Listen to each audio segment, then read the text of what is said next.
Brought to you by Capital Mortgage Funding. Javi Baez has one hit in 22 spring training at-bats, good for a .045 average. This following his brutal 2023, where his .222 average was 8th worst in MLB. His .267 on base was dead last. His .325 slugging percentage ranked 3rd worst, and his sub-600 OPS was 2nd worst in MLB. The Tigers said they were pleased with his offseason and the mechanical tweaks they've worked on with him offensively, but AJ Hinch just telling 97.1 they still have to see it in games.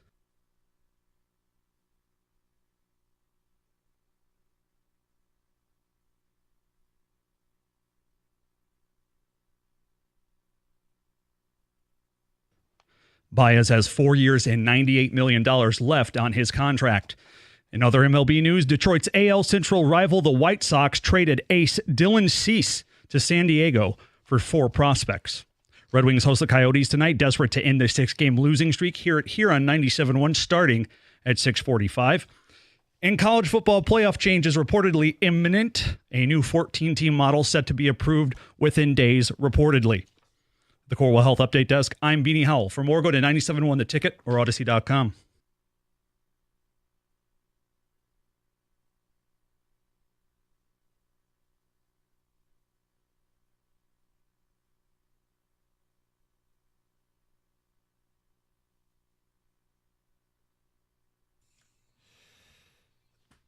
What may be bigger than that fight at practice or scrum or scuffle, whatever we're calling it for the Red Wings, might have been shaking up the lines. Something to keep an eye on for tonight. Looked like Kane and DeBrincat were separated, different lines yesterday, moving guys around, shuffling the defensive pairings. Got to shake something up. Wings have lost 6 straight. They're playing at home tonight against the Arizona Coyotes. If you thought the fight was a good thing or a bad thing, we'll take your phone calls and your ticket text 248-539-9797. But let's talk football. All right, today could be a day the Lions land a name. And a damn good football player, too. DJ Reader. Flew on a plane into Detroit last night. Cincinnati, if you want an indication of how they think this is going to go, his old team signed Sheldon Rankins. I don't think they believe Reader's leaving Detroit today. He's going to get medically checked out by the Lions. He's coming off a quad injury. But doesn't that fit the Brad Holmes MO? Guy coming off an injury that's otherwise productive? Do you feel like today's DJ Reader day, that it's going to, of course, it'll break during Carson Anderson. Yeah. But is today the day that they lock down DJ Reader? It certainly could be. If the medicals check out and they believe that, it's not because it's not just one torn quad, it's both of them have at one point been repaired or at least healed. Where is he at in the healing process? Will he be available when camp starts, when the season starts? You don't want a guy that's going to start on the PUP list, at least not at that position. I know that they did this last year with Emmanuel Mosley, and it obviously didn't end up working out because he tore his other one. But this is one where, if they're confident that he can get as close to 100% as possible at the age of 30, recovering from this type of surgery. Now, he's had that experience before. Mm-hmm. Where is he at in his recovery, and can he be close to 100%? Because you get to 30 and nobody's 100% at that point. Let's call it what he is. He was the 11th graded defensive tackle in all of football last year, 8th against the run. That's kind of his thing, is he's a run stuffer. The Lions were elite stopping the run last year. He feels a little redundant to me, but I guess I could see the vision where they say, well, we want to play 6-man boxes and we want to get away with it. We want to have him eat up double teams so that Aiden and Aleem McNeil on the opposite sides of him get singled up. It might not be that he adds a whole lot more in terms of run stuffing, but if he gives those other guys more one-on-ones, everybody else is better around them. That would be the case for bringing DJ Reader in to me. That, and if you can get him on a discount. Well, but do I look at it and say, well, would he be an upgrade from Benito Jones? Yes. All right, Broderick Martin. Yeah. TBD. Yeah. But yeah. And so would it help to stop the run? Sure. And is it an upgrade from what you had last year? If those all check the box, then you start talking about, okay, well, what is it going to cost us for a guy that's 30 coming off of this type of injury? And is DJ Reader, he's probably already had conversations with a few teams, and some of those teams may have said, you know what? We're good. We don't want to take on an injury like that. And if that's the case, then you're probably going to get him at a discount. Brad Holmes is not afraid from signing a guy that has an injury past. And again, 27, 28, when you're a free agent, you're going to have an injury past. What does that mean moving forward?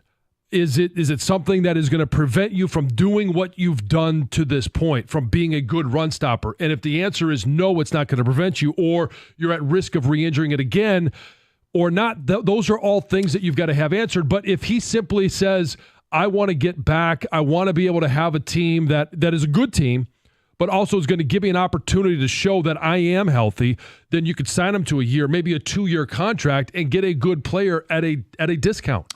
I don't have an issue with DJ Reader if he ends up signing in Detroit. The question will just be opportunity cost. Like, what did you pass up on to sign him? Because when we did, just to be fair, our biggest needs for this football team for the offseason, corner was on the list, but so was edge and making sure the O-line stays secured. Interior defensive line wasn't a screaming need. Needs get filled in free agency. The question would be if you signed Reader, but you didn't add pass rush. Sorry to Marcus Davenport, but like tangible, reliable pass rush, that would be the critique of it. Not that Reader is a bad football player or wouldn't make this team better, but like, say, Eric Armstead, who's another player they've been linked to, is a guy who can get up the field, not as good against the run, there's trade-offs, but a guy who can get to the quarterback from up the middle and just played on a team that played in the Super Bowl. And they're familiar with him because they played against him. Yep. And when I look at Eric Armstead, if we're talking about choosing between the two, you got a guy in Eric Armstead that is almost the exact opposite of DJ Reader. And it's not that DJ Reader can't push the pocket, but he's not known to be a great pass rusher. Eric Armstead, on the flip side, does not excel at defending the run, but he is bordering on elite from a tackle position at being able to get after the passer. And if, to your point earlier, do you want to double down on you're really good at stopping the run already, but what you're not good at is putting pressure on the quarterback, especially in 3rd and long situations when you've got to get off the field and you need somebody opposite Aiden Hutchinson. We talked about the stats yesterday in the fact that you can put pressure on quarterbacks. Your pressure rate is top 5 in the league. But the ability to seal the deal, if you could just run away from Aiden Hutchinson or if you can roll out and not have to worry about him, how do you counter that? Well, you bring in a guy like Eric Armstead that can get after the passer, that can put pressure from that defensive tackle position. Some ticket text coming in, and we welcome the conversation on the Lions, DJ Reader Day versus Eric Armstead versus whatever alternative still sits out there for them to upgrade this football team. Some ticket texts on the Red Wings and what's going on. Ticket texter says, we're in trouble when we're talking about practice scrums. Why is Petrie still on the ice? That's Brian in New Hudson. What I'd seen is he was bumped down to the 3rd pair, but I agree with you, dude. He's been a liability for the entire month of March. Another one says Raymond is one of very few wings who looks like he's giving it 100% on every shift. Sherratt, on the other hand, can take a hike. Yeah, that pairing, Petrie and Sherratt, believe were on the ice for all 4 opening period goals on Tuesday night. Split them up, get them off the ice, put them up in the dressing room or up in the box upstairs in the gondola, whatever you got to do. Another one says the scuffles happen more frequently than people think. Like Jansen said, this is contact sports. Tensions will rise. Mm-hmm. Guys will have a come-to-Jesus moment. They'll laugh about it. Stuff like this can bring a team together. Hopefully it's the turnaround they need. That's from Nick. Yeah, it can be one of those things that somewhat galvanizes them, unifies them. Now, you'd think by this time in the season they'd be galvanized and unified, but this can be a refocus. And it simply is, can it be one of those moments where you could take that edge that you're practicing with and you show at practice, can you take that edge to the game? Scott in Westland. Good morning, Scott. I just want to address the elephant in the room, since we probably aren't going to see a Red Wings playoff trip. There was a gentleman who called on Doug and Gator the other day, and he said that if the Red Wings didn't make the playoffs, that he would lose your beer off of John's flip-flop. So I want to see that. I'd like to see that too. I mean, it's hard to hold a beer in a flip-flop. I was going to say, how's that going down? I don't think Scott has an answer. I didn't know that bets were being made on behalf of you. Hey, my flip-flops are somewhat legendary. Are they kind of like grimy and gross? Well, before I was full-time, yes, they've been worn for many, many years, in and out of the lake, in and out of the boat. Oh, so they're swampy and... Well, they're well broken in. Okay. They're what do you call it when you get the furniture that's been a little bit beat up? They're antiqued. Okay. They're vintage. Yes, they're vintage. They have a great patina to them, let's just say. And there were a few times before I was full time and I was subbing in every once in a while where I was wearing flip flops, and there may have been one thrown at Doug at some point. So he understands the patina that they do carry, and it's kind of stuck around. All right. But they don't hold a beer well. It's not like shooting a boot. Right. Okay. Texter says Reeder has torn both quads. The guy's going to be a big man Dan Marino out there. From Joe. Well, medicine has progressed. Just Dan Marino played a football tad since the 80s and 90s. This one says the quad didn't require surgery, so it's not a complete tear. And another one said Armstead would give us a boost on the pass rush inside. So some feedback on that. Another one says Costa has a master plan of doing nothing but complaining. He's never going to be happy. I know, especially on a day that's 72 degrees and you got to turn the AC on. I wasn't complaining. I was finding you were complaining. I was finding you were hot. There's no shame in the comfort game. No, I am generally very optimistic about the Lions. Guys, we're a team here in Detroit that's on the cusp of a Super Bowl. It's exciting times in Detroit. It's just about making the moves to get over the hump, and that's the stuff we've been talking about this week. Yeah, I know. It's hard to sit here and look at the track record of Brad Holmes, Dan Campbell, that they continue to improve every year, and think that they're just going to stop improving, that they're good enough. Thanks, John. Carlton Davis, you're going to want to hear what he said yesterday. We'll get to that next. 97.1. Hey, in an instant, an auto accident can put you in the worst financial position of your life. It is a must to hire the right lawyer who will make sure that the insurance companies pay what they owe you. Injury attorney David Femininio and his team have been making insurance companies pay for almost 30 years. That's 3 decades worth of experience that you want on your side, and he can help you with your injury case as well. David is ready to speak with you personally right now if you call 855-65-CRASH or go to his website, getdavidgetpaid.com. That's 865-CRASH or getdavidgetpaid.com.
Lost in translation, the ticket texter is clarifying, John, it would be a beer luge with your flip-flop. Oh, okay. I've seen some of the hockey arenas do the beer luge on the salmon or whatever. Which, okay. What do you mean on the salmon?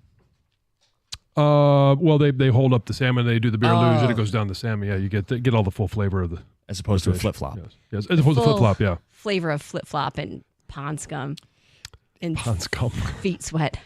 It does wash itself out. Like today would be a great day to wear it because the rain would clean them off. Texture says, John, you're looking for the word. Self-cleaning. Don't worry about it. Yes. Seasoned is the word you were looking for. Seasoned, yes. Well seasoned. Like my Lodge pans, my cast irons. They're well seasoned. That's a great way to put it. Seasoned with with everything that you would want to season a flip-flop with. Yes. Right. Yes. Okay. Carlton Davis, he spoke yesterday, finally got introduced to the Lions fan base. He is the biggest move they've made so far. They traded the third-round pick for him. And the question was asked to him, well, what are the Lions getting in Carlton Davis?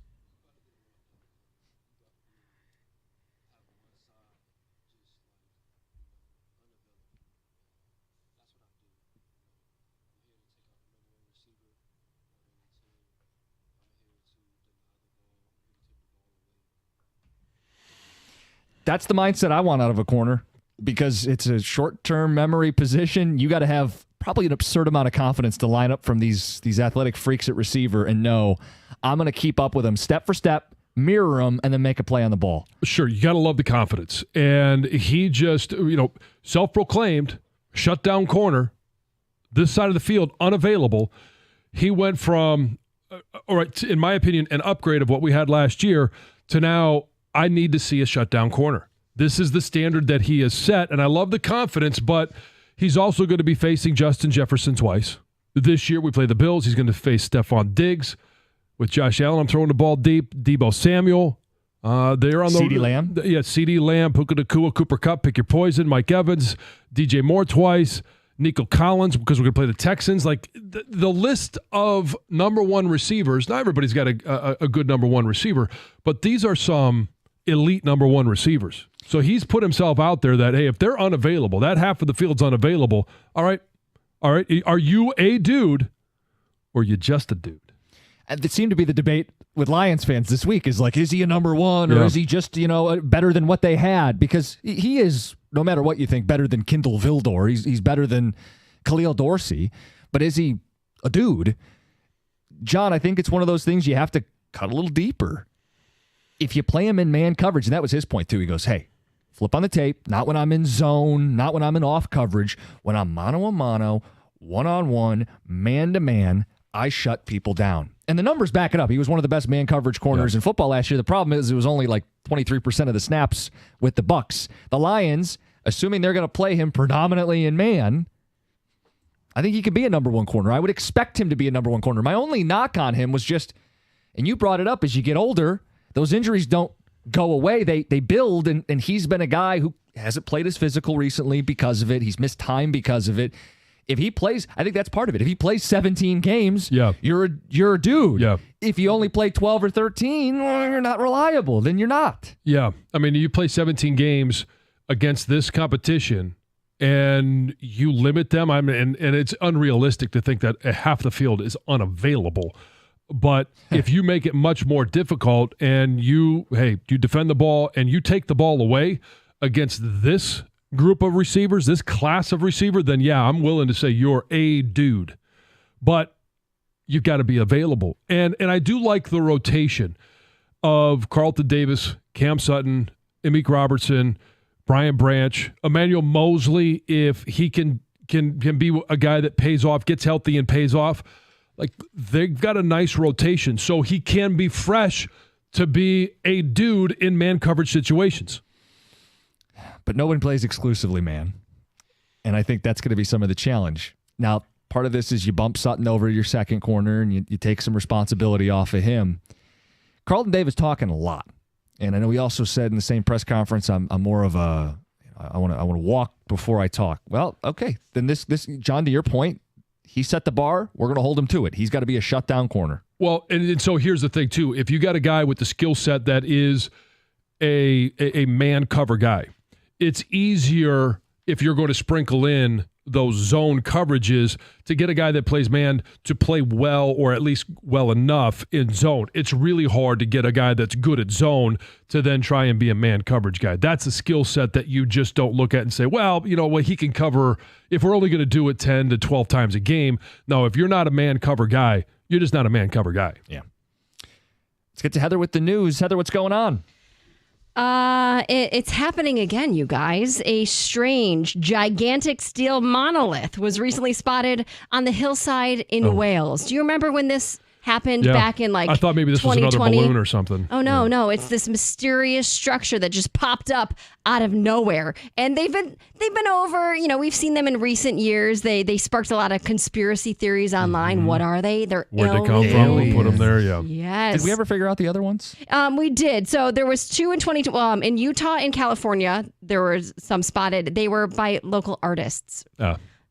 Yes, so it could be this again. However, this latest structure was seen over the weekend by a runner who runs this specific trail quite frequently. Never seen anything like this before. At first, he thought it might be something scientific, like maybe they're collecting rainwater. And then he got closer and realized, no, that there's no way that could be. It's too weird. He said it's about 10 feet tall, triangular, made of stainless steel. So they're investigating. So it's not light. No, he said it actually was light. It seemed light, even though...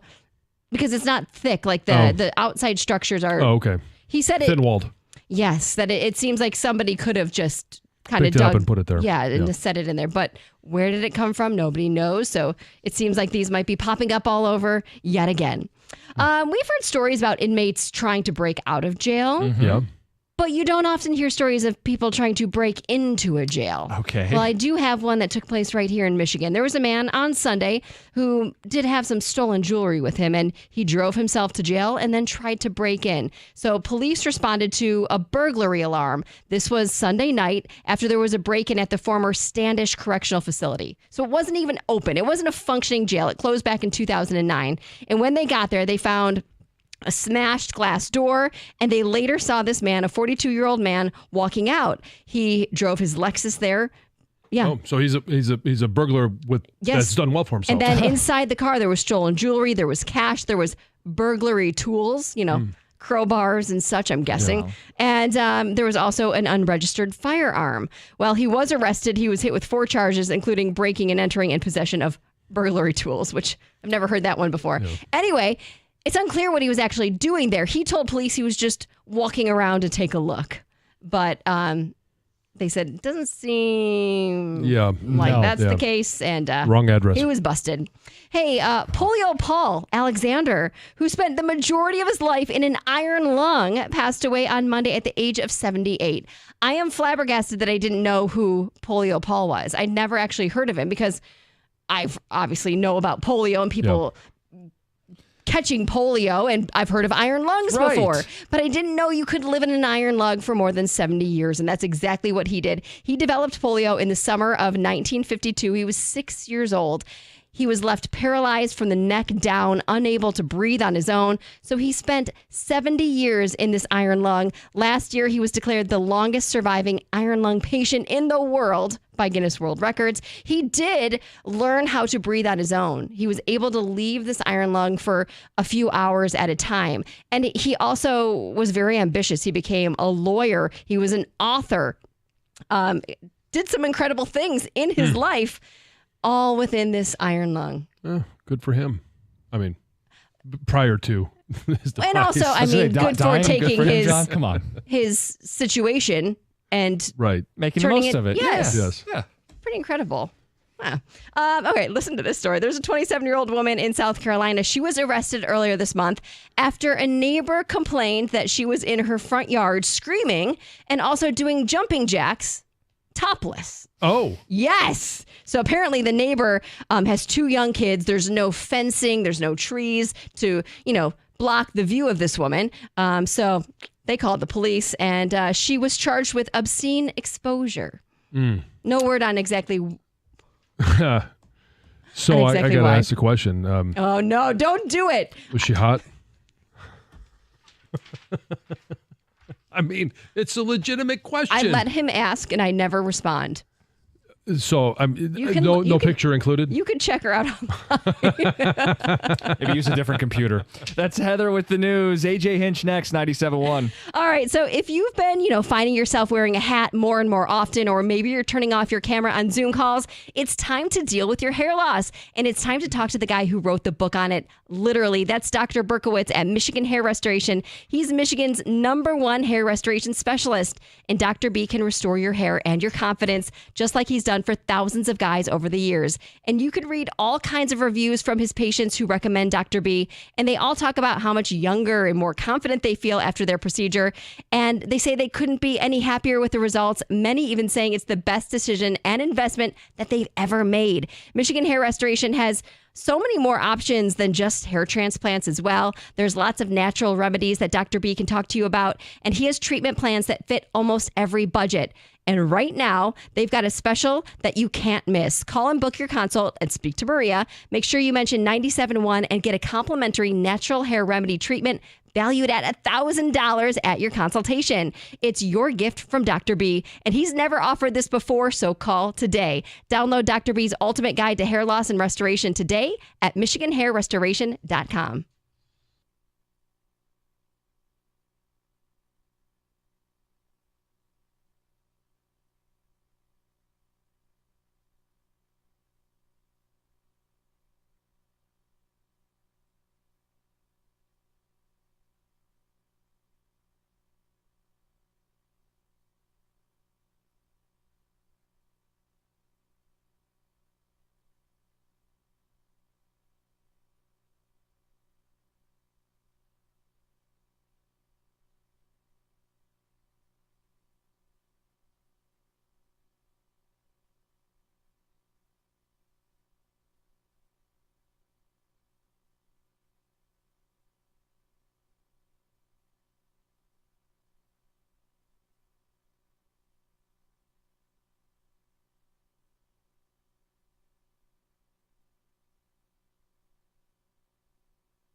Dive into the best pool in history. Stadium Swim is located at Circa Resort and Casino. Catch all the biggest games at a viewing experience built for sports fans. Maybe you want to take in the return of baseball out in a big old swimming pool where you have 3 different levels, perfect view of their massive 40-foot tall high-definition screen. It's Stadium Swim. It's America's favorite place to watch football. You got the tournament coming up, and yes, the return of baseball. Swim-up bars, Insta-ready selfie walls, and a nonstop party. Score your perfect game day spot. They got the cozy day beds, the private cabanas, or just lounge at the center of the action. Reserve your place today. It's 365 days of sports poolside. Located at Circa Resort and Casino, downtown Las Vegas on Fremont Street. Stadium Swim. All sports, all seasons. Book your spot today, circalasvegas.com.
Opening day right around the corner. John, what stood out from A.J. Hinch? Well, I like what he had to say about Colt Keith and the fact that they're going to try and bring him along. It's very similar to what we heard him talk about with Spencer Torkelson. Hey, do you, and in the field, right? Just make 100% of the plays that you're supposed to make. And then we'll start working on some of those outside the box plays at the plate. Breathe. It's you and the baseball. It's you and the pitcher. Go out there, take your cuts. He likes what he's seen so far. He likes his progression. And so I'm encouraged. I don't think anybody is going to sit here and say Colt Keith needs to be an all-star as a rookie. To me, you just go out there and you play within yourself, and then you can start, maybe mid-season, after you get 100 games or 100 at-bats, whatever metric you want to use, then you can start, after you've had some confidence, branching out and trying to extend your range. The starting rotation. You asked about it. 6 names, 5 spots. Still don't know what they're going to do. I mean, still got a couple weeks before they got to make the ultimate decision. But what, you think Maeda and Flaherty are the vets. They're definitely going to be there. Yeah. We know Skubal's the opening day starter, so it's the other 3 for 2 spots. Mize, Manning, Olsen for 2 spots. Mize is... The easy out is to say Mize just isn't ready yet. Right. But if he doesn't have any health setbacks, he's a number 1 pick. Like, don't you kind of need him in the rotation? Well, yes, you do, but it doesn't mean he has to be. No. Well, and the other point that AJ made, it's just right. I mean, there's very few, if any, 200-inning pitchers anymore. Most teams are going to have to cycle through more than. It's not like your starting rotation on day 1 or the 5 that are going to carry you for the rest of the season. But it is a question who will go down. Javi Baez goes down the order. I mean, what else is he going to do? It just, you can't fight it at this point. He's going to have to bat in the bottom third. Yeah, because you want to have those at the top of the order, the ones that you want to get the most swings. And if Javi Baez can't hit the ball, can't make contact, can't even make good decisions at the plate, you don't want him maximizing those opportunities. Well, there will be a discussion with him, not that different than with Cabrera, where if the team is semi-competitive or in the thick of this, you just sit him. Do you sit him and then you're I'm wasting a roster spot? You buy him out. 4 years, nearly $100 million. I mean, it doesn't feel that different than the Cabrera stuff. The Baez thing, at least he can play the field, but man, that's going to be a nightmare if that ends up dragging into the season. But there's no indication that he's going to be any better, John. Like, he had his first walk of spring yesterday, and AJ's like, well, he did walk yesterday. I mean, because I said, is there anything you're seeing? I mean, the alternative is to look at what was it, 0-20 going into yesterday with. It's an exhaustive narrative. 1 for 20. Not that even it's a narrative. It just is what it is. I mean, he can't swing at strikes and he can't make contact. So are we just left with, hoping he gets a free pass, hoping he gets some walks? And to sit there and say, well, it's a hole in your lineup. Okay, yeah, it is. All right, let's rinse and repeat tomorrow. And the third base thing.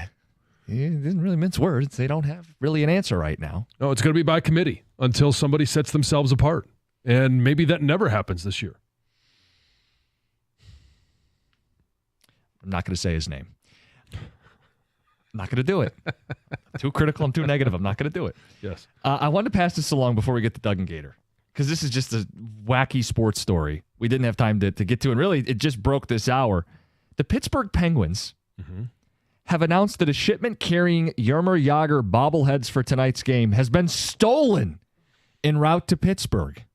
Jagr will be at the game for what was supposed to be his bobblehead night, but the bobbleheads No bobbleheads? were stolen. The Penguins, with a press release saying this was cargo theft. They are the victims of cargo theft. And Evan Jenkins, who's out there in the bullpen area, said that there are Jagr bobbleheads being sold on eBay right now from whoever got their hands on them. To me, that sounds like, unless this has been something that they have done before, you would be able to track, all right, who is posting it, who is selling it, where did you get it? If you're selling stolen merchandise, like, they've got to be able to put out the bat signal that says, this is stolen merchandise. Either take it down or we will suspect you as the thief. Performed a theft. Not going to stop him from making a quick buck today, though. Evan said 6 sold on that account when we just looked it up. 6 sold. How many of these Boy, thousands they're really can breaking you the unlock? bank on that one. Race against time, John. He's got to get rid of them. Well, everybody wants their bobblehead by tonight. There you go. They have same-day shipping? Yeah, you want to get them out there as soon as you can. Yeah. Some ticket text, because I do want to get Gator, his thoughts specifically as the food guy and Carson Anderson. Some ticket text on our pie draft from earlier today. Generational picks are hard to find. Undoubted number one pick, pecan pie. Some love for Greg Hargrave. But the pushback, pecan pie would be the number one overall pick in 1939, maybe. I agree. Pecan pie is not bad. The only one that I think is bad on this list would be key lime pie. But I would eat pecan pie. I would eat chicken pot pie. Both of Greg's first two picks. Texter says big upside to the hometown blueberry pie pick. Blueberry farms all over Michigan. Blueberry pie wants to be here. Mm-hmm. Blueberry pie is excellent. Again, I'm not going to disparage almost any pie. They all have their place. But the noted omission was nobody took cherry pie. Yeah. Well, part of that was I just knew I wasn't grown up enough to say that one. Oh, trust me, we got a bunch of Yeah. ticket texts we could not read Right. on the pie draft. But the other thing too is my number one pick, raspberry pie. I think there is nothing better than a raspberry pie. If I were to walk in the house today and Lisa had made a raspberry pie, it wouldn't make it past lunch. Someone said you're being hated for no reason. Raspberry pie with vanilla ice cream is top tier, but you are not being hated for the raspberry No. pie. It's that onion pie. Oh, Onion pie. What's happening? it's terrific. Uh-oh. Doug's getting himself situated. Yeah. Give him a second. Yeah, John went with an onion pie. It's good. How do people feel about rhubarb? Oh, that was my number two pick. I love rhubarb pie. By the way, we don't know you guys like why Doug royalties and or I anything, right, for a work food together. draft? No, I think the not at all. patent maybe have expired. I thought it was fair You game. guys lean into it, my man. Okay. You got I had rhubarb in the raspberry. second round? Yep, raspberry, rhubarb, and then onion pie. Yeah, I probably. Onion pie. Onion pie. You heard that right. Now, so, okay, Puke. a little bit mislabeled. No, easy. Vidalia onion pie. And that's much That better. makes a big yeah, difference. I love Vidalia onions. I could sit down Still an onion. and eat a Vidalia onion, and I have, like you would eat an apple. I mean, far be it from me to be critical of somebody's Yes. food. But Yeah. what the F are you doing over there? yeah. Exactly what we said. Spinach pie did not make it. Kale pie did not make it. But I'm with you on the rhubarb pie. I'll take spinach pie That's a over sneaky- onion pie, and I love onions. But I love onions. what I else don't is on like the spinach. interior of that thing? Cream, sharp cheddar. Sold. When I Googled it, it looked like kind of like a what did I tell Quiche? you? No, it No, kind of it's not a quiche. There's more onions and less egg in this. There's some egg in there. it looks like that. My brain is off. That dish for Thanksgiving with potatoes, cheesy, cheesy potatoes, potatoes, yes. with less Potatoes au gratin. You know, Is it? Here's the Filling. problem. You could have got onion pie as an undrafted free agent. You didn't have Yeah, to use a there it third is. round pick. That's it. This was It's a rookie what are your mistake. favorite pies? And Heather took apple and pumpkin. They would have been near the top of my list. apple. What- Yeah, what- with the what- snake draft. I had pizza pie as the number one pie. Pizza's off the board. fantastic, yeah. I had a chocolate cream pie, Okay. blueberry pie. Nobody took banana cream, huh? No one took No. banana. that was on that. It was on my list. Yeah, in case somebody took Yeah, but pumpkin. Yeah, but I feel like that's a. Where do you stand on rhubarb, Gator? Rhubarb's okay. Yeah. Yeah, it's okay. I don't mind it. I mean, it's for the fruit pies, it works. Mm-hmm. I like the cream pies more than the fruit pies, but I do like the fruit pies. I like all pie. Yeah. Me too. I'd even try the onion pie. I'm telling you, it's terrific. You'll have to bring some in. I You know what? I might just do that. You drop some ground beef in there. You know what? could drop Onion some pie, bacon in there. it's great with some hot sauce. Okay. A little tapatio. Is it like Boom. a traditional Jansen? May Day dish No, or something? Like when do you serve onion pie? anytime you want. Okay, I didn't know if it went along with some holiday or something. No. It's Arbor Just Day. whenever Break out the onion whenever pie. the onion moves me. All right. What are you guys getting after today? Well, we'll talk some Lions right out of the gate. We got some basketball stuff to get. How are you going to eat that in the noon hour? Perfect. Onion pie. Coming up next, Carson Anderson, 97.1.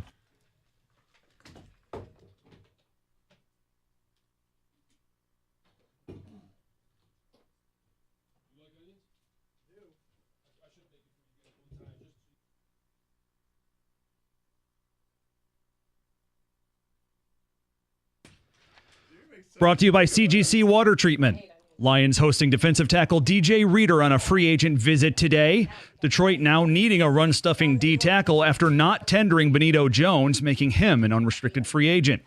Reader, whose specialty is playing the run, is entering his 9th NFL season, will be 30 years old. He missed 3 games last season after tearing his quad. The year before, a knee injury cost him 6 games. Reader also missed all but 5 in 2020 with a different quad issue. In other Lions news, the team is one of 6 to formally petition the NFL to move the trade deadline back 2 weeks to the Tuesday after Week 10 games. Detroit has also proposed awarding teams a 3rd challenge if just one of their first 2 is successful. The Red Wings return to LCA tonight, hosting the Coyotes with designs on snapping that 6-game losing streak. Here at Huron 97.1, pregame coverage at 6:45. And staying in the NHL, a wild story out of Pittsburgh.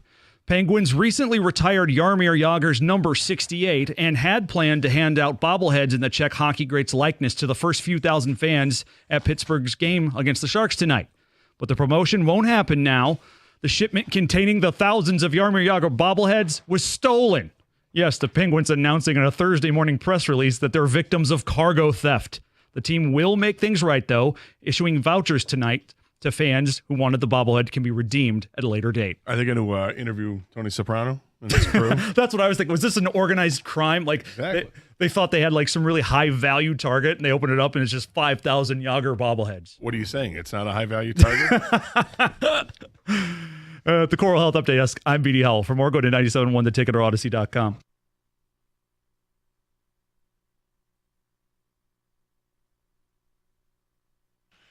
Is there any chance that Jansen's making up onion pie, that it doesn't really exist? Had you ever heard of onion pie before this?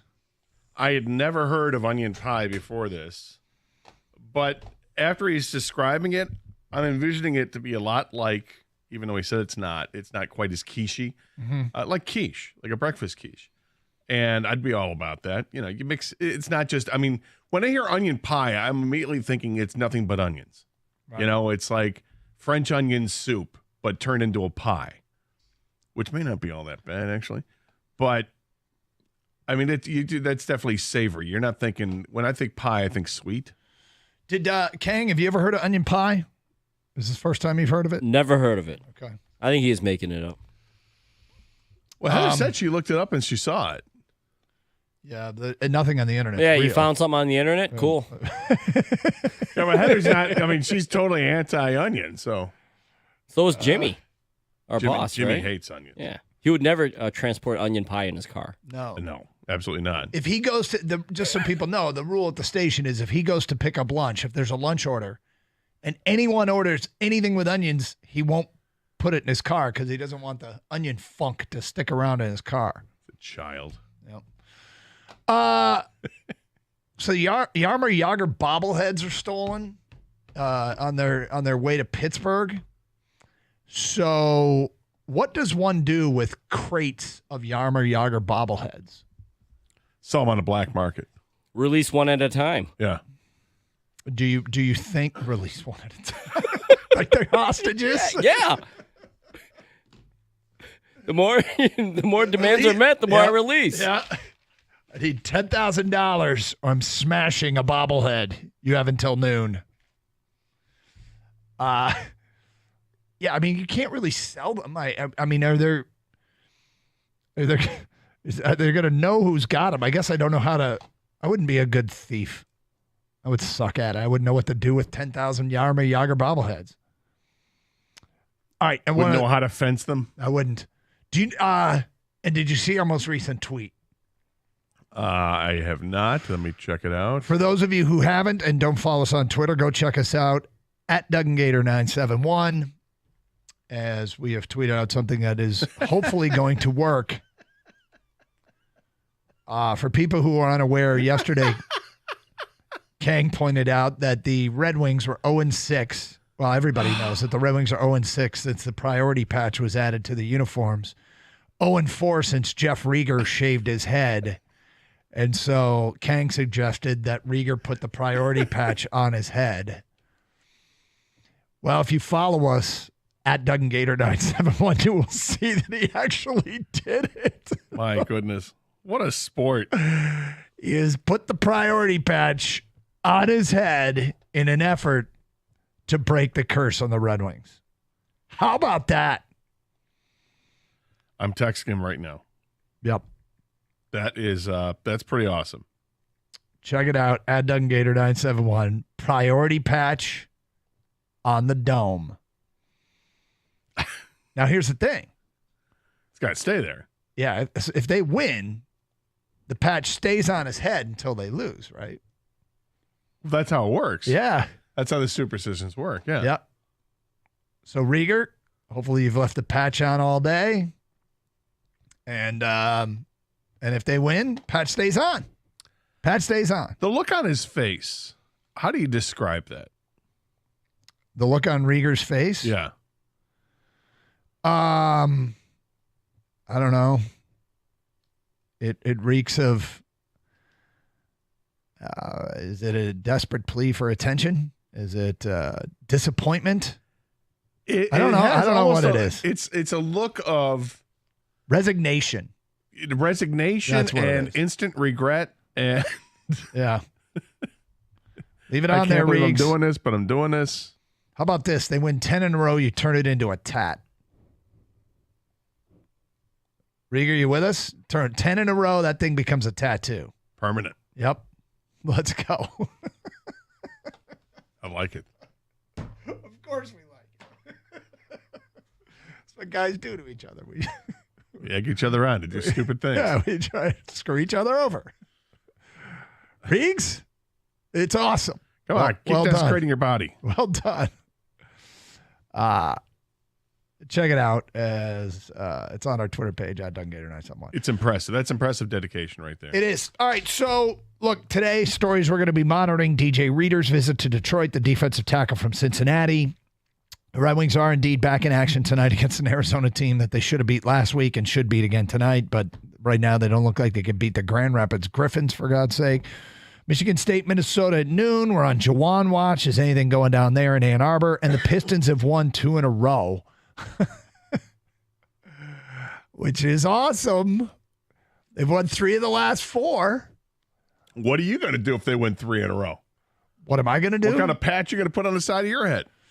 I'm just going to eat a free lunch because I made the bet with Gang that they would win 3 in a row at some point this year back in December. Gator hopped on board too, so You'll get 2 lunches, I'll man. get 2 lunches out of it. Yeah.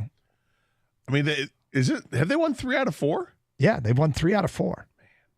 Yeah, they have 3 more wins than the Wings do this month. Here's here's the thing about it is it's a little, I'm not going to say too bad. None of the teams they've beaten are in a playoff position, right? I mean, the 3 of the 4, but so what? But here's the deal. They've gone from historically bad to authentically NBA 2024 bad. They're not historic anymore. They're just authentically bad. They've gone from awful to bad, however you want to put it. It's a step in the right direction that they're playing with some of these other teams at the bottom of the league. Because for a while there, they weren't playing with anybody. They couldn't hang with anybody. And you think back to the beginning of this year, what was your expectation for them back at the beginning of the year? I mean, it was better. It was Cates coming back, new coach. This is going to be good. I had high expectations. Not like, I don't think I had playoff aspirations. I thought that they would compete for maybe the playing games. Actually, I don't know. I may have even said something dumb like they're gonna be one of the last playoffs. I mean, I've got bold ass predictions in that drawer at the desk. I could go look at it. And I might be scared of what we see because I was very encouraged by the start of the season, having the guys playing together, a new coach who had a proven track record, and bringing in a guy like Asar Thompson who was supposed to be defensive ready to go. Yeah, those were things I thought were going to lead this team to maybe. I don't want to teetering on the edge of playoffs. We don't really dwell on the negative, but I mean, they weren't expected to be that bad. They've really failed to live. We've got a lot of that going on right now. We got some contract extensions with Detroit. We will get to that. Just announced at 10:16 here on Carson Anderson on 97.1 The Ticket.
So the Detroit Lions have announced that they have agreed to contract extensions with Dan Campbell and Brad Holmes, multi-year extensions that will keep them with the team through the 2027 season.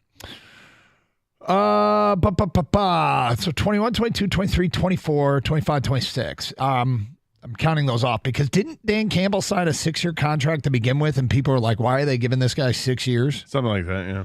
And it was 21 was his first year, right? Yes. 21, 22, 23. So this is just a 1-year extension for him. Although this says both agreed to multi-year extensions that will keep them through the 2027 season. Look, is anybody going to pose this? I don't think anybody. There's no salary cap for coaches. If you got to fire a guy, you got to fire a guy. But I don't see that on the immediate horizon. Hopefully no. Yeah, I feel like it would take some sort of. Stop it. Don't even speak it to the universe. Okay. But I do remember. I mean, you think back, and it's just funny in retrospect. People hated it. 6 years? Why are they giving this guy 6 years? He's unproven, blah, blah, blah. And I'm not saying those feelings weren't even somewhat valid. All right, people say, well, that's what you got to give a coach that much to coach in Detroit. I mean, think about it. Think how much it's changed. I'm laughing because it's changed for the better, and it's great. But, yeah, that was said. And what are they doing? Why are they giving an unproven guy that many years? It just was further examples of, considered at the time, further examples of this team not being able to go about and do business the correct way. Well, damn it, they got it right with the coach. It strongly appears, although I guess people still will second guess a bunch of his decisions, and they got it right with the general manager. And even though he gets second guessed a lot. See Monday, Tuesday, and Wednesday shows. But, overall, because there's no cap, it's not like if they fire him in 2-3 years, they're going to have to take a cap hit. Right? So it makes sense. Well, I like it. It locks up these two who are joined at the hip anyway. Yep. It makes sense, and it puts a smile on your face. That being said, when you said the Lions have a signing to announce, I got excited. Yeah, sorry, I didn't say the Lions. I said Detroit, but and then here it is, and it's great. It's deserving and all that, but I was really hoping you were going to. I thought it was going to be like announcing St. Brown's contract, Amon-Ra, yeah, announcing McNeil or Goff. Yeah, I guess I feel like those things aren't happening to the summer, so it wasn't even on my radar that that's what it could be. But it's weird that they did sit down with Amon-Ra at the Combine, and then it's kind of been radio silence since. There's been radio silence on the Goff front. I mean, you take care of free agency first, I guess. Yeah, but in the meantime, wide receivers are signing for ridiculous contracts, right? Calvin Ridley just got a 4-year, $92 million deal. Now, Calvin Ridley's a good receiver. He's played in the league, I think, 5 full seasons. He's been good, but Amon-Ra is great. And has been great in the 3 years he's played in the league. He's far outperformed what Calvin Ridley's done in 5, and Calvin Ridley just got 4 years, $92 million. I think the more this thing drags out, the more we're getting to the point where maybe Amon-Ra St. Brown could set the market, which originally I thought was crazy. He's not going to get Tyreek Hill $30 million a year money, and yet no, he might get close to it. All right, we now have a statement from Lions owner Sheila Hamp. Eric Woodyard, ESPN reporter, covers the Lions, sent this out via the X, or the Twitter. We are thrilled to have Brad and Dan under contract for the next 4 seasons. They have been the driving force behind the rebuild of our football team and the success that we have enjoyed. So, a couple things about this. Next 4 seasons. If you had to bet right here, right now, will the Detroit Lions play in a Super Bowl in the next 4 seasons? I don't want to say no. I very much want to say yes. Man, they came close. They came so close. And I guess I would lean towards yes. And it's based on the foundation of drafts. Brad Holmes' ability to draft. That's where my faith stems from. Yeah, I mean, my faith is there too. but I also know how hard it is. And It's yet, hard. if you're one of the teams that's one of the best in the division or best in the conference, you're going to have chances. They're going to have chances like San Francisco's had chances, Philadelphia's had chances. Yeah, I said playing a Super Bowl, and they both have. Both San Francisco and Philadelphia have. Yeah, and Philly won one recently. Yeah, I think Detroit resides up in this upper echelon of the NFC teams for the next couple of years. And if you're in that upper echelon, you are the probability of getting there, as long as you can stay in the fight. I mean, last year they weren't the top seed, they weren't the 2 seed. And they got themselves in the fight and deserved to be there. It's funny because I said the last couple of days that I don't feel like anything was fluky. The one thing, they did have their share of injuries, but the most important players, for the most part, stayed healthy. And that's the one part where with them adding depth, I'm like, they're preparing for something we didn't see them desperately need. They got banged up in the secondary a little bit. They lost 2 guys that were expected to start for essentially the season. But I mean, offensively, they stayed pretty healthy. And it's the type of thing that maybe that was I don't want to say fluky, but the kind of lucky part about it. I mean, we talk about how half the quarterbacks in the league get hurt. In the meantime, Colton Pouncey just tweeted out the club also announced they've agreed to a multi-year extension with special assistant to the president and CEO and chairperson, Chris Spielman. All right, that's good. Yep. Keep him around. Yep. No news on Rod Wood. I'm just wondering if does that even get announced? Honestly, I don't even remember. I think he's like the Rod one Wood's that's just here, right? I feel like he's the one that's like making these extensions for these other people happen. He's the guy. Yeah. Well, you guys don't know. I've got a lifetime deal. I'm here. Why are we doing this? All right, I'm sorry about that. I just didn't know. Triggers people. Yeah. Do you guys think that Brad Holmes and Dan Campbell are like Detroit fans' favorite combo, GM's president/head coach combo? Because mine was Dave Dombrowski and Jim Leland, and they didn't even win one. But that was my favorite combo. I mean, Bill Davidson, Chuck Daly. Or Jack McCloskey. Jack McCloskey. Sorry. I had McCloskey. It's funny. I had McCloskey's picture in my head, and I said Davidson. Yes, Jack McCloskey was a GM, and Chuck Daly, would that be there?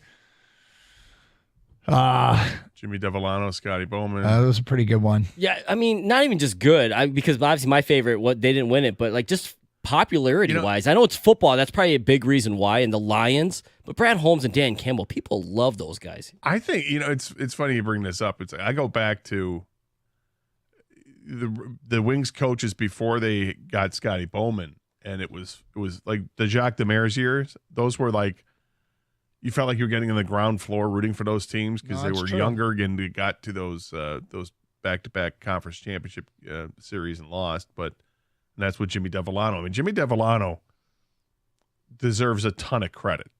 And I don't know if he really gets the credit that he deserved for revitalizing the whole Red Wing organization. Yeah, I mean, that was a good one. And they go into Brian Murray after Jacques Demers. Those were fun teams to watch in the early 90s where they were scoring tons of goals. And, Ray Shepard and Paul Eisbart with Eisman. And then he had all those guys coming in together, Fedorov, Konstantinov, and Lidstrom. Kang, why'd you say that one duo was your favorite? I just loved the way they did their jobs. Dombrowski as long as he had the owner that was, of course, willing to spend, he went out and got the big name free agents, talented guys. Obviously, baseball and any sport's really tough to, actually win it all, but I don't think it was a lack of talent. Leland has no nonsense how he handled those big personalities, those big contract players. I really enjoyed those two. Those are just two of my personally favorite. I mean, the Dombrowski moves were savage. Oh, and it was so big on epic proportions. I mean, he comes in kind of quiet. It's Randy. Randy Smith's going to run this team for a little bit here, and we'll see what happens. And then he's like, I'm stepping in. Here's what we're doing. I'm going to we're going to hire Jim Leland, and we're going to make some other moves here, and we're going to bring in some guys that bring, like we like to say, the adults in the room. Yeah, suddenly Kenny Rogers on this team. We're going to take a chance with Magloire Ordonez, and we've already got Pudge here. And you know what? We're going to make a trade in the offseason. We're going to give up our top 2 prospects, who everybody seems to love. These are former number 1 picks, and we're going to go with Miguel Cabrera and Dontrell Willis. Oh, that didn't really work out. All right, let's try something else. We're going to sign Gary Sheffield. Like, you're doing what? Oh, that didn't work out. You know what we're going to do? We're going to bring in David Price, and, we're taking a chance on these other pitchers. Here's this young guy named Max Scherzer. We're going to bring up and down. Did they trade? Was it Edwin Jackson they traded for Max Scherzer? We're also going to be the smartest guy in the room and sign this cast-off JD Martinez. Like, it's amazing they didn't win a World Series. It's unbelievable. There's no way the Tigers are going to get Prince Fielder. Hey, the Tigers just announced that they've signed Prince Fielder. Or traded for Prince Fielder, whatever it was. Yeah. And then to get out from the contract, which was also brilliant. Dude. Bring in Kinsler and they never won it all. No, that's the disappointing part. But I hear you. But that's the thing. Dave Dombrowski walked around town with wheelbarrows to hold his package because he just did whatever he felt like doing. And I go back, and that stupid 2-2 pitch Scherzer threw in that Red Sox game 2 that unraveled after that. It looked like called strike 3, inning over, and then moments later a grand slam, and all hell broke loose. Forget the great play. That Torrey Hunter was here with the Tigers for a while. Yeah. How fun that was, sitting in this studio talking about Torrey Hunter when he just came to the Tigers, and he calls into the show and. No, he was looking for a house. Yeah, he was looking for a house. And he was listening to the show, and he tweeted out any suggestions, and we saw the tweet. We didn't know he was listening. We just saw the tweet, and we said, where should Torrey Hunter live? And he was listening, and he's like, started tweeting at us. That's awesome. People were calling, telling him to look here, look there. He was taking advice. Hell, one of our listeners probably found his neighborhood when it was all said and done. Yeah, it was a fun time. Fun time. And this is a great combination. Brad Holmes. Let's include Brad Holmes, Dan Campbell, and Chris Spielman all signing extensions today with the Lions, who've got a visit. They've got a visit scheduled for today. Would this be a BM? Could this be a BM, a big move? We'll get to that today at 10:34. Hey, the last thing you ever need is plumbing issues. If you got them, call CGC Water Treatment and Plumbing at 855-339-4242. CGC will send one of their plumbers out quickly. If you're tired of running out of hot water, call CGC Water and have them install a Navien tankless water heater. No more running out of hot water. You reduce your energy consumption and save money. Call CGC Water and get 10% off a new Navien tankless water heater from CGC Water Treatment and Plumbing, your authorized independent Connecticut dealer.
Doug Harsh, Scott Anderson, 97.1 The Ticket, open lines, 248-539-9797. If you're just joining us, contract extensions with the Lions signed with all the people at the top of the food chain. Brad Holmes gets an extension through 2027. Dan Campbell through 2027. Chris Spielman gets an extension as well. I don't think the details of that are out, but,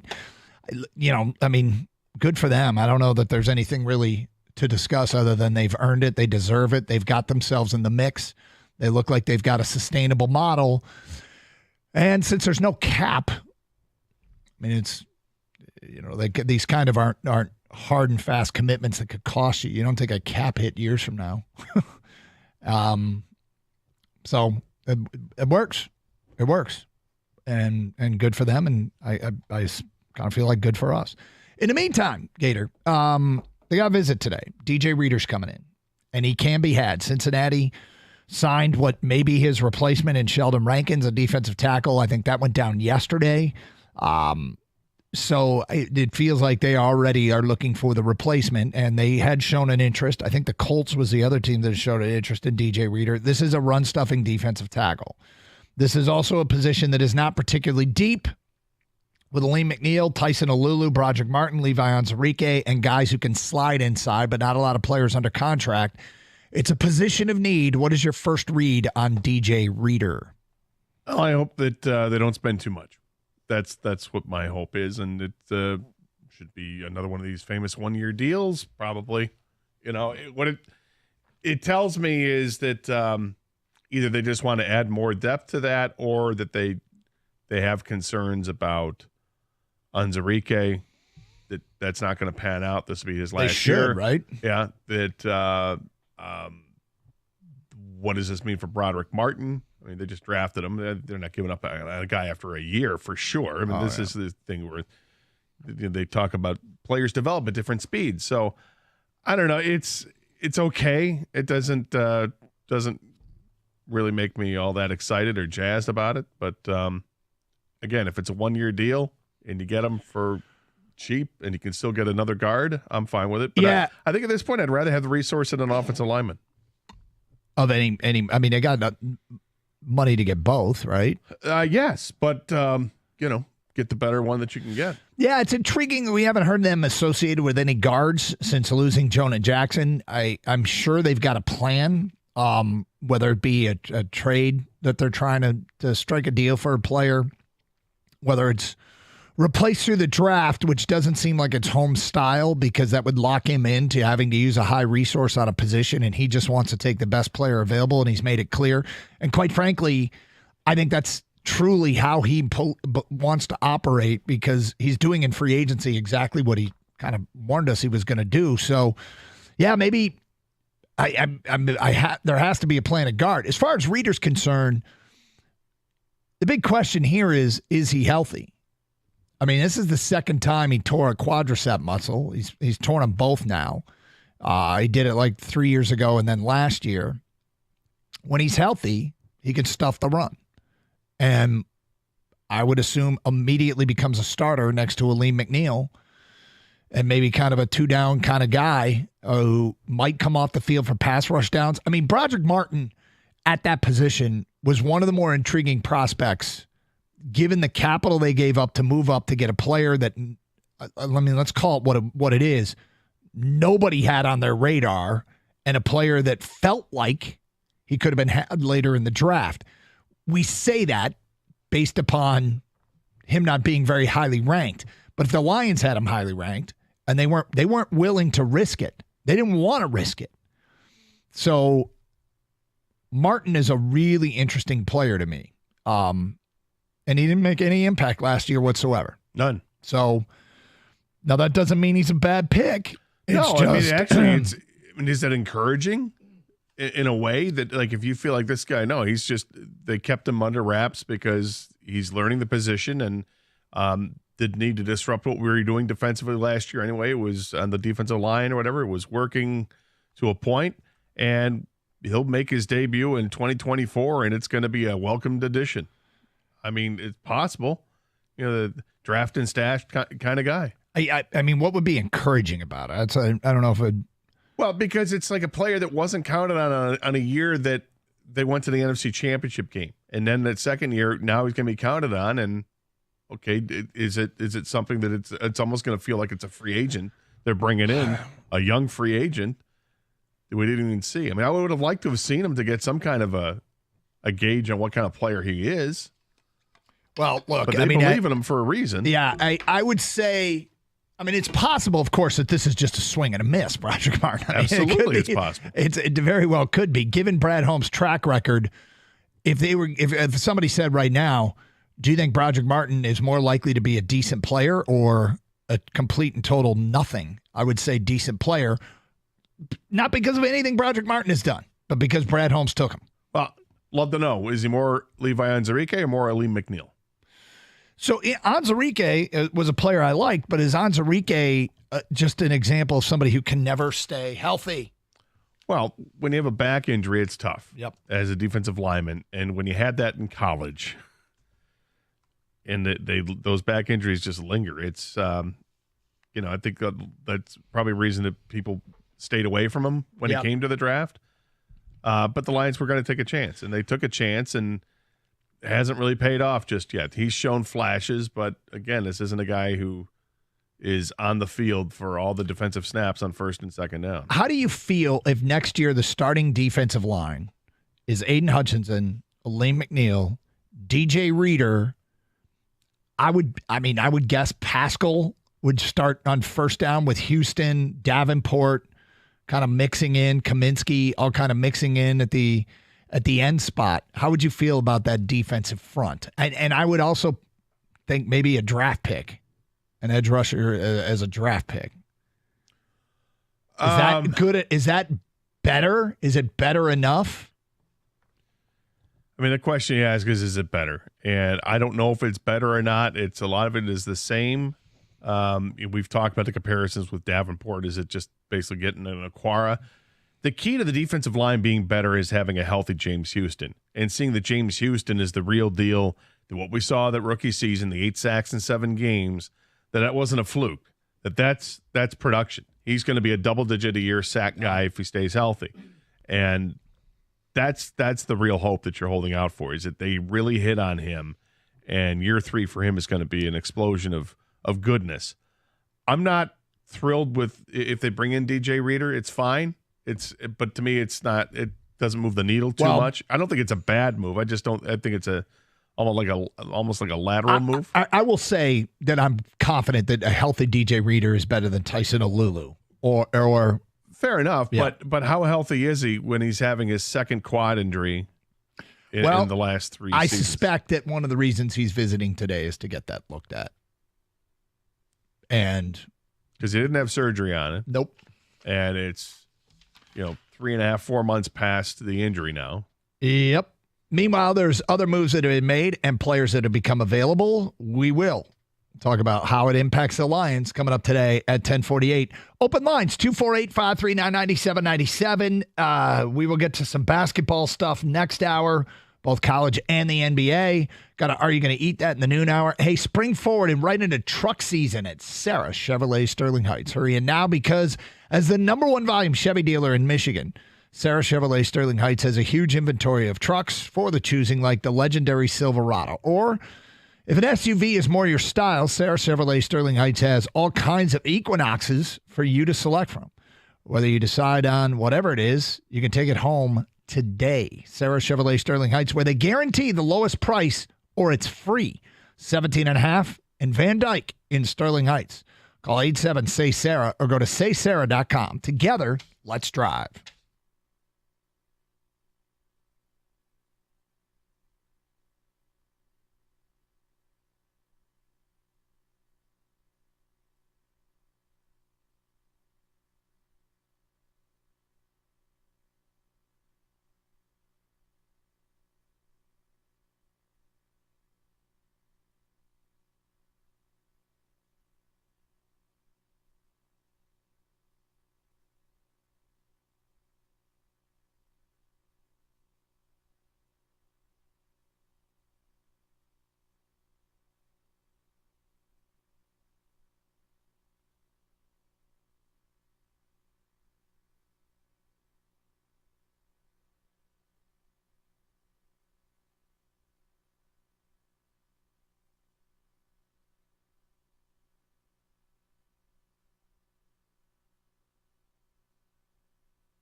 So the Detroit Red Wings have just called up Austin Czarnik from Grand Rapids. So it's not Simon Edmondson. Okay. All Not right. yet. Nope. Not yet. Oh, did you see Veleno get hit in the jaw with that puck? No. When in practice? No, in the game. Oh, I did not. Yeah, he took a shot right to the head. I mean, it was like full speed shot. That's never good. No, but I don't know if that's what this is related to or not. But Sarnik's up. Yeah. Look, tonight, just get out there and win. Just won the damn game. You know, start off by scoring like the first 3 goals in the game and don't look back. Yeah. It's Arizona. They're terrible. You're back home. You do not want to get booed out of your own building. And that's what will happen tonight if they lose. You think they'll get booed? Well, 6 losses in a row. And now they return home against one of the worst teams in the league. Yep. You can't lose this game at home. It would be pretty bad. It would be pretty damn bad. That's the kind of analysis you can expect from the Carson Anderson show. Buckle up, people. If you lose tonight to one of the worst teams in hockey, it'll be pretty darn bad. It'll be pretty darn bad. Don't do it. All right, so 248-539-9797. Steve, you're on 97. Want to take it. Hi, Steve. Hey, good morning, guys. What's up?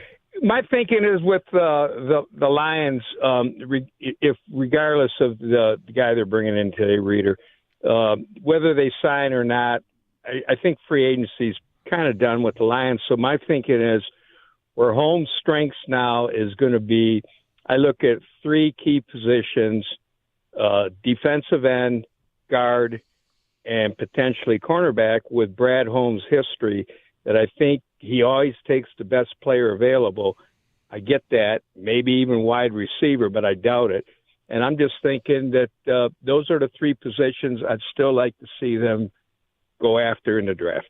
What do you guys think? Well, first of all, I don't think they're done in free agency, but if we go out that premise that this is, if they bring in Reeder, that's kind of it for free agents, even with all the cap space they have left. They could be war chesting for trade deadline deals because I actually think they're war chesting for later cuts to be one of the teams that can swoop in when good players become available later, maybe even trade targets. But, I mean, we're going to do what you just did, Steve. And yet I feel like it's getting to the point where it's almost an exercise in futility, saying, well, I would target this position and that position. We can do that. We can talk about that. But I really believe that Brad Holmes just takes the best player on his board, almost regardless of position. Okay. Well, I kind of don't agree with that, but you don't. I'm not saying. Well, let me just be clear here. You don't agree with it? That's how you would do it, or you don't think Brad Holmes is going to do it that way? No, but I know best player available. I get that, but I'm thinking then when you look at cornerback, defensive end, and then guard in the draft, then what player is best available in those 3 categories, and that's who he may target. That's how I'd do it. I'm not sure he even goes that far. But yeah, I mean, if you, the one position that it feels to me like you can get a guy, it's not unreasonable. Go get a guy that's good and can start in the draft is guard. I think there's plenty of examples of rookie guards coming in year 1 and starting. Yeah, you think about that position, you're protected a little bit because you're the interior offensive line. You know, it's different if you're a tackle because you're out on an island in a lot of ways, but the guard, you've got help on either side of you. So yeah, they can hit the ground running there. I agree with that. And this seems like it's a decent enough draft that you can go do exactly that this year with the people that are available. And you know, it's a good it's a good draft to need a starting guard.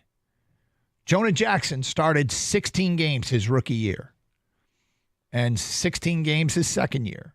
He started and was good, and he was not a high draft pick.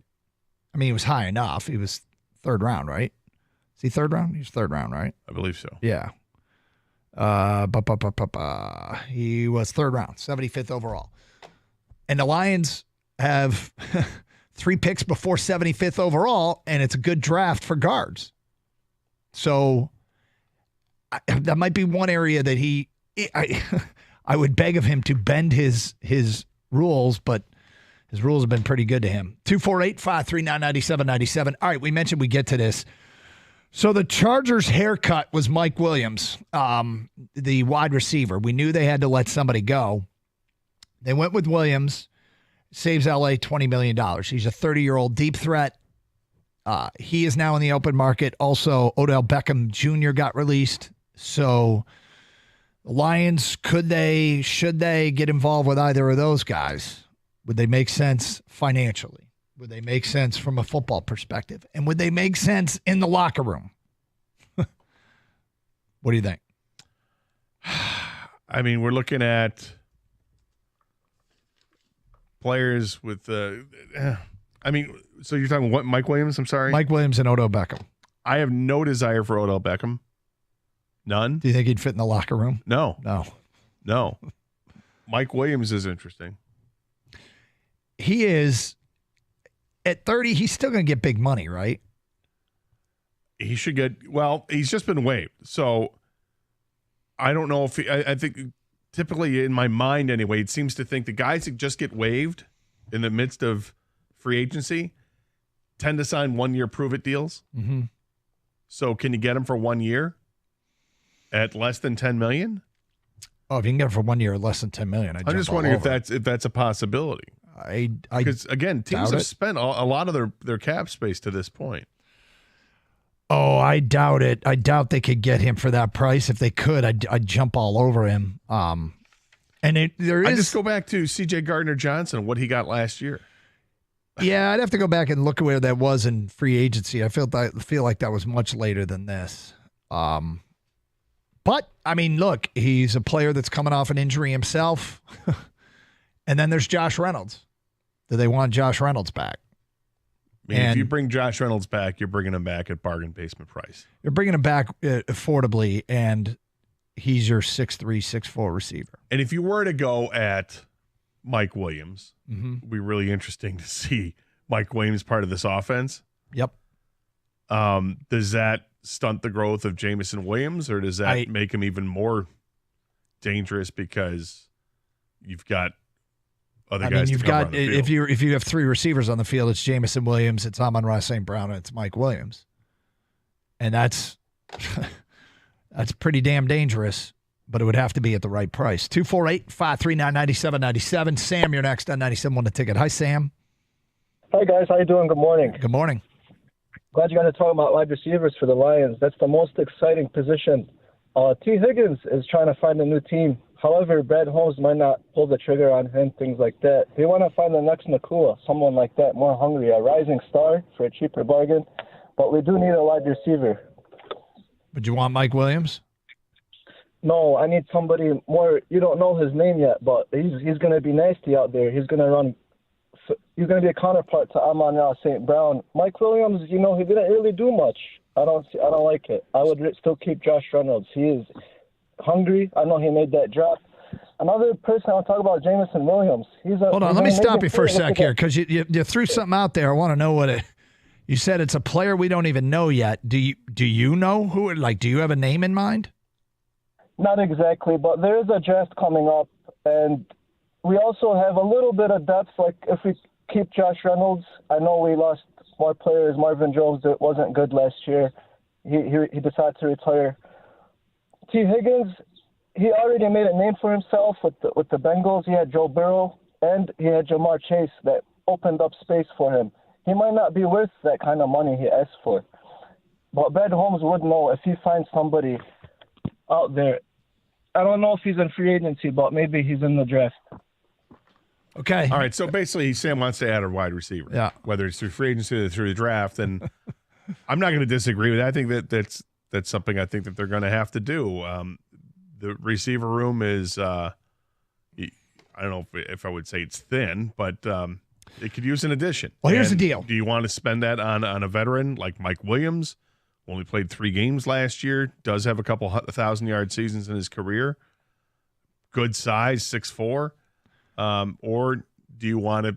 You could roll the dice and take a guy maybe at the end of the first round, or go into the draft. Just think you can get a receiver at some point in the draft because Brad Holmes has found that in the past. Well, that's kind of what our guy said, right? Is go out there and get yourself a mid-round star. Would any team want to get Puka Nacua or Cooper Kupp or somebody like that in the middle round? Amon-Ra? Yep. Of course, yeah. Yep.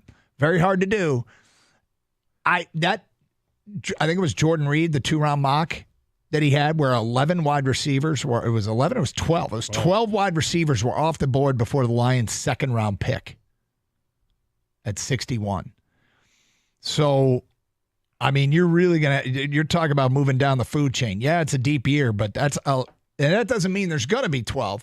It just tells you there's a lot of respect for this year's available wide receivers in the draft. And, maybe you walk away with the Leggett kid from South Carolina or Roman Wilson from Michigan or somebody like that in that 2nd-round pick, but you could get down to the 3rd, 4th round and be at wide receiver 16, 17, and 18. And if they're worth it, then go ahead and take them. Or you could be staring at 29 and you got Xavier Worthy or Keon Coleman staring you in the face. Well, Keon Coleman's damn interesting because if he want the next Puka Nacua, he put up numbers at the combine that were very, very similar to Puka Nacua. The difference is Keon Coleman was a high draft pick and Puka Nacua wasn't.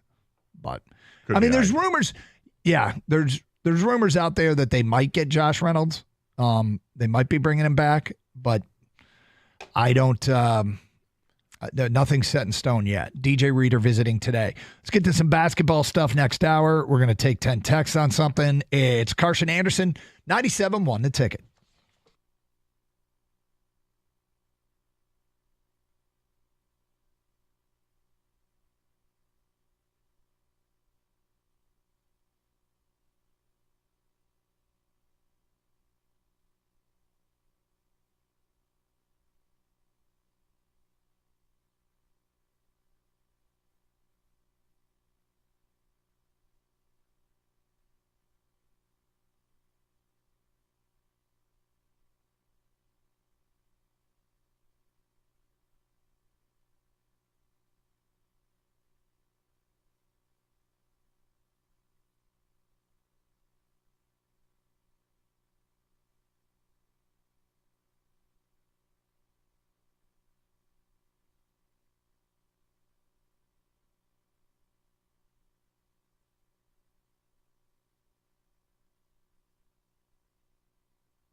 Brought to you by Beninati Pools. After a historic 2023, Lions leadership has been rewarded with new contracts. Head coach Dan Campbell and general manager Brad Holmes have both been extended through the 2027 season. The Lions announcing that today.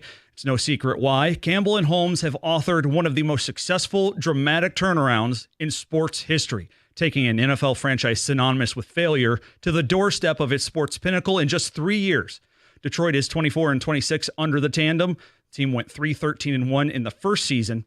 Then this past fall posted a 12-5 record en route to winning its first division title in 31 years, winning a playoff game for the first time since 1991, and winning twice in the postseason for the first time in 67 years.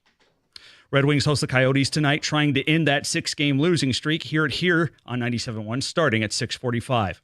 And the NCAA has issued a memo to schools ahead of next week's opening of the college basketball transfer portal window, informing them that, per the federal injunction prohibiting the governing body from enforcing its NIL regulations, multi-time transfers will have immediate eligibility to play next season. At the Corewell Health Update Desk, I'm Beanie Howell. For more, go to 97.1 The Ticket or Odyssey.com.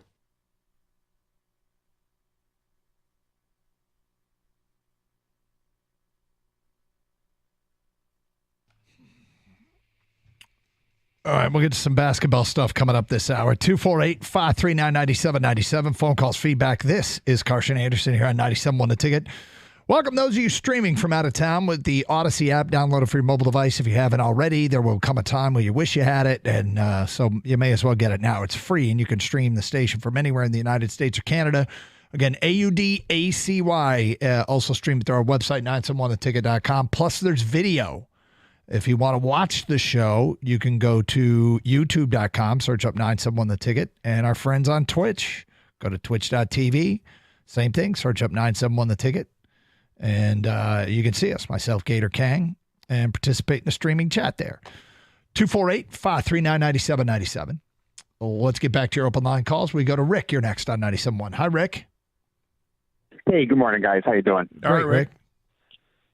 A name I really haven't heard anybody mention, and maybe it's because he was here once before and left, and I don't know if he was shown the door or if he just wanted out, but DJ Chark fits a need for this roster, a big-bodied, fast, go-get-the-ball kind of guy, and he's really economically priced. I mean, he made $10 million here, $5 million last year. He stayed healthy. For the last 10 games, he was possibly our best receiver in 2022. What do you think? I like DJ Chark. It's just about being healthy. I mean, he's been here. They know him.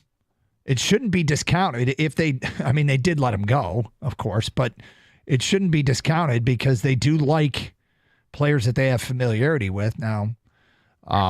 He put up 600 yards with Bryce Young throwing on the ball. Yeah, I think he had a pretty good year last year, and didn't he play hold on, let me see if he played every game. I thought it was funny because he missed the first game of the season because he had some sort of abdominal pull in the preseason, but then he played like 16 straight. Okay, gotcha. Yeah, I mean, I didn't hate DJ Chark when he was here. Was there any? Do we remember? There was nothing that there was nothing from a he doesn't fit in here standpoint, was there? No, I don't think that was it at all. I mean, he was here. Goff is trying to, get his feet underneath him. I always liked DJ Chark as a player, but the big knock on him was his ability to stay healthy. He's only 27. Doesn't seem to make Brad Holmes shy away from you, though. No. He takes his share of chances on well, that he does. Injured players. Right, and he was injured with the Lions. That played 15 games last year with Jacksonville. But I don't know. It's you get down the road if you need that last receiver and he's still available. I'd consider it, but it's nothing. I don't think there's any sense of urgency to sign him. Doug loved DJ Chark. I remember that was his guy all the time. Like DJ Chark. But he's an injured guy that if he came back, it'd be a 1-year deal. Maybe even less than $5 million. I wouldn't hate it. Not for less than $5 million in 1 year, maybe. Nope. I don't know, man. For me, I actually kind of would hate it. If you were hurt here the first time, I don't need to see it again. I was a fan of his back in Jacksonville because he was part of Minshew Mania. But yeah, you can't stay healthy. So I'll look past I'd rather have Antoine Green or DJ Chark. Oh, well, what about Donovan People-Jones? Yeah, I mean that's another one that's kind of a similar fit. I'll be honest. I'll because I saw him get hurt here. I don't, I'll give a guy who was hurt somewhere else a better chance because I didn't see it here. You know what I'm saying? Like if he was hurt here, I'm like, I already saw this show. You've been hurt. Are we? Is there any logic behind that? No, Or- okay. I'm just All right, saying. fair Like enough. All right, I'm just making sure. maybe our trainers suck and the Panthers trainers are good. I don't know. It's a guy he played 11 games, 15 games, 13 games, 4 games, 11 games. He's and always been 15. hurt. Always hurt. It's like always ankle. Let's go to Matt in St. Clair Shores. You're next. Hello, Matt. Nice. Hey, Matt. Hey, boys. Is it possible that in the infinite wisdom of Brett Holmes, that D-line is just not his forte? Besides Aiden, who kind of dropped in his lap, and the flyer he took on James Houston, the other 4 guys that he's drafted have been pretty mediocre at best. Uruzurike, or out another weekend, as I always call him, he's about to bust out of the league. Well, Ali McNeil is a nice draft pick. player, but McNeil's one of he's okay, but I mean, nobody's when McNeil becomes a free agent at the end of next year, he's not going to be getting this $25 million. He's a nice rotational player, but he's not a defensive lineman you can base your defense around. Josh Pascal, the next game he plays might be his first. I know, Dude, he was coming on last year. That's not fair. He was starting to play and play well last year. I mean, you might be just over exaggerating for effect here, but you could be onto something. Look, Holmes himself has come out and said, I'm kind of a nerd when it comes to defensive backs. Now, it's not like they've built a great secondary, but I think he's kind of self-aware what his strengths and weaknesses are and probably relies on other people. He did go out and get what he thinks is the best D-line coach in the league. So I guess my thought is maybe we need to figure out who else can we trust to bring in D-line people, because it's just not you, Brad. It hasn't seemed to be your fit. Like even with the double tap 2 years ago, those guys are both going to come up, and yeah, we'll try to pay McNeil, but he's kind of I feel like he's a mid guy at the best, right? He's good. I think he's better. I think you're underselling him. I think he's better. He's better than mid. I mean, is he Wilkins? Is he Aaron Donald? Absolutely not. But is he maybe a tier or two, maybe 2 tiers below those guys? Yeah, I think Aleem McNeil is actually a pretty good defensive tackle. Good. Yeah, I think he's better than average. Yep. But he might be onto something. I don't know what Pascal is yet. It's encouraging what Pascal, because we got to see him this past season. He actually made some plays, but how much is he going to be counted on? The one thing that I think he's doing that's kind of unfair is just saying, well, Aiden fell into his lap. Well, somebody else had a chance to take him and they didn't. Other teams have, I think all 3 of those didn't screw it up. No, he didn't screw it up. And all 3 of those defensive ends, they look really good right now. I know you're not thrilled with the when it went first overall, but he's actually came off a pretty good season, and so did the Giants player. All 3 of those guys are going to have pretty good careers, but Aiden looks like he's the best of the bunch. 248-539-9797. Okay.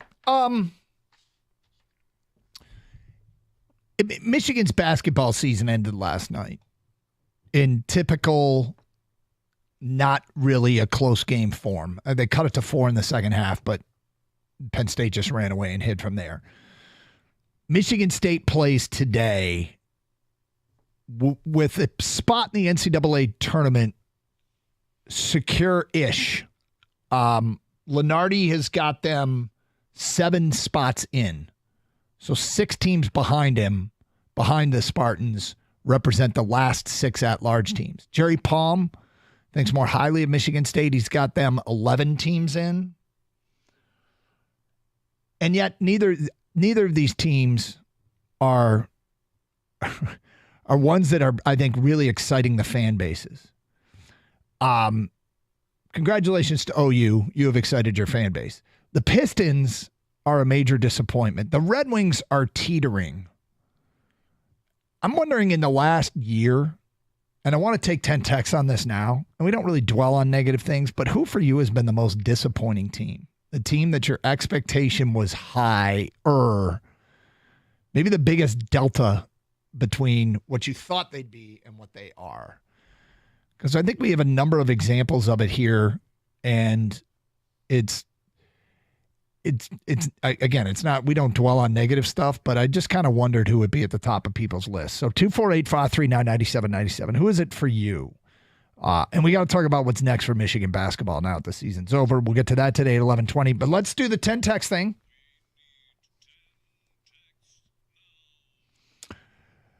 I guess we'll include the Red Wings in this, given where they are, because I think disappointment, it probably will lead to some consideration for them. But in the last year, what team has disappointed you the most?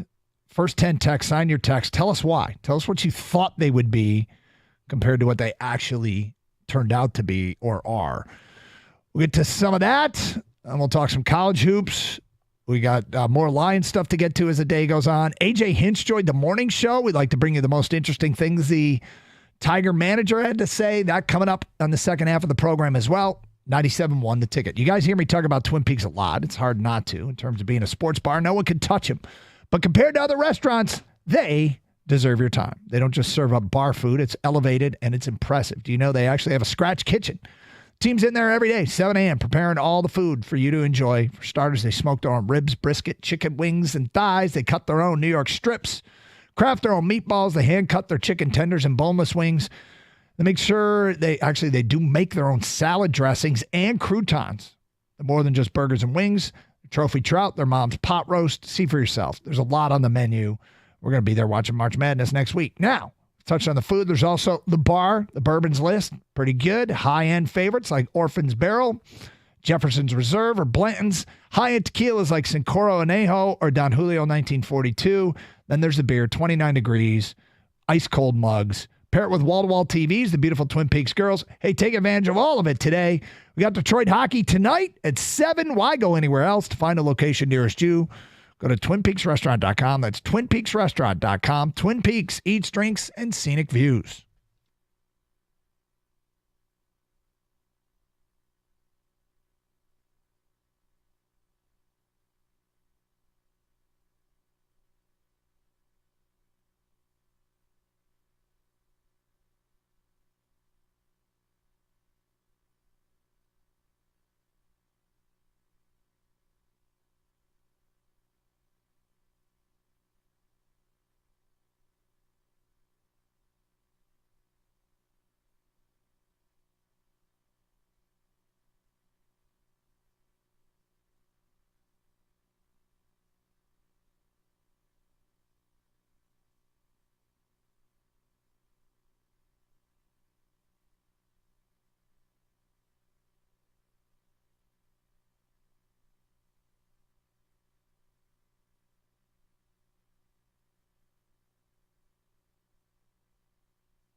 Last year, what team has disappointed you the most?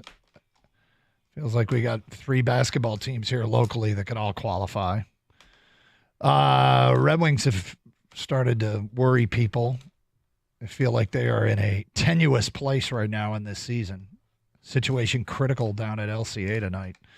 Here's the 10 texts that we got. Owen in a truck says Michigan State basketball was supposed to be Izzo's best team in forever, and now they're a bubble team. From an unnamed texter, the Pistons are the biggest disappointment. Easy. Monty got paid more than God himself, and Cade was supposed to take a step forward. I actually think Cade probably has. Cade has definitely taken a step forward. I don't know that I would. Monty, he might be a little bit of victim of circumstance here. There's not a lot of teams that win a whole lot of games relying on like 6 primary players that are 22 and under.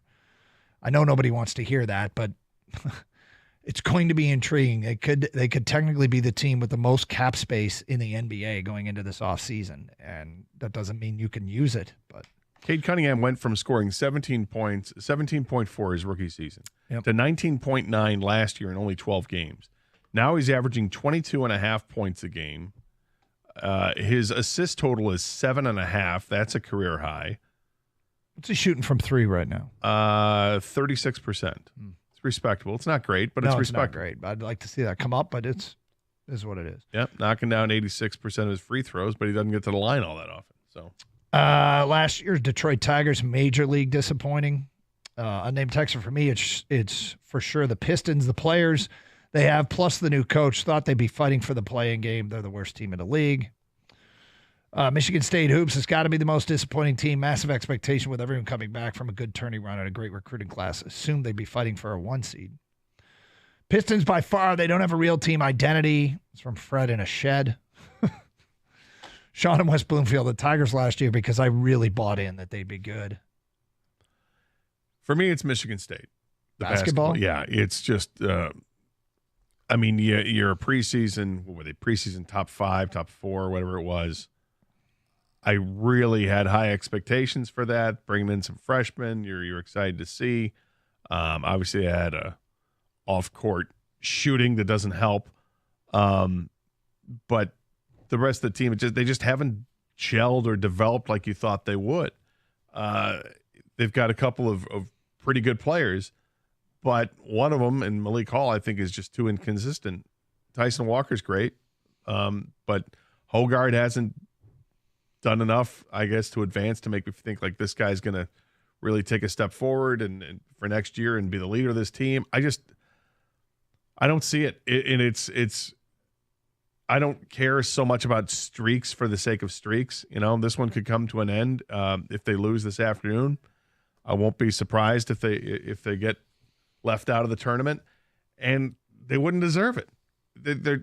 This team has not played well enough. They just haven't. There have been too many stretches where they go without scoring, too many stretches where they commit turnovers and just there's defensive lapses. This is not a typical Tom Izzo team, and I don't know. It feels like every second or third game they go 10 of 21 from the free throw line or 3 of 17 from 3. That's nothing like an Izzo team. Well, they've had some bad free throw shooting teams, but they will pull out and have those kinds of games at the worst times. Izzo says something a lot in his post games after losses that I've heard repeatedly, and that is this guy who never makes threes made threes against us. And I'm thinking, well, maybe you shouldn't double down so much and leave them wide open, because maybe they are guarded. They are getting open looks because you're giving them open looks, and they can actually shoot reasonably well if you leave them open. But I mean, look, he's a Hall of Fame coach. It's not like he hasn't thought of that. It's a team that has had its share of inconsistencies, which has cost them. And now, I mean, if they get in, if the backbone of your argument for making a run is anything can happen, that's not it's not a great. I mean, what would you say that guards can carry them? The guard play is so important. If all the guards, if suddenly for the first time all year, and maybe not the first time all year, but you got the 3 primary guards all hitting on all cylinders for a couple of weeks, that's what it would take. Along with Malik Hall. Yeah. And then, but I guess it's disappointing also to see the losses at home. They had those back-to-back losses against Iowa and Ohio State recently that are just, you got to be kidding me. This team didn't lose at home. If they did, it was going to be losing to one of the top teams in the country. They weren't losing to, average teams in the Big Ten. And that's what's happened. And it's not a good look. It's been a horrifically disappointing season for Michigan State. And we'll see what they do today. They play Minnesota, and then I totally forget, by the way, that they're playing the tournament in Minnesota, which is new and interesting. So that's going to be like a home game for the Gophers. And last time they played at Minnesota, they lost 59-56. And I guess the other thing we think about with Michigan State, or maybe we forget, there have been a number of heartbreaking losses this year. Like losses, you're like, how? And how different does that look if those 3 or 4 games go the other way? Then you're looking at a team that's probably a number 5 seed, and it's still going to be disappointing based on what they were preseason ranking wise. So, as far as expectations were and then where they're at now, it's probably Michigan State, I would agree. But with all that being said, they still have the tournament in front of them, which is the only thing that matters in college basketball. True. So if they get in, which I think they pretty much will, no matter what, of course it helps if they win today. They win 4 games in a row. They're hanging a banner for Final Four. You know what I mean? It's crazy. They still have the same team. They just haven't put it together this year. But they have 4 games. If they go on a streak, it's like that nothing ever happened in the regular season. The last time they won 4 in a row, and they didn't win 4 in a row during the Big Ten season. And, you get to the tournament, basically everybody you're playing is good. So you got to find a way to win 4 in a row that's good. But the 4-game stretch earlier in the year, they beat Baylor, tournament team, high seed. They beat OU, tournament team. They beat Stony Brook, not a tournament team. And they beat Indiana State, who, as it stands right now, is in the tournament. Well, I guess it depends on whose bracketology you look at. There's 4 in a row. They followed up with a 5th win over Penn State, who's not particularly a special team. But it's 3 wins over what could be 3 tournament teams in 4 games. That was also 2.5 months ago. So, actually 3.5 months ago. They are a long way removed from that, but we'll see. In the meantime, Michigan. I mean, look, Juwan, this is the problem when you hire a legend, is when you get to a place like this, where you might have to just say to the legend, it's time that we move on. What's ultimately, in my opinion, hurt Juwan the most is roster construction. He threaded the needle in getting one and dones that were good enough to go to the league and get drafted, but not good enough to make you a great team. And I'm thinking about Caleb Houston and Moussa Diabate. He lost guys. I mean, to his credit, Kobe Buffkin developed under him, but Kobe Buffkin, I think, was part of their plan for right here, right now. And then probably even more so is the transfers he either had commitments from or were finalists for he couldn't get here for a variety of reasons. One of them being Terrence Shannon, who's averaging 21 a game at Illinois, and the other being Caleb Love, who just won Pac-12 Player of the Year out west. So you're looking at, that I think is ultimately his downfall. But, the truth is, he made some comments recently about how this is going to be, I'm going to put my head to the grindstone. I'm really going to get this thing fixed. And I'm thinking last year, they had 2 kids go in the top 16 of the draft and Hunter Dickinson. They didn't make the tournament. So I would think that this offseason would have been one to put your head to the grindstone and get it right. And it got substantially worse.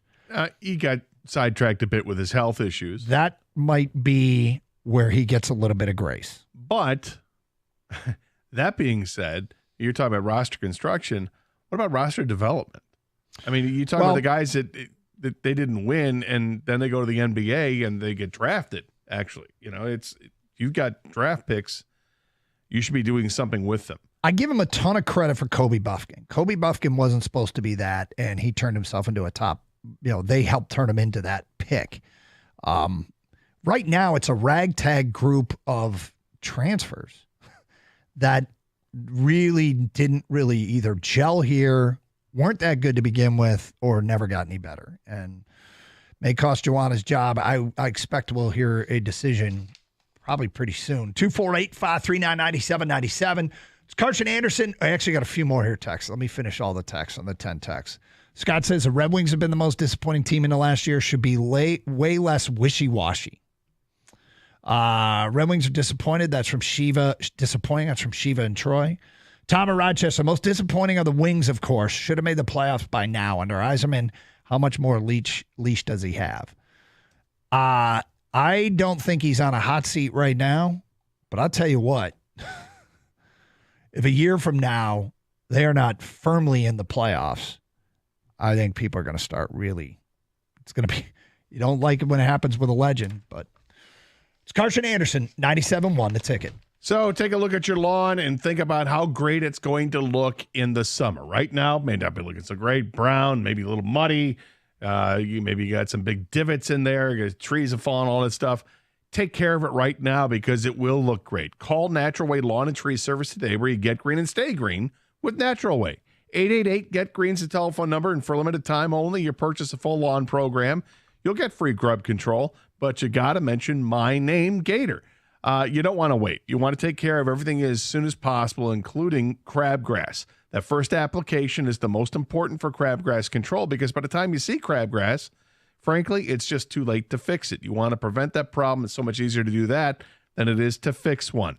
Natural Way is great because they use fewer chemicals, have environmentally sound practices. Each lawn is assigned its own specialist. They have certified applicators and arborists. They know what they're doing. They've been around for over 30 years. They offer the 100% satisfaction guarantee. It's a company I've used for almost a dozen years now. I love Natural Way. Give them a call today, 888-GET-GREEN, or go to naturalwaylawn.com.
All right, have either of you seen the video of Mike Tyson training for his fight with Jake Paul?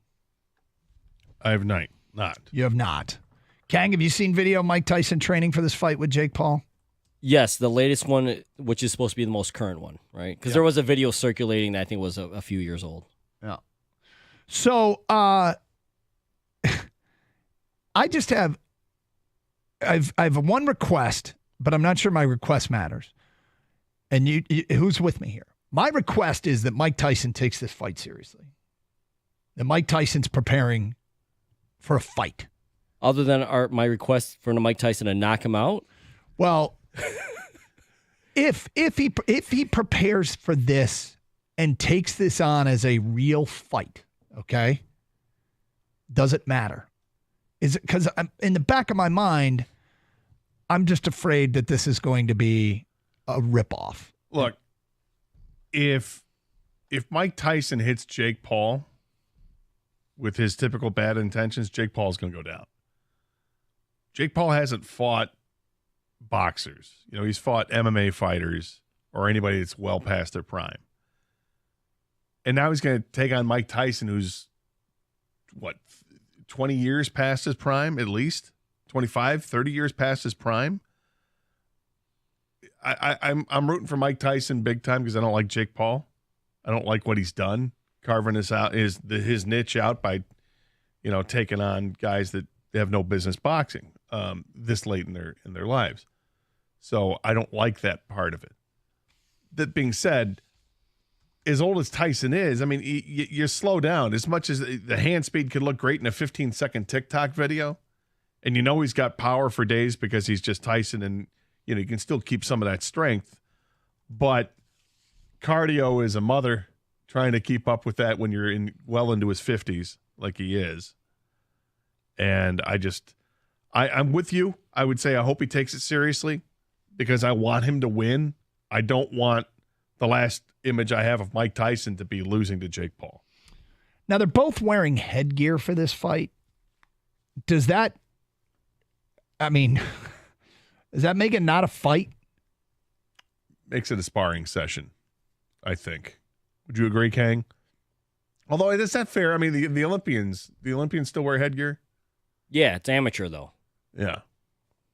It's considered amateur boxing, the Olympics. There's a lot of stipulations in this fight. Your original question, though, Doug, you hope he takes it seriously. Will it make a difference? I think it will definitely make a difference. I don't know if it's enough of a difference to close that gap of age, and because say what you want about Jake Paul, he has far and surpassed anyone's expectations as far as a fighter. Like mine, he took it seriously. He's in shape. Yeah, he's fighting guys past their prime, but those guys have way more general fight experience than this kid, off of YouTube videos, okay? But he has done it. He's knocked out Nate Robinson and Anderson Silva or whoever. And then the boxers he has fought, I use that loosely, are very young boxers or they're just not good and they're almost amateurs themselves. Mike Tyson's really old. He just is. He's speed, 57, he'll be 58 when they reaction, fight. Yeah, when his reaction time is just not there as what it used to. Now, he looks great hitting mitts. Yes. He absolutely looks great hitting mitts, but he could do that blindfolded. This is muscle memory. He's been doing that at a professional level for the last 40 years, and he looks fantastic doing it for 30 seconds maybe. A fight, cardio will be an issue for a man his age. It just will be. Boxing, 2 minutes is a lot longer than you think all of a sudden when when you're trying to bob and weave and throw with bad intentions. So I don't have a positive outlook for this fight for Mike Tyson, but I'm hoping I'm really wrong. Yeah, I mean, I guess all I'm asking is that he takes it seriously. I hope it's not the kind of thing where they go out there and they dance around and they're kind of laughing and people feel like they got completely ripped off. If people are going to buy Tyson, they want Tyson. And he's not going to be clearly what he was. But can he be enough of that? Will he at least try to be enough of that so that people are satisfied with what they bought? Look, that's a low ask, but that's all I'm asking for. This feels like the plot for the movie Rocky Balboa. Rocky had retired from boxing. He's now a restaurant owner in Philadelphia. And then some computer simulation comes out and shows, hey, what would happen if the current champion took on a champion from the past like Rocky Balboa? And I think it was Mason the Line Dixon was the name of the boxer. It was played by Antonio Tarver, the boxer, in the movie. and they end up having this fight. So now Rocky's got to train, and he's like 30 years older than the guy, right? Yeah.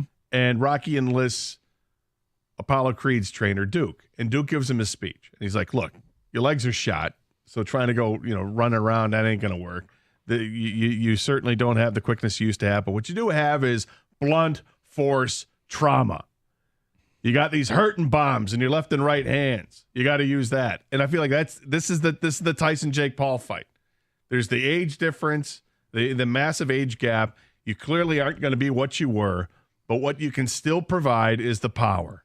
So load up on the power and knock him out. The reason I brought it up, okay, is I am not a fight fan. I'm just not. But when I see video of Tyson training, I stop and watch. And it's the reason I'm not a fight fan is because I don't find that for me, I'm not compelled by the people in the game. You might be, that's fine. I'm not. Tyson gets me to stop and watch, and I'm thinking to myself, okay, if he gets me, I'm a bit of a target audience here. Most things sports, I'm into it, but I'm a fringe at best fan of any of the fight games. I may actually want to watch this thing, but it really comes down to would I buy it? I don't know if I'll buy it. We'll see. I guess I don't have to. It's on Netflix, right? Right. I don't want to get played. I don't want to either. I don't want to get played into thinking this could be real, and then it's not. And then it's obviously staged. They're not taking real chances that they're going to be hugging each other afterwards. I want the real fight, and that's not. I don't think it's going to be that. Well, according to the latest report, the headgear thing that was fake. Apparently, there won't be headgear now. Whether it's a pro fight or not is still to be determined by the Texas State Commission. If as far as being played, no consumer wants to be roped and doped. Pardon the pun, right? But it's happened before, and it's going to happen again. I mean, whether we're going to watch, and we'll find out whether this is real or not.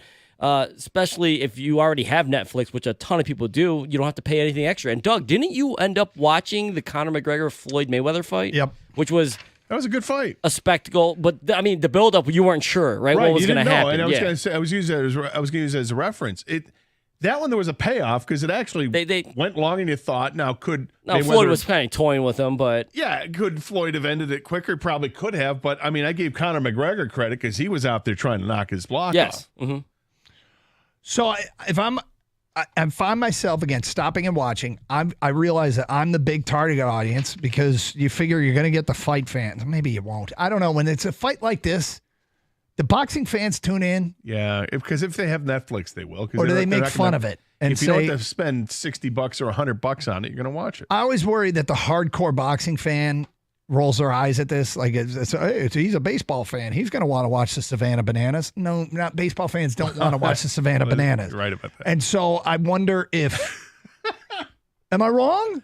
No, I think you're if right the boxing with that fan, is this the Savannah Bananas of boxing? I don't think this is the Savannah Bananas of boxing.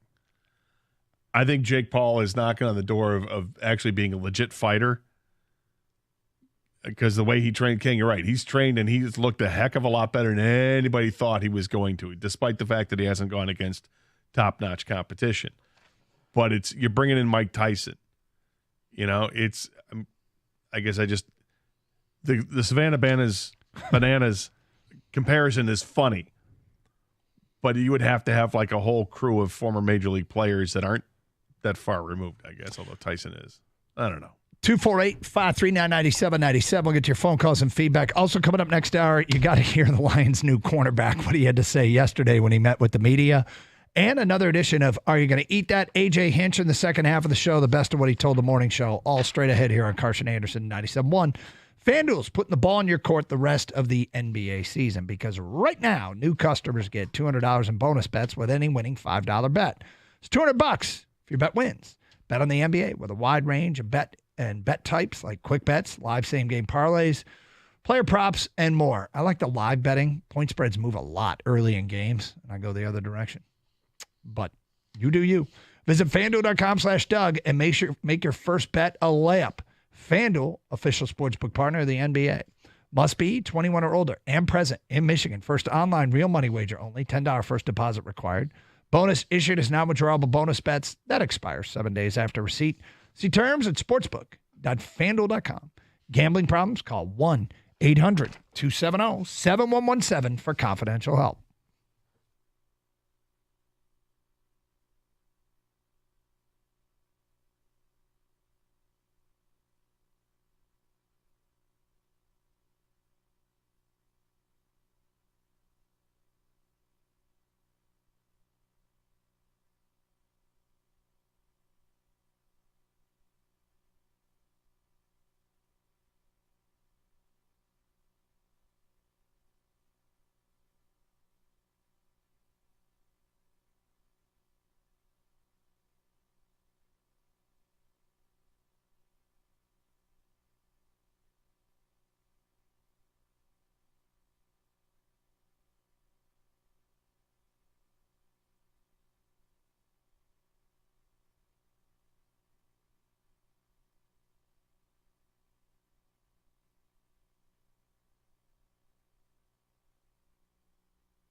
Coming up today in the noon hour, Carlton Davis.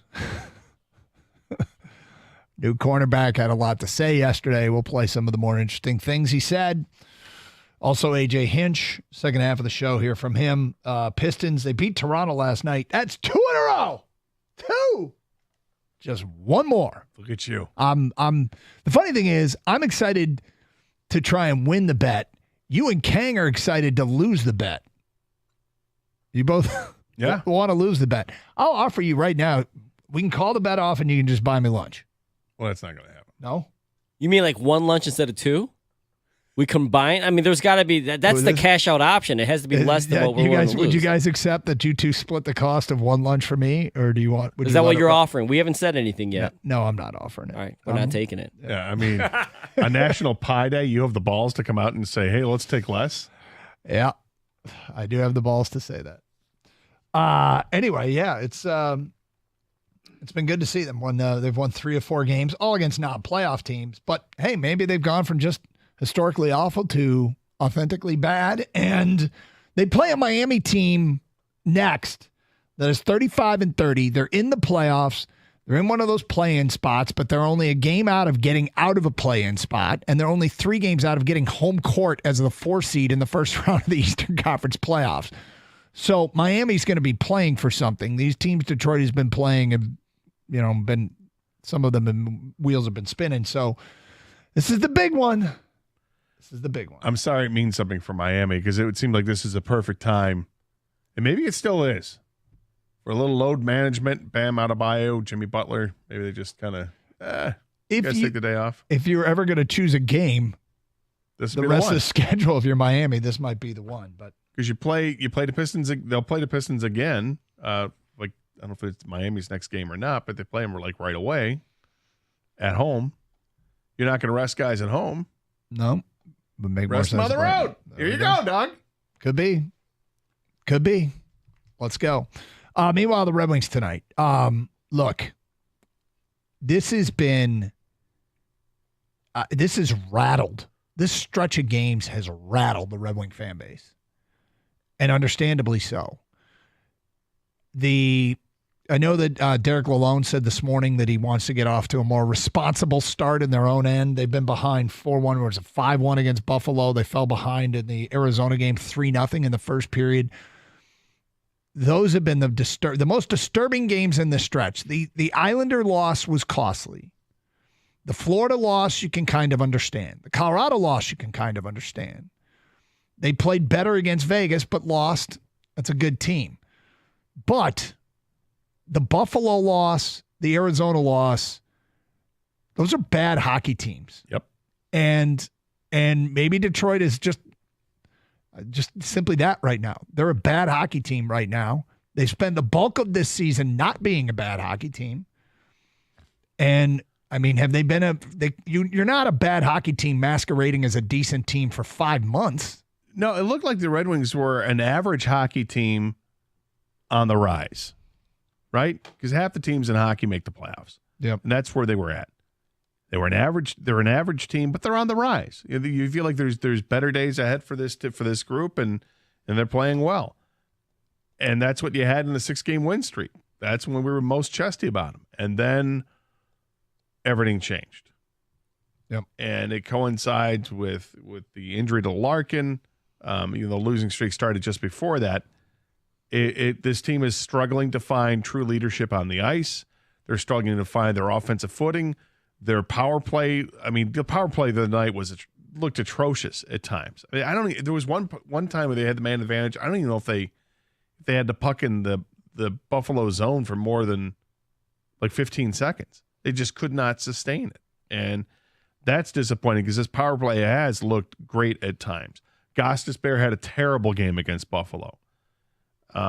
We've seen other players just not bring it, and they can't afford to do that at this time of the year. To have the listless performance and why to have it have they done this on and on? I don't know. It's the $1 million question, and I mean, they got to be looking for answers too, right? Yeah. Why suddenly do they look so bad? We got it. Larkin injury plays a role. Does it play this much of a role? Is Dylan Larkin this valuable to this team? And look, a lot of people get wrapped up in whether he's a superstar or he's a legitimate captain or, they need to have better than Dylan Larkin. Yeah, if you can get somebody better than Dylan Larkin, I'm not against it. But does he mean that much to this team? I think he does. I think it shouldn't doesn't explain everything. No, this is a veteran team. He's their most valuable player. He's their best player. He should not mean this much that when he goes out that the rest of the team can't just step up their game and compensate for the loss of Dylan Larkin. I mean, they do have Patrick Kane on this team who's playing at a really high level, and Patrick Kane was one of the leaders when he was with the Blackhawks, winning Stanley Cup after Stanley Cup. Mm-hmm. You know, they've got some veterans on this team. They're not. This isn't this. Oh, they're so young. Let's roll them out like the Pistons are. This is a team that's got a nice mix of young players and veteran players. The adults are in the room and they're not doing anything. It's. Perron, Sprong hasn't scored in a month. Sprong is another one. There's a bunch of guys that, as veterans, I fully expected them to be able to weather this storm without Dylan Larkin. And I don't mean keep winning, but I didn't think they'd be taking on water like this. No, and the other thing that Dylan Larkin does that goes way underappreciated, and it's part of the Red Wings system since Scotty Bowman took over, and that is the forwards have to be defensively responsible. They totally changed Steve Yzerman's career after all the knee injuries. Scotty Bowman's, hey, look, we want you to play more defense, and you're going to be even more valuable. And he bought into it, and they won cups. And that's what they're asking players. You can see players have all this offensive potential, but they don't stay with the team because they can't play defense. They're not responsible defensively. Dylan Larkin was outstanding as a two-way player. They need these guys to go out and do the job. And it's the biggest part that stuns me is the number of goals they've given up. Like if you're without your best offensive player, okay, tighten things up. Try to win games 3-2, 2-1, stay in those close, tight games. And they're not. They're giving up 2 and 3 goals in the first period. And the other night was just atrocious. 248-539-9797. Rick's in Westland, and he's on 97.1 The Ticket. What's up, Rick? Hey, how we doing, guys? Good, thank you. Rick. So one thing that I read the other day was something that David Perron said, and he said something to the media about how during their winning streak, they were outscoring their defensive problems. So a lot of their losses lately have come from a lot of defensive lapses, as the scores have shown. And when you get to playoff hockey, really in any sport, the game kind of then starts to fall back on the defense. And there's another thing I wanted to say, but I'll get you guys' take on that first. So, the thing is, the Red Wings, when they were playing well, when they went through that hot stretch a couple weeks ago, there was high praise coming in from their defense. The crew on ABC, opposing coaches were raving about their defense. Alex Lyon was stopping everything thrown at him. And now it's just it seems like there's grade A opportunities in like bushels full and some shoddy goaltending mixed in, and it's all just unraveled. Yeah, and it really, I don't want to say that Larkin not being there is the problem, because you have other guys that can bring the energy to the table, but they're really making it look like the team as a whole is that they've been playing with the same guys all year long, and it doesn't seem like they've been moved around a lot. So when they get shuffled, they seem like they're kind of like wondering, what do I do when it comes to playing with these guys now? I haven't played with them all year. And that's kind of where I'm kind of not trying to say that Larkin being out is the problem, but the team is making it look that way. They sure are. They sure are. And they got to figure something out. Well, they have too many veterans on this team not to be able to snap this losing streak. That's the thing, right? Yeah. I mean, both on the blue line and the forwards. There's just too many guys that you're looking at and go, come on, man. You've been around this league long enough. Let's go. Bring it. And they haven't. So get out there tonight. Get off to a hot start. Knock down a couple goals early. And don't look back. And get back in this playoff chase. There's everything on the line. We were talking about how the Pistons are playing a Miami team that's got a lot to play for and is trying to improve their playoff spot. They need to be playing desperate hockey. It's kind of the playoffs now. And then once you get in, this is where anything can happen. The last 3 full playoffs over the last 5 years, wildcard teams are 500 in the first round. Now, there was those 2 weird years with COVID. The one year you only played teams in your division. The other year, 24 teams made the playoffs. But last year, the year before, and 5 years ago, normal playoff formats, wildcard teams, 500 in round 1. All right. Next hour, let's get a little bit into Carlton Davis and what he had to tell the media yesterday. And another edition of Are You Going to Eat That at 12:35. It's Carson Anderson, 97.1.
Brought to you by Twin Peaks. New contracts for Dan Campbell and Brad Holmes. The Lions announced today they've extended both their head coach and GM through 2027. Specific terms weren't disclosed. Team also announcing a multi-year extension for special assistant and Lions great Chris Spielman. Detroit hosting run-stuffing defensive tackle DJ Reader, who most recently played for the Bengals, on a free agent visit today. It's a position of need for Detroit, which didn't tender Benito Jones, making him an unrestricted free agent. Tigers open the season 2 weeks from today at the White Sox. They'll be facing a different starting pitcher than they had anticipated, though. Chicago trading ace Dylan Cease to the Padres for 4 prospects. Can the Red Wings stop the bleeding? They bring the Coyotes into LCA tonight, having lost 6 straight and dropping out of the playoff field. Here the game here on 97.1 coverage starts at 6:45. And the 2-time defending Super Bowl champion Chiefs are threatening to leave Kansas City if voters there don't approve a 40-year sales tax extension that would fund most of an $800 million upgrade to Arrowhead Stadium. The Hunt family, which founded the Chiefs in 1959, are only willing to contribute $300 million toward the project. They're worth an estimated $25 billion. At the Corewell Health Update Desk, I'm Beanie Howell. For more, go to 97.1 The Ticket or Odyssey.com.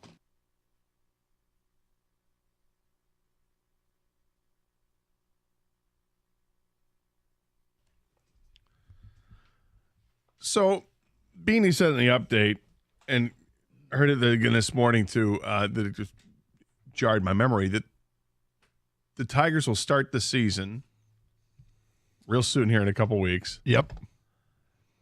At Chicago. Yep. What? What do you mean, what? I don't understand why we start the season in the end of March in a cold weather town like Chicago or Detroit or Boston or New York. There's plenty of places that you can have the northern team start a little further south, buy yourself some time for the weather to change another week or so. This is one of my pet peeves of baseball. All right, what are the warm weather teams in the American League? Or teams that play in domes, right? So you've got Toronto that you could play in a dome. I would include maybe you might be able to get away with like Baltimore. But keep in mind, you play everywhere, Doug. It's no longer just American and National League. So I know, but I'm so you got what, Tampa? I'm trying to do this by memory rather than looking at the Angels, Texas, Houston, yep, Seattle, and then you go. I don't know if Seattle's any better than Chicago, but Seattle is it? They're not. Well, it's retractable, isn't it? I can't remember if theirs is or it isn't. It might be. Out west, you got Arizona, you got San Diego, you got San Francisco. Right now we're at 10 places, and there's 30 teams in the league. So maybe that's the answer to your question. Well, but then there's certainly further south than what Detroit is. And yeah, I mean, you start to run out of spots that can host games. Miami, Atlanta. That's 12. So some northern teams are gonna, some northern teams are gonna have to end up hosting. But it is what it is. Do you think the teams want to have their first game at home too? Do you think teams request that? I don't know. I don't know what teams request. I think there is this always seems like it has potential to be an issue. Although with the weather we've had, hard to complain. We'll see what it's like when they actually play here. But it's, we know what weather can be. It can be, 70 degrees one day and 30 degrees and snowing the next day. You can't really count it. I've always wondered why we starting in March to begin with. Yeah. But it's a 162 game schedule. They got to get them in some way. I've always been a proponent of more double headers. But whatever. It's a pet peeve. I'm sorry. It's okay. So the big news today so far is the signing of contract extensions for Brad Holmes, Dan Campbell, Chris Spielman. Holmes and Campbell down here through 2027. There's not going to be much debate here. I think everybody's on board. I think we expect this team to be in the mix in the NFC for a number of years here. And over the next 4 or 5 years, do I expect them to get to a Super Bowl? If I had to bet on it, my 51, and it's just my 51, says that they will get to a Super Bowl. But I'm much stronger than that in thinking that this team's going to compete in the NFC at a high level over the next few years. There'll be ups and downs. There'll be highs and lows. There'll be some years where you have greater cases of health than others. But when it comes to this general manager, this coach, you can make a case that they might be one of the better combos we've ever had. McCloskey and Daly were really good. You go Jimmy Devellano and Jacques Demers. Yeah, you go working with Scotty Bowman. Sure, yeah. You've got Dave Dombrowski, Jim Leland. I mean, but this one, Brad Holmes and Dan Campbell, GM and coach, seems like a pretty good pairing. Chris Spielman, nobody's going to argue that. I mean, he seems to have been instrumental in a advisory role with this team and helping to define the culture of the team, what they want it to be. Yep, I would in fact think that having that guy who's been here for so long that can provide some perspective has probably been a great asset to Holmes and Campbell and others. But it's funny when you think about the day that Dan Campbell's contract came out, there was some criticism over 6 years. People were like, 6 years? Because he got so many years, and typically first-year coaches don't get that. People thought that's what you had to do you had to overpay a coach to get him to come here in Detroit, and it's a guy who's unproven like Dan Campbell. But it's all worked out. Yep. It's all worked out, and that is awesome. On the field, today's DJ Reader Day. He is in town. I actually expect him to sign a contract with the Lions. And is it like a 1 year, $6 million deal, something like that? 1 year, $7.5 million, in that ballpark? That's what I'm expecting. I think Cincinnati knows they're losing him. They signed Sheldon Rankins as a counter move to fill the void. This guy has a reputation as a run stuffer at the defensive tackle spot. And right now, that room is kind of empty. It's only got, Aleem McNeil is the only sort of known, counted on starter. Outside of that, you're looking at guys like Broderick Martin, Tyson Alulu, Levi Onwuzurike. They need another starting defensive tackle. And Alulu's a free agent, I think. I thought he was under contract, but maybe he is a free agent. Either way, it would make sense that he's a free agent. I don't know why they'd sign him to a multi-year deal. Bottom line here is Reader. They need to bring in more than just DJ Reader. It could be a draft pick added to the mix. But as a run-stuffing defensive tackle next to Aleem McNeil, yeah, I think you're better if he's healthy, but not like great up front and in the middle of the defensive line. But better, yeah. I think he's better than their other options there right now. But is he better than when Bugs was playing well last year? You got some guys that can slide inside as well. I don't know. I mean, it just feels like this would be another, hey, they got a little bit better, but not a lot better kind of move. Yeah, I don't know what kind of money he's going to command. Defensive tackles have gotten paid this offseason. Yep. So I don't know how much he's going to get.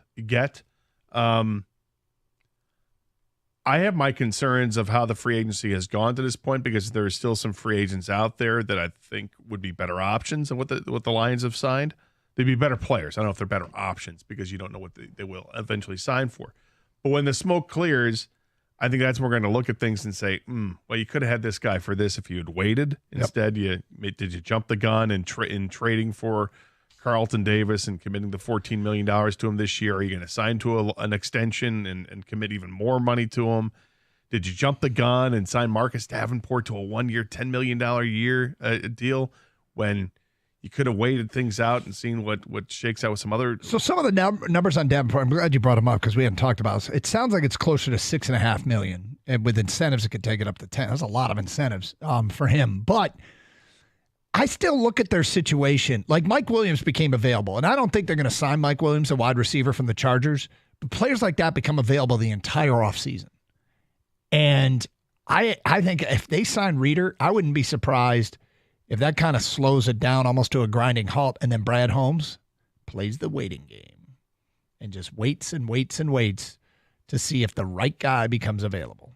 Well, I may be willing to play the waiting game right now and not sign Reader because I don't know if Reader is going to make this team that much better. I'm not against it. I'm cautious about this one. I'm not sure. What's different about this one than some of these other ones that you've liked in terms of, hey, it makes him better at the position? I think a track record or guys that don't have the injured history. I think that's one thing. Well, Davis had an injured history. I'm not thrilled about the Carlton Davis signing. I mean, because you traded a 3rd-round pick and you get a guy you're paying $14 million to, who's been hurt. Kang, would you want to see DJ Reader signed? Obviously, if the money's right, I don't know if you have to put that qualifier in there. No one wants to overpay for a guy who's been injured a few times the last few years. I think his role would be, you saw what the Lions did at the end of last year when they started running out in D linemen. Tyson Alulu, like they were grabbing guys that hadn't played all year because they needed bodies in the middle to help put alongside Ali McNeil. And Ali McNeil ends up getting hurt, so they really needed guys, right? So I think what Brad Holmes is doing is he's getting a guy who's got a reputation in the league. Unfortunately, one of the parts of his reputation is he has been hurt. But when he's healthy, he can help stop the run. And this defense was really good at stopping the run last year, and you don't want to stop that, right? So I'm not against it. Like I said, if the money's right, they definitely need bodies, though, because there's not a lot there right now. This guy, but it's getting to the point where it's clear Brad Holmes, part of his formula is get a guy cheap coming off an injury. And that's risky, man. He's taking some chances that those guys won't get hurt again. Another report came out almost a half an hour ago. Detroit Lions Anthony Pittman, linebacker, plans to sign with the Commanders. This from Tom Pelissero. Mm-hmm. Played every game over the last 3 seasons with Detroit. He's a special teams guy and backup linebacker. But just a Lion, it's a little note there that he is no longer going to be a Lion. And they'll have to find somebody to replace him on special teams because, again, the guy played every game last 3 years. They're always going to have to find depth guys. I don't know if Reader strike. He doesn't strike me as a depth guy. He strikes me as a guy that they plan to plug and play. I think he'd be a starter in the middle. middle. Isn't Pittman a linebacker? Yeah, okay. A linebacker, special teams guy. Okay. But does Reader bring them exactly what they want from a culture fit? Well, and that's the big thing with these guys. Do you even get a visit anymore? Is that what they're interviewing him for? I think it's part of it. Yeah. I think they probably know. I mean, guys, they already. I would imagine the coach and GM have a pretty good idea about personnel throughout the league. One would think. Reputations and talking with people and stuff. All right, the newest Lion, the cornerback Carlton Davis, spoke yesterday, and he was interesting. Play the best of what he had to say. Another edition of Are You Going to Eat That at 12:35, 97.1 The Ticket.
Doug Harsh, Scott Anderson, 97.1 The Ticket.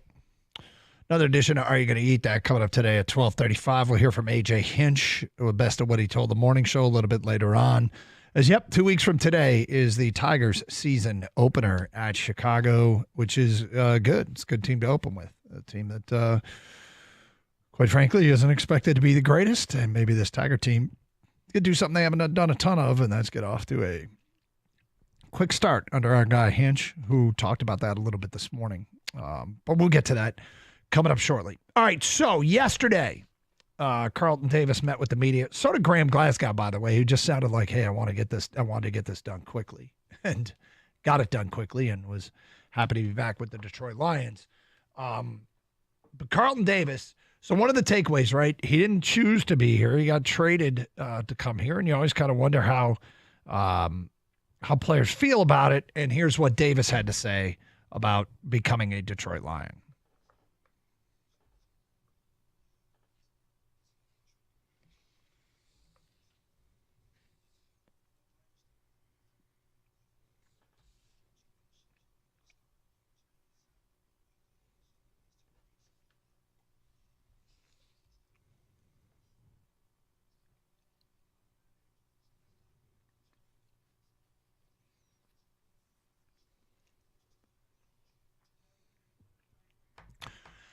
I don't know if it's ever going to get old, but anytime anybody praises our organization, after my entire life, I feel like I can't play these sound bites enough. I agree with you. It's great to hear that players want to come here. They're comfortable. If they get traded here, they're comfortable with it. And, this is an off season like we haven't really experienced in our lives. It's an off season where they're coming off playing in the NFC Championship game. And the difference between this one and the last time is that they didn't get blown out in this one. No. This one, we know what happened in the game. We know how close they were. Yep. And it's an offseason of hope to get even better. And I think this is where there's some disappointment with free agency so far, is that you see this team that's built the way that they were built, and there are ways that maybe you could just put yourself over the edge if you take a bigger chance, and they haven't done it because of their methodical ways. And I can disagree with it, but I can also say that I can trust Brad Holmes. It's not what I would do at this point, but hey, he's got time to cook. So here is more from Carlton Davis. Sounds pretty confident. One of the questions is, what is Detroit getting when they get you? Here's what he said.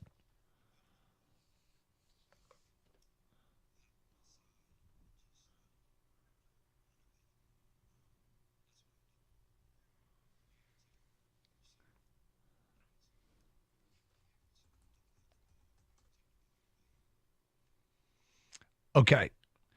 All of that stuff is awesome if he can do it.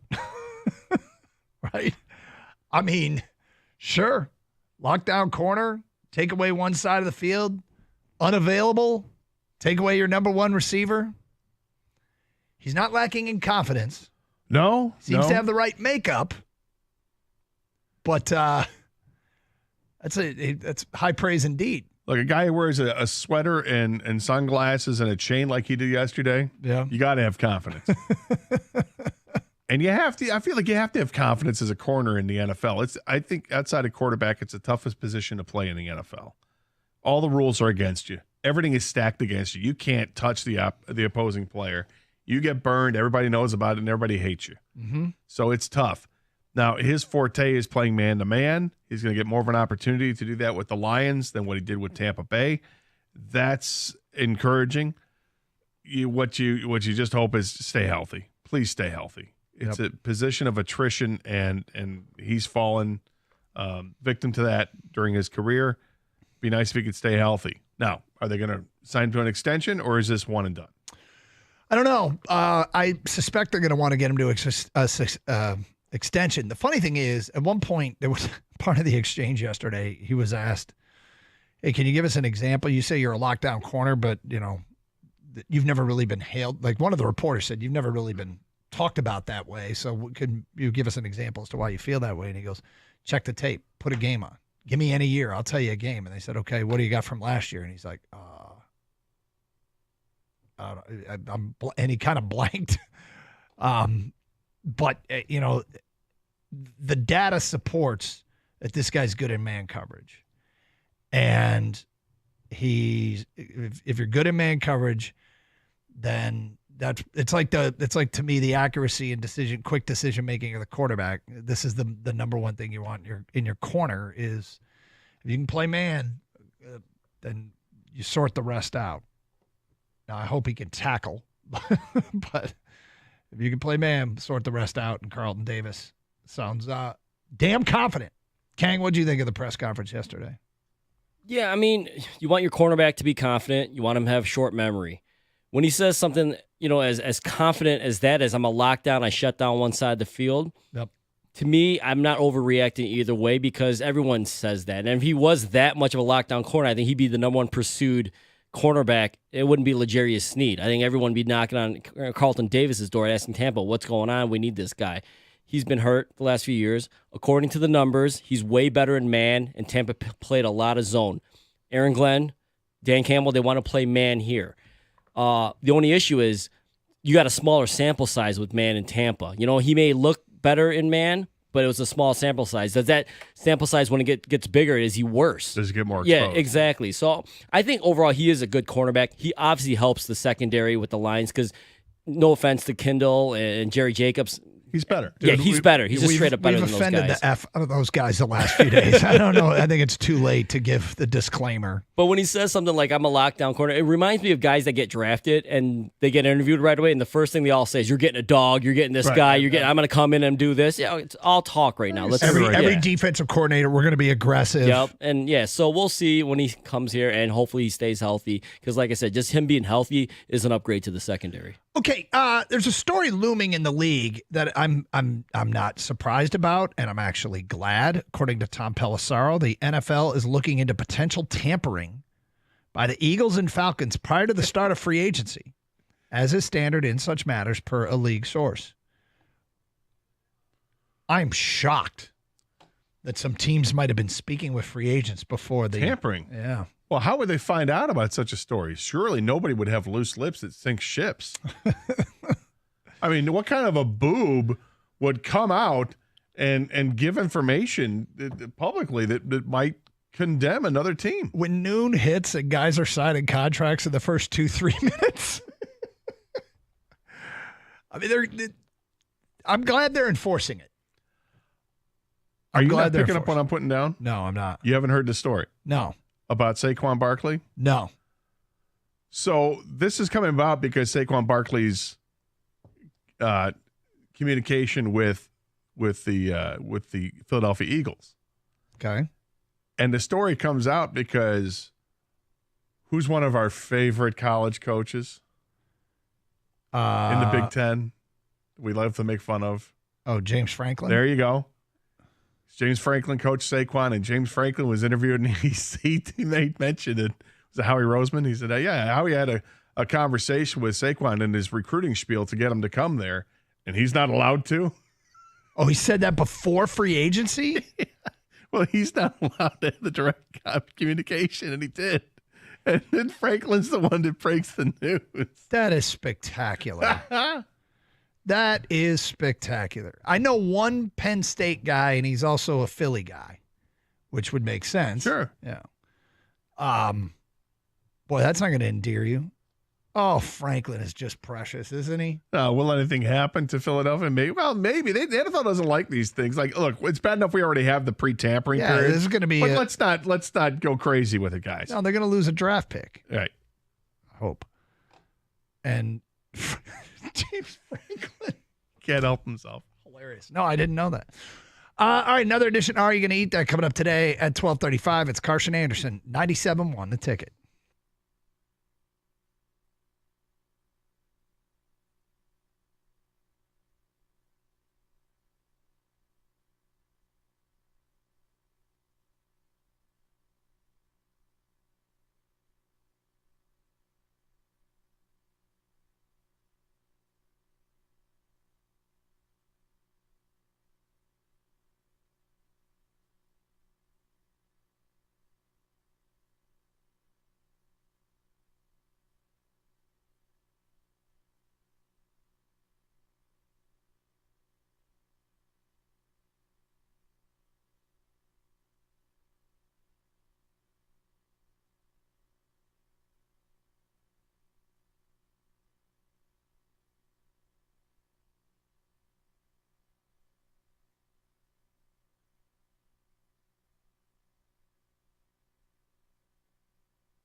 Doug Harsh, Scott Anderson, 97.1 The Ticket.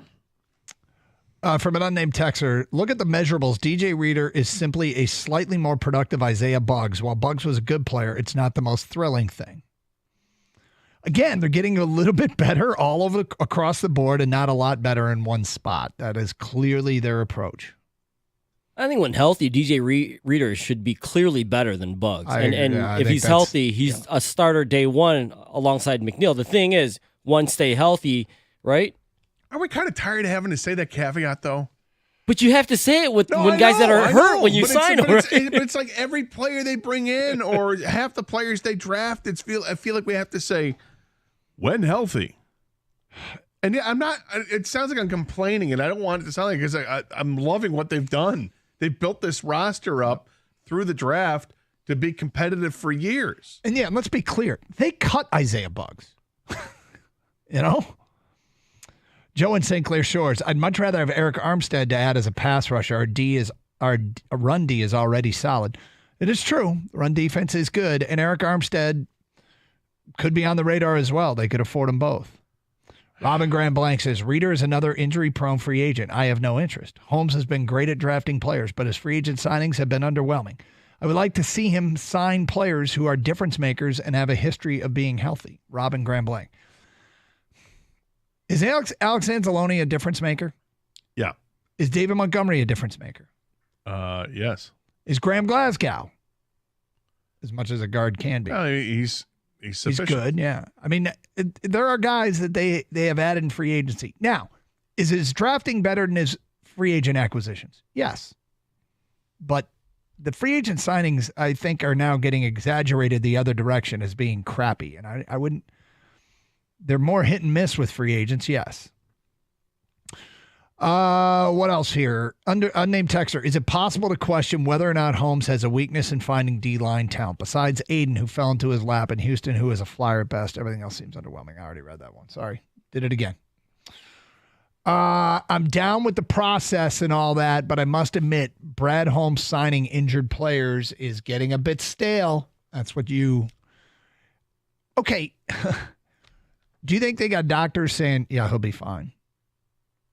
Or do you think that this is an example I think it's the NFL, and you do your best with the medicals, and, guys, sure, hey, can he be 100% by the start of training camp? Yep. Will he be debilitated by this at all?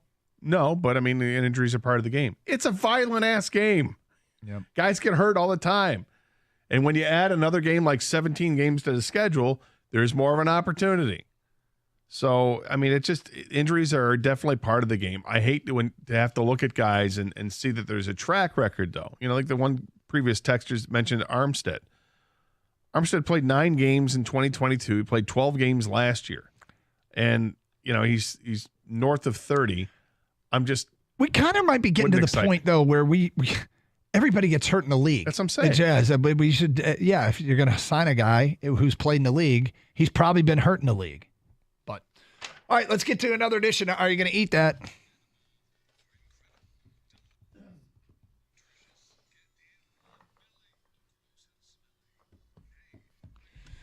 Got a whole bunch of new menu items, things that are out there and available. Gator, we like to do this every once in a while. We ask you and Kang, would you eat this? Would you try this?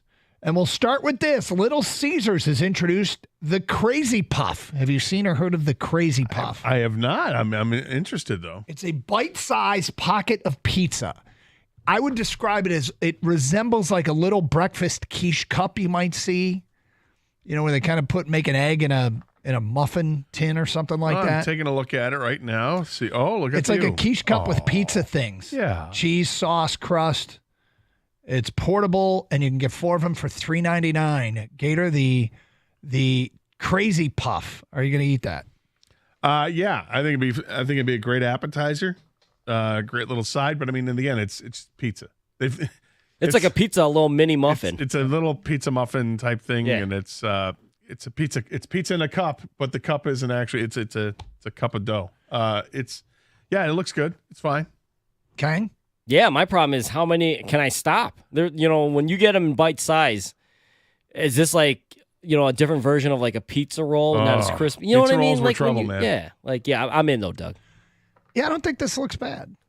I think I might actually try this. Well, how are you going to do with a pepperoni? I won't. Don't they make it with cheese? Can I Do get it they? with just cheese? Do they? Cheese and sauce? I mean, look, if I don't have Dare that to option. dream. If they don't have that option, then yes, I'm out. All right, next up. We've talked about the fusions when two brands combine. Yep. Like Doritos and Taco Bell came with the Doritos Locos Taco. Sure. Then there was, we just did Cheez-Its and Ranch. There's going to be a Cheez-It flavored ranch dressing. I keep talking about the Reese's Peanut Butter Cup animal cracker. Yeah, that's a good one. Now Coffee Mate has teamed up with Dr. Pepper to create a coconut lime creamer specifically made for crafting a dirty soda.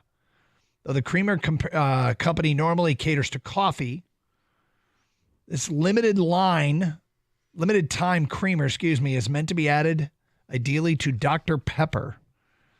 The coconut lime creamer in your Dr. Pepper. Gator, does that sound like something you would try?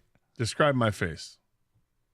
You look like you smell a bad smell. Yeah, it sounds like it's awful. I'm not a big fan of coconut. Some things I like coconut, but there are very few things I like coconut in. When it comes to a drink, pina colada is great, but mixing lime coconut with Dr. Pepper just doesn't sound like that's the You'd have to think that they had a test kitchen for this, because I agree. I think it sounds awful. But do you think there's no way they put this through a test kitchen when this is awful? Let's do it. Kang, what do you think? Yeah, I mean, all the flavors they put out go through a test kitchen, and they pass whatever they have to pass before they put it out to the public. I like Dr. Pepper. I like coconut. I like lime. Never would I thought to put the three together. This does not sound good. I would not try it just based on what it sounds like. All three of us out on this. Next up, yesterday was National Ginger Ale Day. Did you know that? I did not know that. No. I'm a big fan of ginger ale. It's ginger funny. ale is the most underrated mixer there is. I opened up the fridge and I looked and I'm like, what? Because I saw a can of this in our fridge. Canada Dry Fruit Splash. Okay.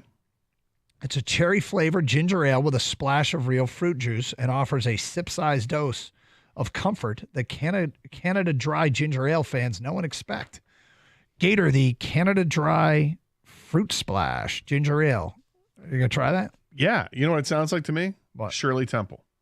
Yeah, it could be. That's exactly what it is. Similarities. Yeah. Throw some bourbon in that. Now you're talking. Maybe a little vanilla vodka. I think those are a couple of excellent opportunities for the mix. Yeah. I would do that. Kang, you? Yeah, before I get to my answer, someone just texted us. The only time Gator likes coconuts is when he's at a baseball game. Yep, using it Which as a is weapon. true. I mean, Yeah. just to protect myself. It's more than just a weapon. Yeah. This sounds good. I agree with Gator. I think ginger ale is a great mixer. I think it's an underrated pop, and this sounds fantastic. I drink this. Okay. Doug? Do you use ginger ale as a mixer? No. No? No. Oh, you don't like pop? No. Too much sugar. Next, I drink some diets. You can go zero That's it. sugar. Okay, Fox 2 has a story out about Costco perhaps ending the run of $1.50 hot dogs and soda. I know that this is a popular item. It's not, are you going to eat it, but are you going to run out and eat it before they go away if they do? I mean, this would be really disappointing if Costco does that. I imagine Costco does just fine with their bottom line. I think they make plenty of money. And it's like the little give back that they have to the people that are purchasing the products happens to be this giant quarter-pound hot dog and a 20-ounce drink with free refills for $1.50. It's a great deal. It's an awesome deal. The giant slice of pizza they have for $1.99 or whatever it is a great deal. Please, God, don't take this away from the patrons that are spending hundreds of dollars going and buying stuff that they don't need. Maybe they're buying a shower head. Did I just do that? Yes, I did. Are you buying? Hey, how about another extra set of utensils? Why not? They're on sale. That's what happens when you go through the aisles of Costco. Kang, Next thing you know, you've got $385 worth of items. We got I a deserve commercial my break coming up. $1.50 hot dog. Kang, are you going to run out and get this before it goes away? Did the music play? Did we grab Gator? We kind of sharked him, yeah. With the rising cost of everything we've been able to deal with, this I would not be able to deal with. Are you kidding me? This is like, what's next? Arizona iced tea going to $1.50? No Wow, way. That would suck. That would really change the Yeah. can. All right. All right. And finally, Wendy's has a new Orange Dreamsicle Frosty. Representing the brand's first spring-inspired seasonal flavor, the Orange Dreamsicle Frosty offers a unique spin on the familiar flavor, packing a spoonful of sweet orange notes combined with a classic smooth vanilla Frosty for a dreamy orange creamy experience. Gator, you going to eat that? Yes. I started to drool a little bit, went through the description. And apparently it's going to replace the vanilla Frosty for a very limited time. But this sounds amazing. Kang? Oh, this is awesome. Orange is one of my favorite fake flavors. Love They it. do a great job of fake orange. Yes, fake orange is great. Fake I always go orange with orange. scent is great. Mm-hmm. Yeah, I'll take a Oh, pass. come on. What? If I'm going to do this, hold on. If I'm going to do an ice cream thing, I'm getting a Dairy Queen Blizzard. I'm not getting this orange thing. I'll just get a Blizzard. But I'm It's never going to orange. eat It's this. healthy. No, it's not. It's orange. No, it's not. Got real fake vitamin C. Come on. It's not healthy. Nice try. Part of a though. nutritious breakfast with, a handful of kale and other real fruits and All vegetables. right, then. Okay. AJ Hinch, that concludes another edition of Are You Going to Eat That? AJ Hinch, Tigers manager, talks about Jackson Jobe, gives a timeline. Hear what he had to say coming up today at 102 on Carson Anderson, 97.1 The Ticket. Hey, bet the NBA with a no-sweat same-game parlay from FanDuel. Every Thursday with TNT Thursdays. It doesn't matter if you're new to FanDuel or already have an account. You get bonus bets back if your same-game parlay doesn't win on any NBA on TNT game. NBA same-game parlays are the perfect way to combine your bets for a chance to score a bigger payday. However you want to play, just visit FanDuel.com/Doug to bet the NBA with a no-sweat same-game parlay with TNT Thursdays. That's FanDuel.com/Doug. FanDuel is the official sports betting partner of the NBA. And oh, look, yes, indeed, confirmed today is Thursday. Must be 21 or older and present in Michigan. Minimum 3-leg parlay required. Refund issued as non-withdrawable bonus bets, which expire 7 days after receipt. Maximum refund is $5 unless otherwise specified. Restrictions do apply. See terms at sportsbook.fanduel.com. Gambling problems? Call 1-800-270-7117 for confidential help.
I'm going to show you a headline, and you tell me if you think that this is absolutely happening. You ready? Yes. All right, there's the headline. I saw that headline. And what do you think? Yep. This is just a warning for you younger people out there, you Gen Z and you millennials. You're turning into hunchbacks because you're spending too much time looking at your phone. Apparently, there's doctors warning people that they're seeing more examples of people hunched over. And specifically the under 35 crowd. Hunchbacks. That's right. Too much time.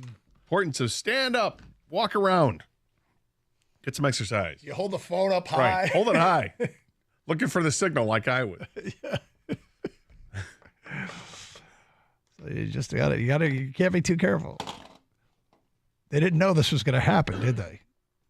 But hunchbacks, huh? Yep.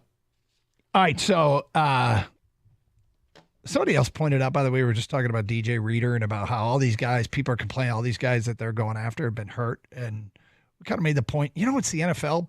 Everybody gets hurt. And we just got some feedback here. Great players who never get hurt, those tend not to be available in free agency. That's a good point. I mean, why did what did we talk about with Jonah Jackson? Let me just spit it out. What did we talk about with Jonah Jackson? What was the downside of Jonah Jackson? Well, he's gotten hurt the last couple of years. Yep. So the Rams are talking about how, he's a good player when he's healthy. Yep. Everybody does. A lot of players get hurt. And, the injury-prone tag is different than just a guy who's gotten hurt. Right. Like if Joe Burrow were to hit free agency. Is Joe Burrow not going to get the best contract in the world because, he missed some time? Look, it's something we'll mention and we'll talk about that. Yep. And this is why I'm a little squeamish about investing a third-round pick and $14 million for the year. That's clearly their biggest investment. Right. Despite getting the 2 6th-round picks back to get Carlton Davis. Yeah, I could balk at it. But understandably, the perfect free agents aren't really out there that you're going to get on the cheap. Guys that play every down and that are available. And are really good. Yeah, and they're really good. No, I mean, you have to pay for it. If the guy hits the market, they're going to get paid if they have a proven track record of being really good and staying healthy. Yeah. All right, so AJ Hinch joined the morning show today, and we'll get to what he said coming up next hour. I do want to touch on some news items. He did go so far as to say that Javi Baez is trending towards hitting in the bottom third of the order. Yep. And now the good news is, if you're looking for any good news, if you're looking for a silver lining, he's apparently fielding at an elite level, and they're very happy about that.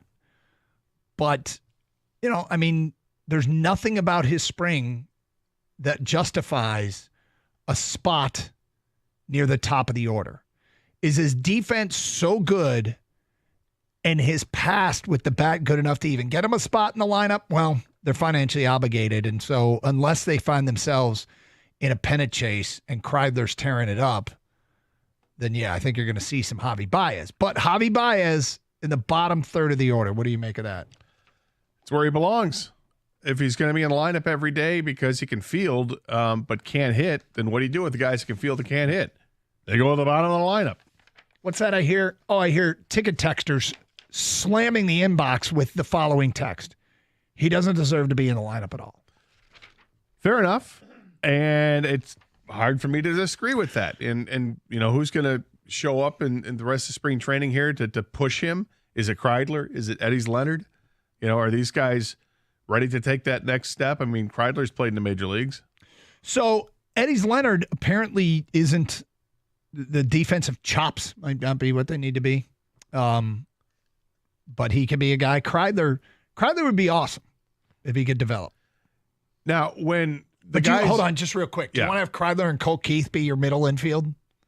Two guys with about 5 minutes of experience. I'm okay. Well, if you're going to be willing to be patient with Colt Keith, yeah, I'm willing to be patient with Kreidler. I just think the combination is probably something that would make them balk at that. I'm sure it would. And at some point, look, Kreidler would have to prove that he can hit.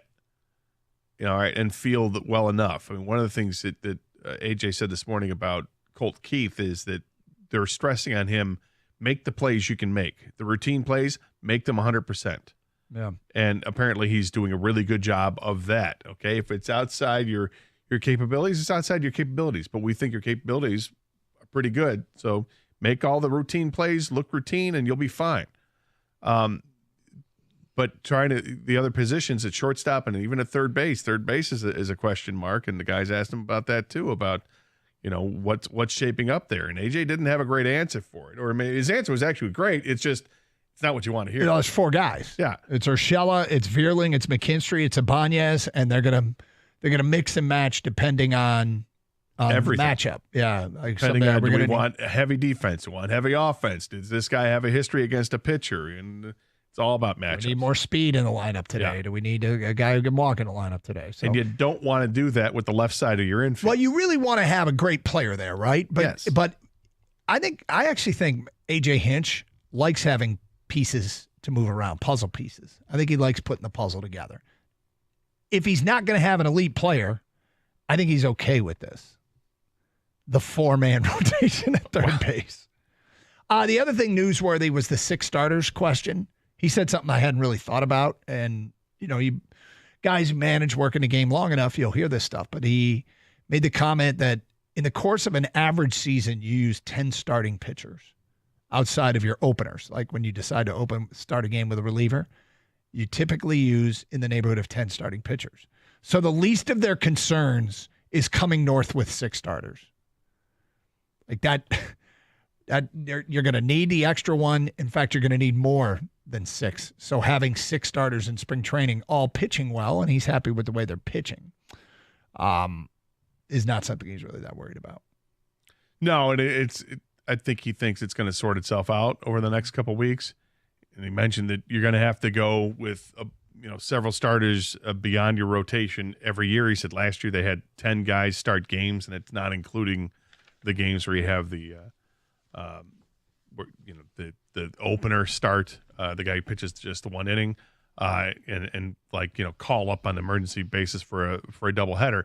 You're gonna have guys that go out of the game with a blister in their hand and they're out. And You need to bring somebody up, and somebody's gonna have to get the job done. And it's better to have 6 than to not have it, right? Yep.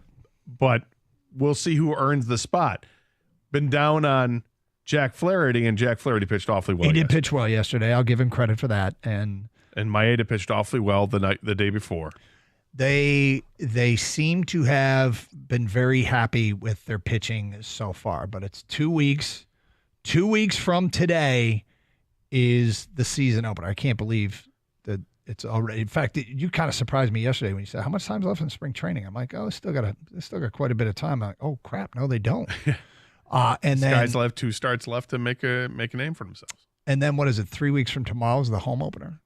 Yeah, I think it is. So, game against the Oakland A's. Tigers open with 3 on the road in Chicago against the White Sox, and then 3 more in New York against the Mets before coming home for the first time. And then they had that dynamic inning turned in by Jackson Jobe. Well, and that's something we got to talk about, and it's something AJ talked about at length. We'll hear what he had to say coming up at 1:04 here on Carson Anderson. Just a reminder, you can stream the show with the Odyssey app. Download it for your mobile device today, AUDACY. Then you can listen to the show anywhere in the United States or Canada. And there's going to come that time, man, where your favorite team does something bold and you're going to want to know about it. And you're going to be off camping in central Illinois. It's beautiful this time of year. And you're going to wish you had a chance to listen to what was going on in the station. That's why you get the Odyssey app today. Also stream through our website, 971theticket.com. Central Illinois. Yeah. Where is that Peoria? Is that, I don't know where Peoria is. No, closer to the Urbana, but not Champaign. Gotcha. Yeah. Anyway, also stream with video. Go to twitch.tv, search up 971 The Ticket, or go to, do you think there's one campground in Central Illinois? Just one? Yes. It's got to be one. Sure. Also stream. If not, you're close to Lake of the Ozarks. Yeah, also stream with YouTube. Go to youtube.com, search up 971 The Ticket. It's Carson Anderson, 97.1 The Ticket.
The Lions have locked up their leadership. GM Brad Holmes and head coach Dan Campbell have each had their contracts extended through 2027. Special assistant Chris Spielman also getting a multi-year extension. This, of course, comes as free agency rolls on. The Lions meeting today with former Bengals defensive tackle DJ Reader and Allen Park. Now, if Tuesday was a must-win game, what does that make tonight? The Red Wings have now lost 6 straight games, falling straight out of the playoffs. They host the Coyotes tonight at Little Caesars Arena. Head coach Derek Lalonde was asked about the pressure of snapping that ugly streak.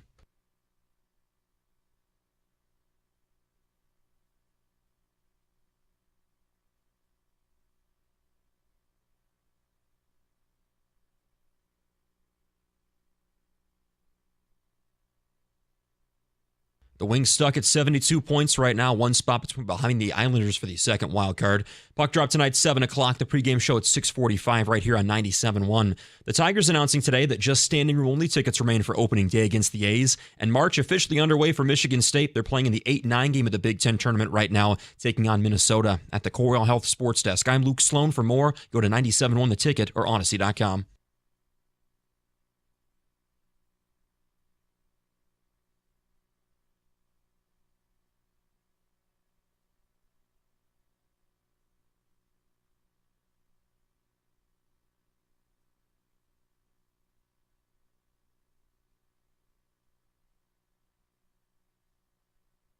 Doug Carr, Scott Anderson, 97.1 The Ticket. Open lines, 248-539-9797. Okay, talked a little Tigers there. Some of the news items that A.J. Hinch discussed, but we don't want to play the sound bites for you because we've done these other ones to be more interesting, and certainly like to get to the best of what the skipper told our morning show and get your reactions and thoughts on it. And let's start with the overall question of what excites you most about this team in this coming season. Here's A.J. Hinch on with the morning show.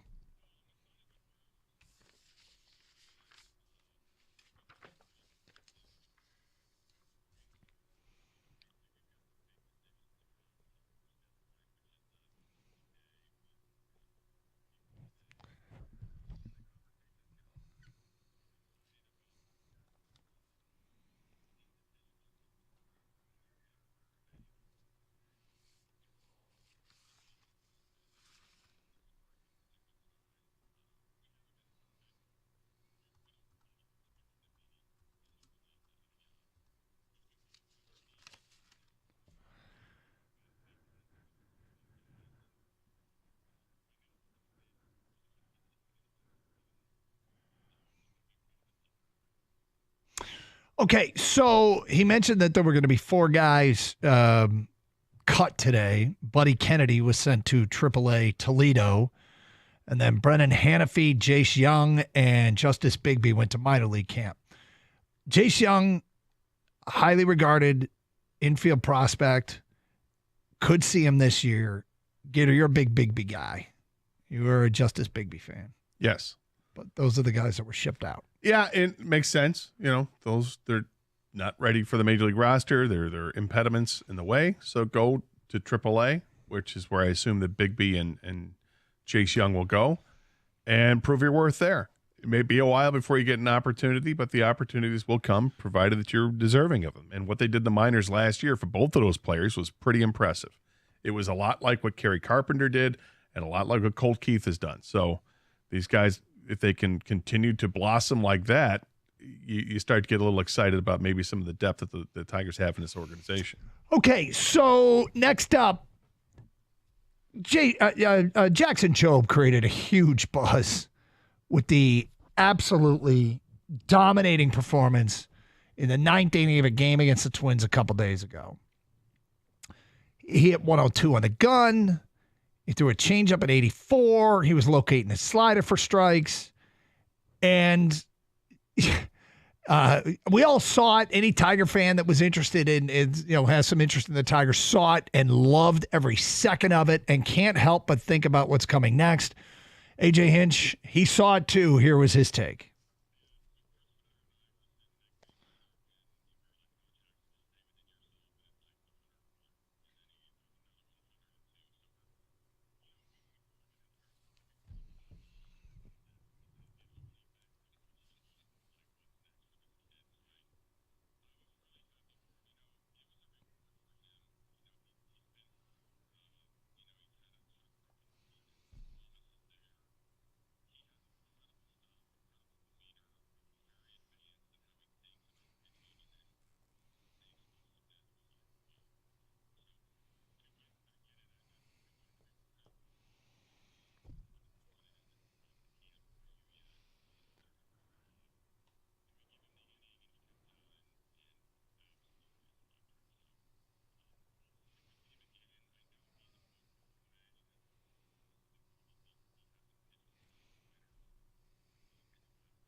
How can you deny us another spring training appearance, AJ?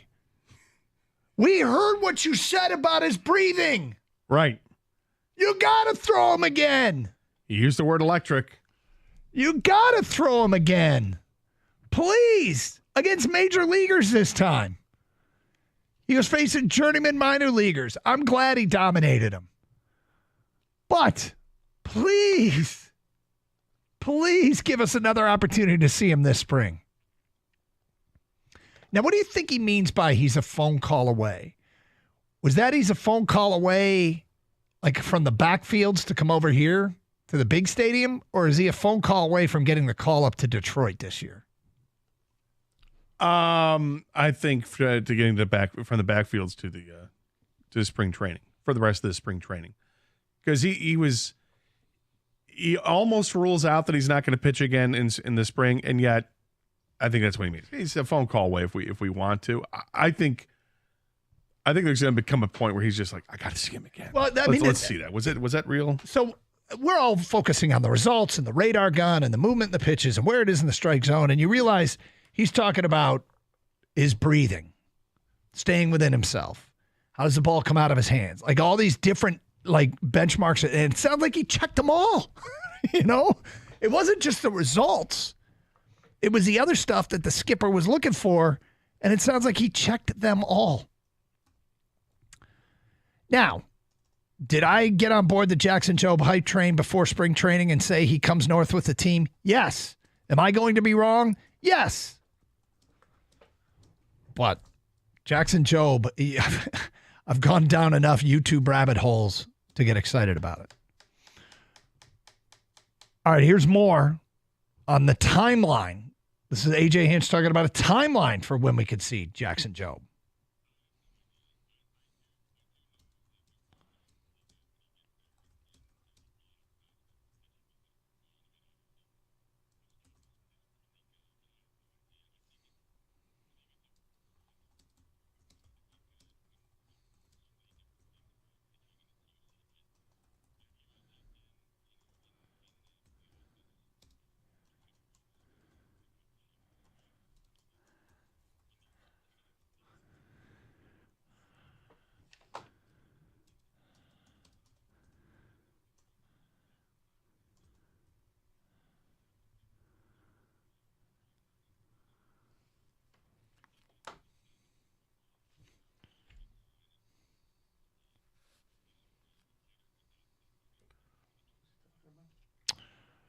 All right, so a couple things there. And this is one of the things where I get impatient and I wonder about a little bit, but we want him to be good when he gets there. It's almost like they want him to be a complete product, and this is nothing new. I mean, it's what's going on with Simon Edvinsson. We see a guy that we think can be better than what they have, but they're not a complete product. And maybe when you're just trying to survive at the major league level against great hitters, when you're just trying to survive, you don't have time to be working on stuff to make yourself better.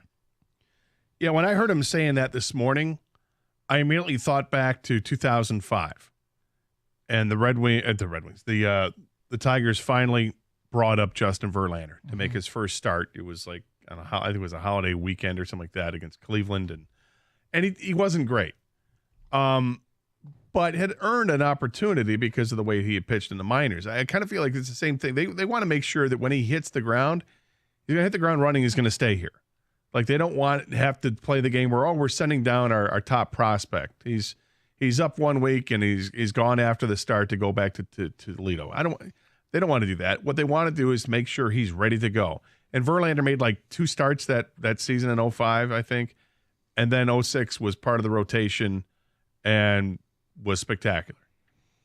Maybe not spectacular. It was really good that first year, and obviously starting off a Hall of Fame career. I'm doing it. I know what I'm doing. I'm doing the I want to see him now game. I want to see him too. And it's a little bit of selfish. Obviously, they know, when he talked about the parts of his game that he needs to work on, aspects to pitching, I think is what aspects of pitching that he still needs to work on.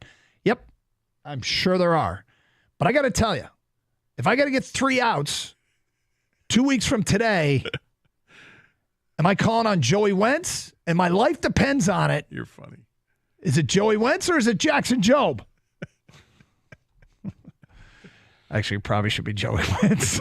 My life depends on it. It's your life you're talking about here. If all the money I've saved. Look, we always want to see the next guy. Like if you're going to tell me I could watch basically Jace Young and Max Clark and Justice Bigby and Colt Keith and Eddie's Leonard and Justin Henry Malloy, along with Jackson Jobe and Ty Madden and go with Casey Mize and Matt Manning and Tarek Skubal. I want to see all the young guys, right? Oh, Skubal's not as young anymore, and some of these other pitchers aren't as young as they used to be. Yeah, you want to see all those guys, but you know what the result would be. It'd be a train wreck because some of those guys just aren't ready for the full-time load yet, and to try to have a whole roster full of that isn't it. But that's not what you're asking for. No. You just want to see Jackson Jobe a little bit. Yep. And I get it. Actually, but I will be a little perturbed if they don't pitch him again, and he hasn't ruled it out. But I'm talking about in spring training. Yeah. Spring training is the perfect time to give this guy more innings. You can't say that his first start didn't warrant another look. Oh, of course it warrants another look. I again, you think back to Verlander, and if I'm not mistaken, Verlander was really good in the minors for the Tigers. And where they had to call him up, right? Yep. And will they get to that point with Jackson Jobe where it's like, hey, man, he's made 10 starts at AAA. He's pitched 61 innings and given up 32 hits, and he struck out 90. It's time to bring the guy up. We'll see. I don't know if it's ever going to get to be like that, but for Justin Verlander, the year that he came up in 2005, he pitched at Lakeland, went 9-2 with a 1.67 ERA. Then he went to Erie and pitched in 7 games there, went 32 innings, gave up 11 hits and struck out 32, walked 7. His whip was .55. His ERA was .28. They had to give him a start. They had to. Does Jobe go to AA? He goes to, I think he starts at AA and maybe he ends up at AAA. Yeah. All right. The manager also talked about Colt Keith. We'll hear what he had to say coming up today at 1:18. It's Carson Anderson, 97.1 The Ticket. So if you've got any issues at all with your heating and cooling, listen, Birmingham Plumbing, Heating and Cooling is a place to go to. They're going to make sure that your house is as comfortable as can be all year long. And we've had some crazy weather.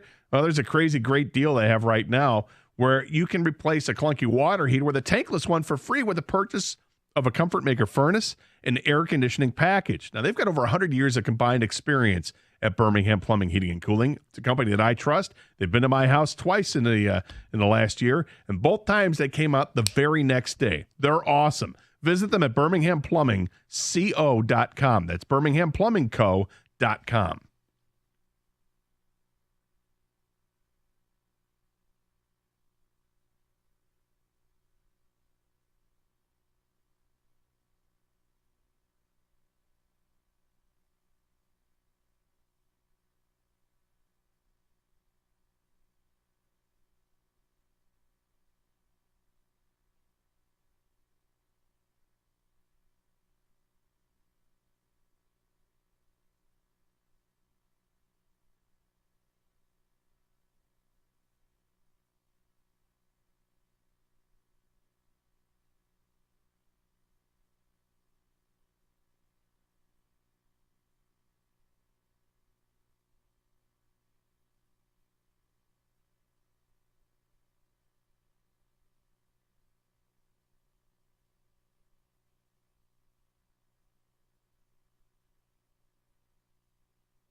All right. You know, I was going to say, I was thinking, I got to give it a rest. I really got to give it a rest. The whole Jackson Jobe thing. I'm getting a little carried away. Well, you are carried away. Well, I get I'm it, on the though. receiving end of people going, why don't they call up Simon Edmondson? Who was the relief pitcher forever that the Tigers wouldn't call up? Oh, And they finally called him up. He was a pretty highly regarded closer. not Franklin Herman. No, it's not, but it was that era. Oh, he's shortly after, and he was terrible. Joe Jimenez. Jimenez, yes, thank you. And I mean, it was every day during a Tiger season when they were playing important games. Why aren't they calling up Joe Jimenez? Why aren't they calling up Joe Jimenez? But here's the difference. But with Edvinson and also Joe Jimenez, is that they were putting together seasons in the minors where you're like, okay, now we're 2 months into it, and this guy's striking out everybody, or this guy is, he's just bored now because he's so good at the minor league level that you want to bring him up. You've seen 3 at-bats against Jackson Jobe.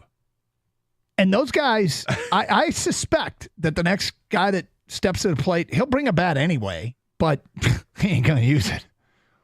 So here's John Paul Morosi talking about Jackson Jobe. Here's what here's John Paul Morosi talking about Jackson Jobe.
There it is. This year we're going to see Jackson Jobe. Now,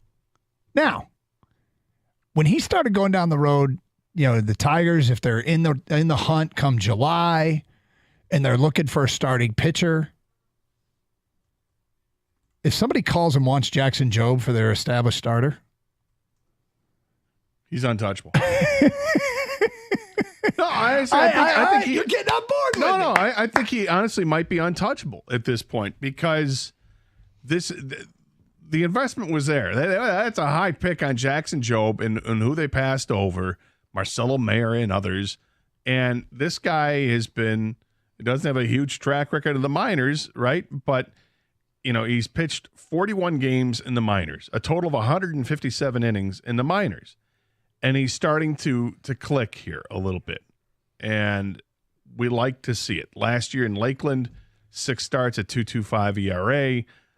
It's not a huge track record with him of being really good, but not, and he's healthy. He's ready to go. He hit 102 on the gun. Yep. That everybody in Central Florida saw. And now everybody in the country saw it because the video went viral of him with the pitches of 101, 102, and 101 or whatever. We want to see it. But he's young. He's 20 years old. He's got this ridiculous spin rate. He's 21 right now. Has this ridiculous spin rate and can do all these great things. He's ultra talented, but he's a pitcher. Take your time, and you'll bring him up when he shows that he's ready. Maybe it is this year. If he look based on the one inning, we've seen, it was a special inning. It was a special inning that we have seen, but based on that one inning, you're expecting him to start at Double-A, make 5 starts of no hit ball, get to Triple-A, make 15 starts where you've given up. 15. I'm just saying, you've gone your 90 innings of pitching, maybe even maybe up to 100 innings of pitching, and you're like, well, we got to stop throwing them, and we're wasting them here. We're wasting him at the Triple-A level. You're starting to talk my language because he's given up just 6 runs in those 100 innings. I mean, let's let him breathe a little bit. But I think about a team that like has a high payroll and they're going to fade like the Padres always do, and now they got Dylan Cease. But they just traded for Dylan Cease. And Dylan Cease, they're looking to get rid of Dylan Cease's contract, and they'll throw in Xander Bogaerts and Jackson Jobe going the other direction. Get on board the hype train. This guy's legit. It's fun. All right. One more thing from AJ Hinch. Colt Keith, opener 2 weeks from today. What has he seen from the young rookie who'll be given the second base job right out of the gate? Here's AJ Hinch on the morning show.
Joey being Joey Cora there, the infield instructor that he mentioned.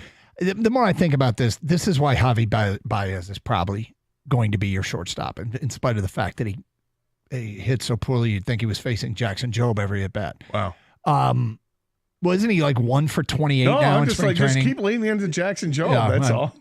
all. Anyway, if you do have a rookie second baseman, Javi Baez can field. He can play the position. And is, the money he's making, he should be happy. Given the production, he should be happy. And if he's hitting ninth, but is being the steady veteran shortstop next to the rookie second baseman, and that's the role he plays. I mean, I'm a big proponent of playing defense and playing at a high level. And you and I have done this show forever, and I've always valued defense more than you have. I'm not saying you don't value it. I just value it more. And it's a concern with a kid like Keith, but I do see that value in Javi Baez. He's got that value, and that's sadly his only value right now until he can prove otherwise. He has not hit as a Tiger. He has fielded. At times he looks like a Gold Glove winner. At other times you're like, come on, man, where are you throwing the ball? And what are you doing? Concentrate. And it seems like if he concentrates, he's as good as anybody that fields that position. Colt Keith is going to be a work in progress there. But Colt Keith has been brought up because they do have a position available at second base where he can kind of grow there. They don't think he's going to be awful or a butcher there. He's working every day. He's one of those guys that's out there before everybody else is on the fields working with Joey Cora. But he's there because of his bat. He hit 27 home runs between AA and AAA last year, over 100 runs driven in, and he hit 306 with an OPS of 932. Those are great numbers to do in just 126 games. That's why he's here. All right. Rule proposal change in the NFL that I think would be rather controversial, and a quarterback is apparently about to get traded. We'll get to those things today at 1:32 here on Carson Anderson on 97.1 The Ticket.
Doug Carr, Scott Anderson, 97.1 The Ticket.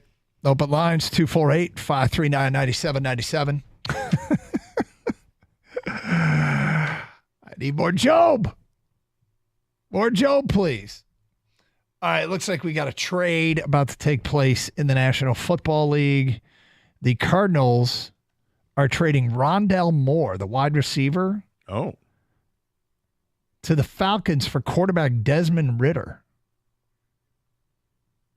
So Rondell Moore, a new toy for Kirk Cousins. And is Desmond Ridder clearly a backup, or do you think Kyler Murray is going to start getting pushed in Arizona? I can't imagine he's getting pushed by Desmond Ridder. I really can't either, but I can't imagine that the Kyler Murray thing is trending in the right direction. Well, it's not, but they're married to him with that contract he signed, and Desmond Ritter's not good.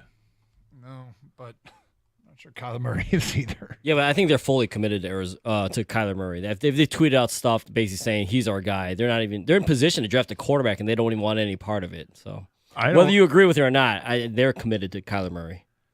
Yeah, the dead cap number on him after this season, do you see what happens to it? No, but I imagine it's like Russell Wilson. It's one you probably don't want to get into. I think this is it for Kyler. The dead cap on, if he cut him this year, 81.5. That's big. Next year, 33.2. Still a big number. It's still a big number. It beats the hell out of 81. Far more manageable if they decided that they wanted to move on from him. Well, it's make or break. They traded away Rondell Moore. They've got a top 5 pick. A lot of people everybody seems to be mocking Marvin Harrison Jr. to the Cardinals. So would that be an upgrade? It would be. Rondell Moore, ton of talent, right? The speed's great, the shiftiness. We saw him at Purdue. I mean, I'll say, because nobody's going to believe what you had to say about a player from Purdue. So I'll say it. He was dynamic in the Big Ten. He was awesome. And he has not been so great at the NFL level. He just hasn't been. He's only got, he's caught 135 passes in 3 years, 1,200 yards receiving, 3 touchdowns in 3 years, 4 when you had a rushing touchdown. That's not what you expected out of him. And his second year he got hurt. But, it's a change of scenery for him and might do him good to play over there in Arizona in Atlanta indoors, makes fast guys faster. Yeah. All right, so here's the rule proposal, Gator. The Indianapolis Colts, this is the time of year where teams submit rule proposals. The Indianapolis Colts have submitted a rule proposal that will permit a coach or replay official inside of 2 minutes to challenge any foul that has been called. So holding, reviewable. Pass interference, reviewable. Illegal hands to the face, reviewable. Now, let me start with this. Anytime there's a rule change, my first thought is, all right, how will the Detroit Lions be screwed on this first? Sure. That's where we used to go. Yeah, that's how things work out for us. What do you make of this? Because if you don't have a thought yet, I'll go. No, I've got a thought on this, and it's the subjective plays that people say, oh, you can call holding at any play. Mm-hmm. This is what kind of scares me, because there's a flow of the game that players are used to, that you've let this go, or you've called this, you called this. So there's a flow of the game thing that I don't want to disrupt. But I also think there are some plays that may seem like it's subjective but aren't, and you could clearly change it. So I'd like to eliminate, unless you see a blatant, tackling of a player to call holding, it would have to be one of these clear and obvious things when you get to those things with interference or with holding. But to me, it's always been about the face mask or the hands to the face. How is it that we can't review those calls, as it is right now?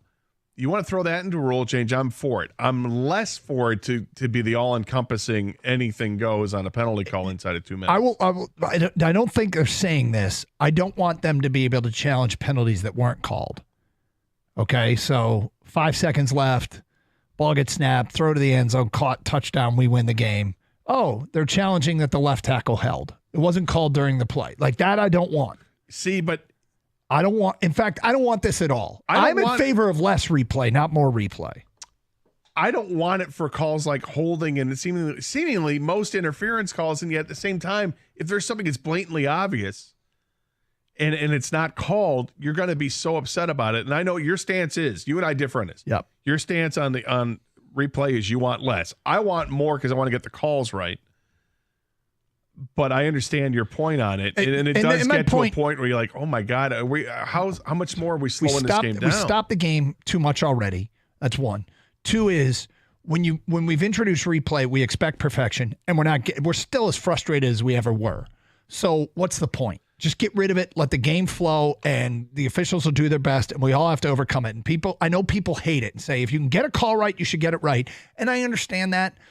But I've noticed, even since replay has come into the games, we still bitch about officiating as much as we ever did before. So we're never achieving the goal of what replay is after. I also feel like that behind the scenes, the NFL is doing something that's kind of leading towards that, where they're just getting the call right inside of 2 minutes. I feel like there's discussions go on from somebody up above who is seeing something that they haven't called, and like, okay, you guys totally missed an interference call up there. Huddle together and start discussing whether or not you want to call it. And then they're like, did you see it? Yeah, I saw it. Okay. It's confirmed upstairs. Yeah. I think we have defensive holding on 34. So you're talking about sky judge late flags coming in. Yeah, I already think that kind of happens covertly, but I've seen look, I remember the game against 2 different games against the Packers that just destroyed Lions fans. There was the one in Green Bay where Flowers got called for 2 calls, hands to the face. Yep. And it wasn't. It was blatantly, just flat out wasn't. And they got screwed on it. And then there was a game against the Packers, that Hail Mary, where the Lions clearly didn't defend it right. But right before they threw the Hail Mary, they called the face mask because Aaron Rodgers faked it out like he got what did face that gave him the untimed down? Yeah. Yeah. So I can't help but go back to those instances against the Packers and say, I want to right the wrongs in the future. And at the same time, I understand your point about just bogging everything down. Yep. And that's why I think I only want to do it for certain plays and allow for a sky judge to make that judgment before things get out of hand. Kang, what do you make of this rule proposal? I like replay overall because you're correcting wrongs that would never been corrected before. But I totally, like Gator agrees, and understands your point of view that, when you open up this box, there's a lot of things that negatives cons that we didn't think about, or I think what it is we just got to keep trying to tweak it. It is what it is. It's never going to be perfect. You just keep trying to make it better and better every single year, every single month, whatever it is. But I think in the end, it's better for everybody. Yeah. The question is, though, that as far as this rule proposal, that you can challenge a penalty inside of 2 minutes. I mean, do you care? Do you think that's good, bad? Would you approve that? Well, this is part of the tweaking process, right? Yeah. I mean, right now I would not approve of that, but it doesn't mean I'm closing the door on that. I think there is going to be a situation that comes up maybe I haven't thought about yet, that where you go, you know what? You did need to challenge that within 2 minutes. So as of right now, I wouldn't change it, but you always got to keep this is a continually fluid thing, right? Every year they got to go back to this and see how can we make this better. All right, 248-539-9797. Phone calls, feedback. Carson Anderson got an update from spring training. Other pitchers other than Jackson Jobe can pitch well, too. And we'll have the guys taking over at 2 o'clock, and they have a basketball game that they're going to want to talk about. It's Carson Anderson, Open Lines, 97.1 The Ticket.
So what's the story with Kate Middleton? Nobody knows where she is. Nobody sees her. She had some abdominal surgery, was recovering from that, posted some kind of picture with her kids, and people are questioning. I guess it was photoshopped, and she got called out for it. She's not wearing a wedding ring. Nobody knows what's going on. Actually, it sounds like you know a lot more what's going on than I do. I saw a TikTok video, and it was hilarious. It's hysterical. Yeah. That's where I get my information, Doug. On the Royals? Yeah. TikTok? No, just in general. But I guess, I mean, much of that is true. There's a picture that circulated that she admitted, there, at least, I don't know if it was her or representatives, admitted that it was photoshopped. Not that it should matter. But the reality is that people haven't seen her. And it's been months. Yeah. And they're wondering what's happening here. Huh. Now, and look, I don't wish her any ill will. Of course not. But are we supposed to care? Well, I mean, if this were the United States. Yes. Okay. This is the United States. Yes. If this situation happened in our country, it would be akin to, I guess it's different because, you know, it's King Charles now. He's no longer prince. But this would be, I guess it would be, Hunter Biden's wife, if she were missing? Nobody had heard from her. Has anybody seen Melania? There you go. Good question. I've not. I'm sure she's around. I haven't seen her. But that's kind of what it is, right? Yeah. Look, again, I don't wish her any ill will. No, absolutely not. I just noticed that there's a lot of trending and but it's getting, where's Kate? And it's getting curious. Yeah. And I don't know if you know this. The paparazzi in England, yeah, they really pay attention to what's going on with the Royals. With the Royals, yeah. They really, really pay attention. So if she's been missing for a couple months now, that's going to send some red flags. Well, if they want it, it'd be pretty easy to eliminate the red flags, but I guess they don't feel the need to do it. All right, I mentioned before the break that Jackson Jobe isn't the only pitcher that's down at spring training. According to Chris McCoskey, crisp and clean for Casey Mize in the first inning. His fastball is so different. He threw 95 up in the zone right past Anthony Rizzo. He threw 12 pitches, 9 strikes with 4 swings and misses. He follows that up, Chris McCoskey. Tiger pitchers throwing a lot of challenging Tiger pitchers throwing lots of challenge fastballs this spring. Reese Olson did it the other day. Now Mize, 2 3-1 counts, comes right at him with heaters and get weak contact outs. Mize's 4-seam sitting at 97. His slider and splitter have been good so far.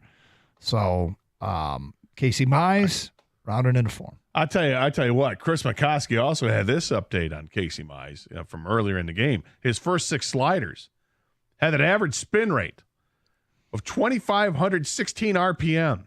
Doug, I don't know if you knew this. That's a lot of RPM, Gator. That's 381 RPM over his previous average, which was pre-surgery. His best today was at 2,971 RPM. Don't know if that's sustainable or not, but it's impressive, says McCoskey. Tiger spring training updates. Love them. 2 weeks from today, people. 2 weeks from today. The big news today is the contract extensions for Dan Campbell and Brad Holmes. That will keep them with the organization through 2027. This is about, I guess, amounts to a vote of confidence from ownership to Holmes and Campbell. There's no cap when it comes to how much you pay your front office execs. This is true. There's no cap on how much you pay your head coach. So you may as well pay him whatever you want because it's not like you're ever – the regret might come that you have to fire him and you owe him the money, but it doesn't hurt the product on the field. So that's the good news is they've locked up those guys. They've also locked up Chris Spielman, who I don't know, man. Spielman, whenever he talks publicly, it sounds like he downplays what he actually does for the team. But doesn't it feel like this Lions team has Spielman's fingerprints all over it? Yes. It's probably because it has Spielman's fingerprints all over it. How involved are you with the team? Guys, I'm just here to assist Sheila. Whatever she needs, whatever she wants. He was like, I watch nighttime TV. No, you don't. You're watching film. So what did she ask you to assist with? Well, putting together the team. I mean, guys, Spielman's trying to sell us on the idea that he's watching The Bachelor, and then when the reality is... She's like asking him to do like the real heavy lift. Chris, how do we change the culture? Well, here's what you got to do. So, Chris, what did you do? Well, she asked, whatever she's asking, I'm going to try to help her with. Mm-hmm. And what does that include? Changing the culture of the team. Yeah. Putting the actual roster together. What did she ask you to do? Do whatever it takes to get to the NFC Championship. I'm not doing much. What are you doing? I'm evaluating tape prior to the draft. But I don't do much, guys. I don't do anything. What are you doing right now? I'm going to We're in a meeting. Approve or disapprove of what Brad Holmes is going to select in the draft. Yeah. It's not me, guys. I don't do much. I don't do much at all. Like what? Well, I just traded a 3rd-round pick to Tampa for. Look. Got a starting corner out of it. It's not me. I'm just here for Sheila. It's you, and we know it's you. We know you're helping out. Yes, we do. DJ Reader, though, that's the story on the field, is whether or not DJ Reader signs with Detroit. He is a free agent defensive tackle. That is a position of need. Without question, a position of need. The Detroit Lions, that room is a little light. Aleem McNeil's a starter. DJ Reader would be the starter next to him. His strength is as a run stuffer. If they don't get DJ Reader, they'll probably go after somebody else in free agency that can move inside and help out on the defensive front. I can't see them starting next year with Tyson Alulu, Broderick Martin, and Levi Onwuzurike battling it out for a starting spot next to Aleem McNeil. I know you don't love Reader. But look, if it all depends on how much it costs. I don't like what some of these defensive tackles are going for. In free agency, they're getting big time money. And is this a 1-year deal? I mean, the 1-year deals, there are so much more forgiving because they don't have any effect on the future signing of extensions for the players they need to extend. But at some point, we're going to have to start hearing about the extensions of St. Brown, McNeil, and Jared Goff. We're going to need to start hearing about that. We just heard about it from the coach and the GM and Spielman. Who basically runs the team. So the thing about Reader, yeah, right. The thing about Reader, he's probably meeting with Spielman as we speak, is coming off an injury. When you visit on a free agent, can the doctors give you the once over? I suspect that they can, right? I think that's part of it. Can the Lions doctors make sure that they approve of a signing of a player like DJ Reader? He is, all reports are, in Detroit today, meeting with the team. So I'm thinking that this could go down today. I'm expecting another one of those 1-year contracts. You know what I'm saying? Yes, I do expect it to be a 1-year deal if they come to terms with him. Mm-hmm. And I suspect that's all the Lions are going to be looking for the rest of free agency is 1-year deals. I mean, that's the MO. Yep. Will they extend Carlton Davis? I don't know. But giving a 3rd-round pick, you would think that maybe that's part of it. Yep. Something to keep an eye on with that being another addition that could come. Now, after that, probably the next, feels like the Lions have one of their own. There's been rumors out there, but none of the beat reporters have been on it. And none of the national guys have talked about it, but there's been rumors out there that they could be finalizing a deal with Josh Reynolds. I would think Josh Reynolds it would be kind of a cost-cutting move, and I don't even think he'd be the only receiver they'd be looking at in free agency. And certainly this draft is deep in wide receiver. If the board falls their way, I could see them taking a guy that could impact this team. I don't think there's a sense of urgency to bring Josh Reynolds back, but I'm going to get the sense that Jared Goff would want him back. All built on trust that he has in him. And I know, he's not perfect, and his last game is a prime example of that. But I kind of think they'd probably bring Josh Reynolds back as long as he's not asking too much money. Well, I think there's a comfort level there with the Lions that they wouldn't have any problem bringing him back. But it's about how much money you're going to cost. I don't think he's going to cost them too much if that's what they want to do. Every day there's more options that are out there, and you have to ask yourself which one makes most sense. If you have not seen it, go to our Twitter page at DuncanGator971. We came up with the proposal that Jeff Rieger put the priority patch from the Red Wings jersey on his new bald head. The priority patch is 0-6. Rieger's bald head is 0-4. We decided to combine the powers for tonight's game. A picture has been tweeted out. Jeff Rieger with the priority patch on his bald head. They cancel each other out. That's what we're kind of thinking. We're hoping. And we've decided if the Red Wings win tonight, Rieger's got to leave it on until they lose. Gotcha. Yeah. So Thanks for letting me have a seat at the little kids' table. yeah, that chair's a little small over You're there. more than welcome to hike it up if you'd like. How are you today? I'm good. You know why I'm good? I realize What's Doug up? and I are twinning right now. I got similar colors. Yeah. I don't get don't to wear get the- that hat you though. don't get the- I'm not worthy. I'm just not College worthy. football playoff hat. Yeah. Well, maybe I'll get you one next year. Oh, Appreciate that, man. 516 love. Yeah. What do you got planned coming up next? Couple things, but I think we're going to lead off with a piece that Wojo did and just kind of answering the question of what has to happen at Michigan and Juwan Howard, because it sounds as if even though he's only won 8 games, the football team almost doubled the amount of victories that the basketball team had. Sounds like he's coming back. They started 3-0 and went 5-24 after that. Yeah. And I don't know if he's coming back. I think if he's not coming back, I wouldn't be surprised if they're trying to figure out how to gracefully part with Doug, a legend. I gotta think that this Who's is had one some of health those issues. you've known. So if if we go 24 hours and there's nothing, like this isn't one of those spur of the moment type of things. You probably knew back in February. We're gonna let your contract, let the season play out. I mean, I don't know if it was going to be like that. The one woman's coach who found out in the locker room after she lost, and she goes up to the podium and is like, "Yeah, don't ask me." Probably also not the way to handle it. All right, have a great show. Stay safe, everybody, and treat each other with respect. 97.1.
Brought to you by North Bloomfield Properties. The Lions' top brass has been rewarded with contract extensions. GM Brad Holmes and head coach Dan Campbell each locked up through 2027. Special assistant Chris Spielman also earning a multi-year contract extension. Meantime, free agency rolls on. The Lions meeting this afternoon with ex-Bengals defensive tackle DJ Reader. The Red Wings have got another chance to snap their ugly 6-game losing streak tonight. They're taking on the Coyotes at Little Caesars Arena. Head coach Derek Lalonde was asked about the pressure of snapping that streak.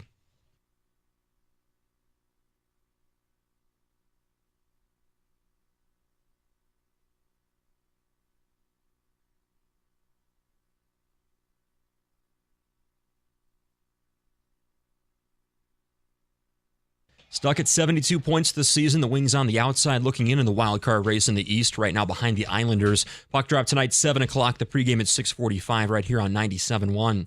The struggles of Javi Baez, the talk of spring training for the Tigers in Lakeland so far. He's 1 for 22 in 10 games. Manager A.J. Hinch says he's been improving on the defensive end of things. The Tigers also announcing today that just standing room only tickets remain for opening day against the Oakland A's. And March officially underway for Michigan State. They played in the 8-9 game of the Big Ten tournament, beating Minnesota 77-67 the final. At the Coral Health Sports Desk, I'm Luke Sloan. For more, go to 97.1 The Ticket or Odyssey.com.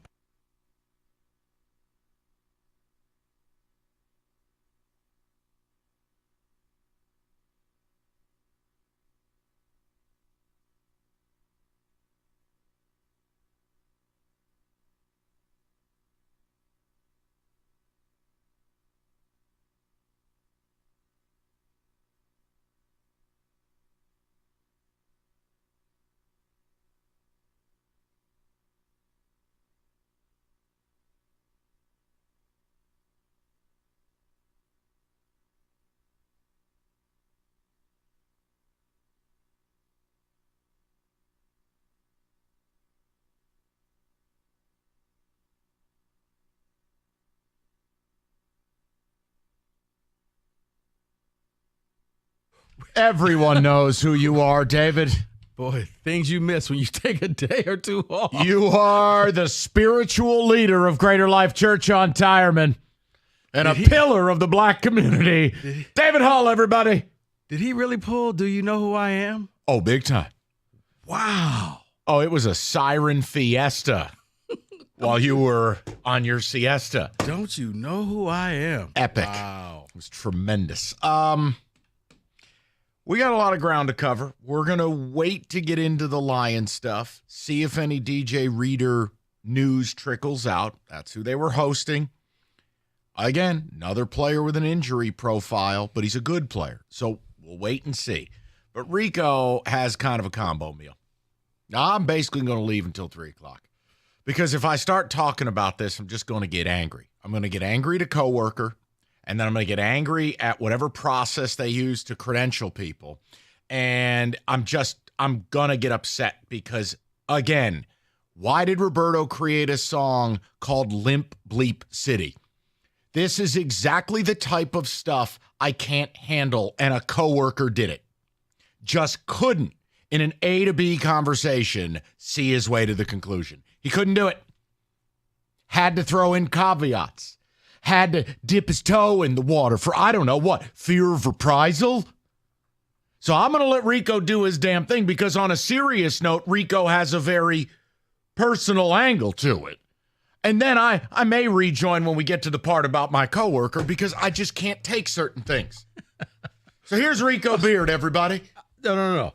Yeah, it wasn't the coworker that asked that question. No, but okay. I got a problem with what he wrote. That chicken bleep. No, Mike, I want chicken bleep column. I want you to participate in this column that Wojo wrote. And horrible. I think Wojo is the sentiment of everybody, even though Michigan only won 8 games this year. Sounds like Juwan Howard's coming back. Now, why? I have no idea. I don't know why you would want him back. But nothing that happened in this athletic department in U of M has made sense to me all season long, from your point guard being halfway pregnant to now it sounds as if they're going to treat this year like a COVID year. Because Juwan had the heart surgery, they're not counting this season. That's what it sounds like. And Wojo wrote an article. If you're a Michigan fan, I would be upset. I would be angry because you need to move on. because you don't have a future coming down the line. There's other teams. Rutgers, you look at their recruiting class. It's like number 2 in the nation. They're going to be good. They suck this year. Michigan, you suck this year, and I don't think it's going to be better. Mike, they won 3 games. They were 3-1 to start off the season. I think they finished 5-23. That's correct. It's the worst season in school history. They were awful. He was completely outmatched. They never had halftime adjustments. They got their doors blown out in the second half of games routinely. His press conferences were bizarro world where he told the people of Illinois, you're welcome because I didn't take Terrence Shannon from you. So do you want to start with your part and then I'll get to the Wojo part? Oh, yeah. Why don't you do your part? Because we just gave you the backdrop. Michigan, and I know no fan wanted them to win last night. I know you're done. You're tired. You're exhausted. You want the season over. Hey, shout out. So do I with my team. The point is, how do we end up with this as a question at the postgame press conference?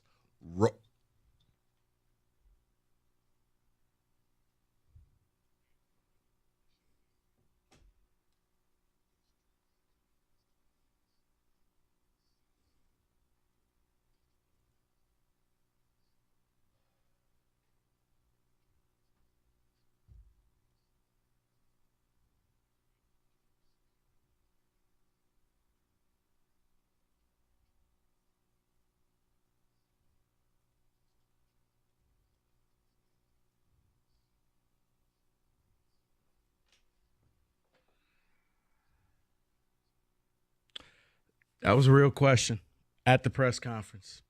That's not doctored audio. This is where we are. That there are some who feel like Juwan Howard should be back. I think that's the most ridiculous question I've heard in my life. Because when you break it down, Juwan, you won 8 games. You didn't preface that, whoever asked that question. I wish I could credit that person, but I don't know who it was. Now, to Juwan's credit, he deflected from that ridiculousness, okay? As I stated earlier this week, is there injustice in the world? Absolutely. Is everything an injustice? No, it's not. Going 8-24, that's just bad coaching. If you are a white coach and you go 8-24, you're going to get asked the same questions. Ben Johnson from the Minnesota head coach, they just lost to Michigan State. He's had 3 straight losing seasons. That's why he's on a hot seat. Mike Woodson, coaches for Indiana. Indiana basketball, either you're winning the national title or the season's a failure. He knew that taking the job. That's why he's on the hot seat. Juwan Howard, you're on the hot seat because you're 8-24. You're not on the hot seat because of the color. It's not the white media. And oh, by the way, you missed the tournament with lottery picks. Yeah, you had 2 lottery picks. No, you had 2 lottery picks and Hunter Dickinson. And you still didn't make the tournament. But that's not because, yeah. Oh, by the way, there was a coach who did get fired, Chris Holtmann, Ohio State. He was white. Where that question came from, don't know. Ridiculous. Never should have been asked. They should have taken the microphone from that man. Juwan should have just stopped him halfway through the question. But, bruh, get to your question. Get to your question. Get to the Wojo part. Wojo writes that it's complicated with Juwan Howard. And then if he were in charge, he probably would. No. There's no probably. There's nothing to talk about. Juwan Howard should be fired. Full stop. End. There's nothing complicated. I don't want to hear about it. I don't want to hear about the health. No. When your football team almost doubled the amount of victories the basketball team had, that's problematic. It's the worst season in school history. The recruiting is off the rails. They had Hunter Dickinson last year. They had first-round draft picks last year. Didn't make tourney. And come on, man. This is why we are Cialis City. Nobody can write the column that just says Juwan Howard, stink, fired, out. It's not a crime. The data's there to back it up. He won with Beeline's players. Kudos. He had a great recruiting class that underachieved. Then he totally wasted a team last year, and this year's the worst season in school history. And goodbye. But nobody can write it. No. And after the post game, that's the type of question that gets asked. Right. Because I think if you're an NCAA team, you should probably steer away from former NBA players who have no coaching experience. Not working out with Juwan. Didn't work out with Patrick Ewing. Stackhouse just got fired from Vandy. And Penny Hardaway stinks. And Penny Hardaway, yeah, not that great. You may want to steer away. Oh, we'll just get the former player and he'll fix everything. That's not how it works. This team, this fan base deserves better. I have a question. I mean this. What is complicated about Juwan Howard's job status? If you're a fan, how Wojo can say it's complicated. Well, I don't get to make the call, but if I did, I'd probably just write the words. If it were my decision, I'd fire him. It sucks. Hell, I don't care if Bob says he likes Juwan. It doesn't matter to me. It's the worst season in school history. Where are the recruits? Where's the product? It's multiple years of underachievement. And frankly, a guy who looks completely overmatched. What's their record in one possession games? Like 1-15? Yeah. How'd they look in the second half this year? Every game. It was automatic money. They would be up, take the money line of the opposing team. And other than Wisconsin, Michigan lost every game. What are we doing? What is wrong with people?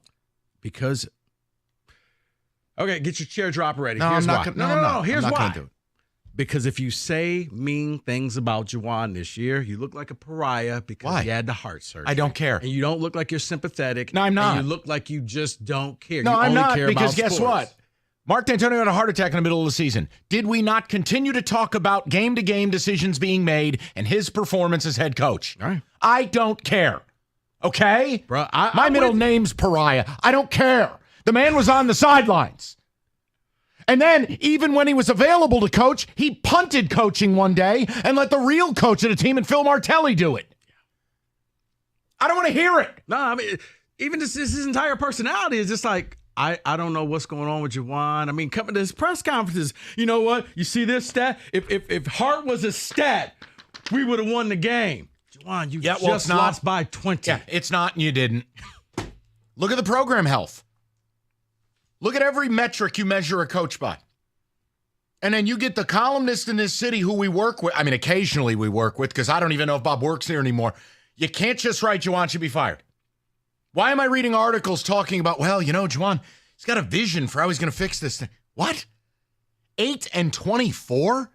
That's la-la land. Oh, Mike, if you listen to this, Juwan fully believes he's coming back. Well, he talks the future. I don't understand it, and that's where I would love to hear from Michigan fan.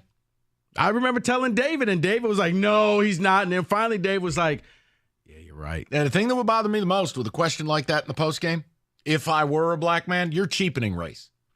You are cheapening instances of racism. Because you're basically saying it's okay to only win 8 games because it's black kids in the stands. And it's like, tremendous. No, if you're bad, you're bad. Oh, and there are 3 black coaches who are all in the hot seat. Yeah, all 3 happen to underachieve. Now, Ben Johnson may have saved his gig by having, wait for it, a winning season. Mike Woodson is at the Alabama, at least in their mind, of college basketball. Indiana, without a run, won't even make the tourney. Growing up, it was unthinkable for Indiana to not be in the tourney. They were a power. Right. They have expectations of being a power. John Calipari's on the hot seat. They're ranked. They might win the SEC tournament. Why? Because he had the audacity to lose like 3 games at Rupp. Right. But this guy came out, and when I heard the question, I thought it was, I'm like, okay, somebody just put that audio in there. No, that was real audio. That was a real question. I'll give Juwan credit. He kind of brushed it off and just was like, yeah, you know, and talked about his team. It had nothing to do with people coming after you because, oh, by the way, Chris Holtmann, Ohio State coach, fired. And he probably got a raw deal. He did. And they actually started winning after they fired him. But he's a white guy. Yeah. Oh, wait, that doesn't fit the question. So here's the deal. We'll throw the number out. We wanted to get this out of the way. I have nothing to say about Michigan State. I did not celebrate today. I think if you are, you're a moron. I think this ridiculous tournament streak has poisoned your level of expectation. Do whatever you want. I don't have to throw a sprinkle party. Ski you, ma. Exactly. But I'd love to hear from Michigan fan on it. I've never heard so many ski you mas in my life.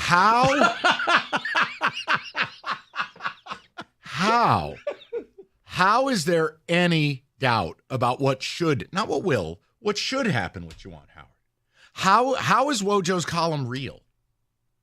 How is it even a question whether the man should be fired or not? I don't know what planet I live on. 248-539-9797. We'll get to the Lions in the 3 o'clock. I also have some sound for you on Javi Baez. And I think it's a step in the right direction. Javi or Harvey? Both. Ooh. We'll get to that later on as well. Rico, church. Ski you ma. Let's talk about the Chevy dealer in the area who's been leading the way. Hamilton Chevrolet in Warren at 14 Mile and Mound to be exact. Andrew and the sales staff want to be your Chevy dealer. They're going to guarantee you the lowest payment on your next Chevy, period, all March long. Hamilton Chevrolet is participating in Truckloads of Hope campaign. It's a donation drive that has supported over 400,000 people. So stop in and drop off some essential shower and household items for this great cause. And hey, while you're there, check out Hamilton's great inventory, including this month's Rico deal, a new 2024 Chevy Silverado Crew Cab 4x4 for just $349 a month for 24 months. You just walk in with $995 down, and you get 10,000 miles a year. You know what I say. The best deals are found at 14 Mile and Mound. Just stop in and see my guys at Hamilton Chevrolet for details and tell them Rico sent you. Make Hamilton Chevrolet your Chevy dealer. Visit HamiltonChevy.com. Together, let's ride.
Hi, I'm Mike Valeni. Hi, sorry, Ski was Uma. mid-conversation with my radio partner about radio. Sorry, David. I love Michigan State basketball and Who this. doesn't? America's favorite place to watch football and basketball, Stadium Swim, located at Circa Resort and Casino.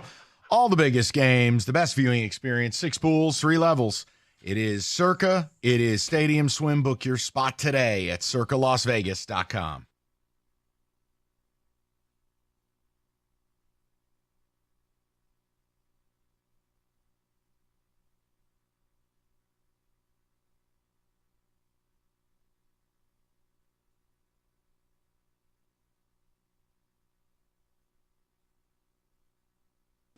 All right, straight to the people. We'll get to the Lions at 3. Wanted to open up with the Juwan stuff. The press conference was Bizarro World. Wojo's spineless column was Bizarro World. Again, it's just Cialis City. I don't understand what people are afraid of saying. Coach A, regardless of race, awful, fired, end. There's no need to play games. There's no need to couch the statement. Find me a Michigan basketball fan who still has a positive approval rating of Juwan Howard or a positive approval rating of the direction of the program. You didn't even win double-digit games. You know how hard that is in college basketball because you're going to play 15 cupcakes, 10 to 15 cupcakes a year. Not just like, how did you manage to do this? You started the year off 3-1. It makes no sense to me. None of it. None of it. And I don't want to hear you played ball there 30 years ago. Guess what? Kenny Payne just got fired at Louisville. He brought them a national title, something Juwan never did. Don't want to hear it. Well, you know why Kenny Payne got fired? Because Kenny Payne was awful. Go to Danny, 97.1. Hi, Danny. Hey, what's going on, Mike Rico? Hey, what's up, D? How you doing? Hey, good. So I am a Michigan fan, and I cannot stand that they're even hemming and hawing about this. This is a guy that came in, had Beeline's guys, went to the Elite Eight, Sweet 16 with Beeline's guys. He hasn't really recruited. His team gave up on him this year, halfway through the season. Like, I knew almost every single time that I could put money on the money line after the half, and like 98% of the time I was hitting that, even if Michigan was winning by 5 or tied. They just gave up. And there's nothing there in their recruiting going on to where I'm like, wow, you've got an awesome recruiting class. You've got all this stuff going on. Right. I don't care. You've got Mr. Basketball coming in, next year. Mr. Basketball in the state of Michigan doesn't mean a damn thing anymore. Nope. The state is a wasteland for high school ball. Danny, I don't think that Fat's going to help this team out a ton next year. No, it's not. So if I was them, I would cut ties. But, of course, Ward Manuel's gutless, and he'll probably keep them. And, hell, he might even extend them because you never know because Ward is crazy, too. But that's the other thing. I'm sorry, just real quick, fellas. Michigan, last I checked, they're not in the top 30 in recruiting. No. Come on. Yeah. No, Mike, that's just it. You don't have that awesome class to say, okay, this year was a blip on the radar, but just wait until next year. No, I think that if you're Ward Manuel, you're looking at this year almost COVID-like. Well, because you had the heart surgery, Juwan, we're going to let this year go. We're not going to count this year. And next year is the year. I mean, it was just bizarre behavior. Like my point guard is halfway suspended. What do you mean halfway? Well, he can only play at home. Can't play on the road. Well, why not just suspend him the whole time? Because he looked in his eyes. Yeah. And he said he's a good kid. So was he dealing with a heart issue when at the end of last season there was nothing on the recruiting trail? There was nothing there coming for the season? Was he dealing with a heart issue then? Because I don't think he was. Recruiting was all year round and he was doing nothing, and then he had a heart issue. So for that alone, I would fire him. That alone. Well, David, this is your team, man. So, all right, so I take it you're not feeling like Wojo where, we got to let this thing, like Jansen, got to let it play out. I'm not letting anything play out. It's played out. He's played out. And again, I don't want to hear about legends. Kenny Payne was a starter for the 86 national title team for Louisville. He just got unceremoniously dumped, and he took over a far worse situation in Juwan. What are we talking about? Yeah, because in Louisville, you got to win. It's cut and dry. Home. Go to George, 97.1. Hey, George, how you doing? Hey, guys. Thanks a lot for taking my call. Yes, sir. Just wanted to real quick touch on a point that I don't know has been brought up recently, but, obviously I think as a Michigan fan, I think Juwan should have been fired after the slap. That was such a huge embarrassment to all of us. But nobody's really talking about the nepotism. I mean, he chucks Jet Howard in, who's not a point guard, as essentially the point guard last year at the expense of the whole team. And now this strength and conditioning coach thing comes out where he's, again, picking his son over the entire team, and it just makes me sick. Great point, George. A guy that has, you know what, he's been a pillar of Michigan basketball and just in training facility. And that's the other reason. When he said, I just resigned, that told me, he was told privately, oh, Juwan's coming back. Because it was probably one of those, either I come back or he comes back. Well, we're going to bring back Juwan. Okay, well, I'm leaving. Goodbye. Yep. And again, that's a Absolutely. guy who was allegedly on a zero tolerance policy.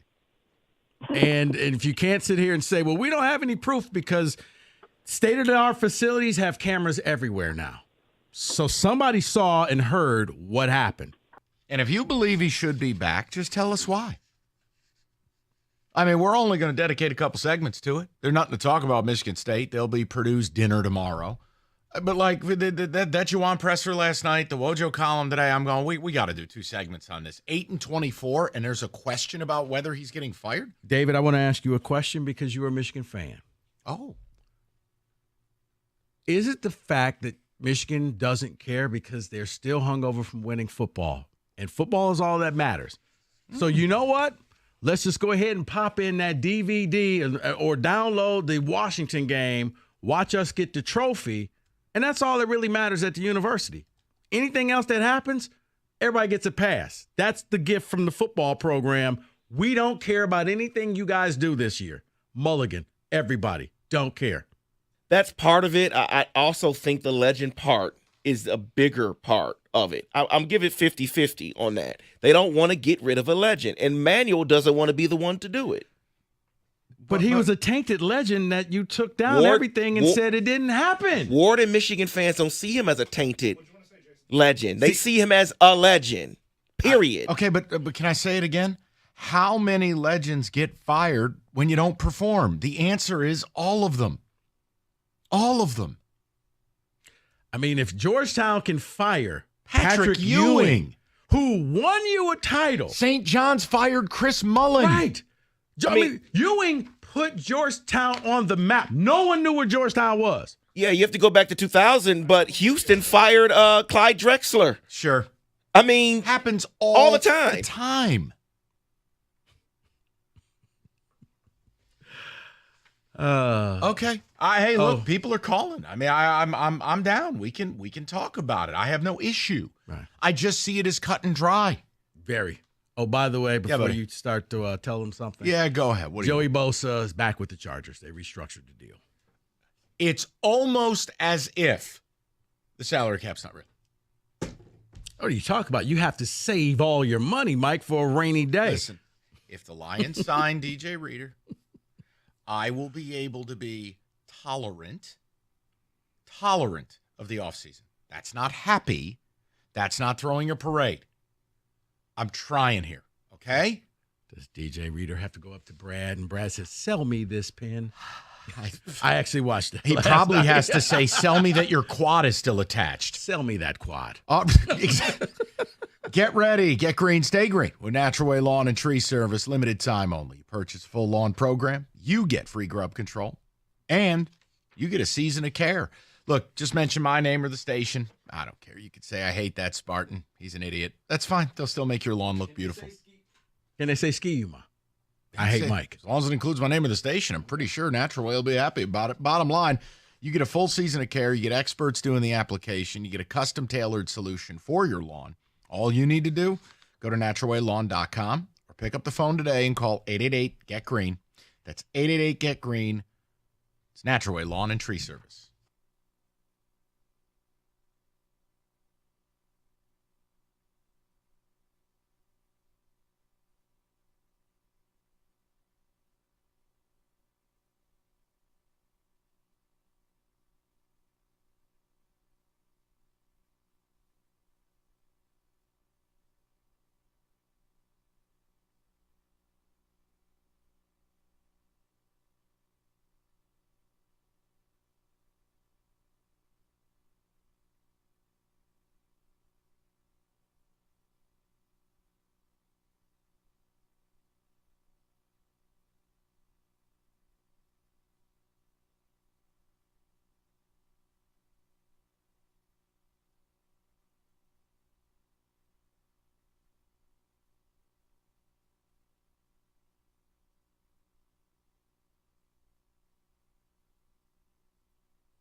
David, ticket text, and then we'll get right to the people. We'll get to football today. We've got deal breakers later on, and certainly more Lions conversation as DJ Reader's in town today. It would shift how I feel to a place of tolerance, not exuberance. But go ahead, David. What are people saying here?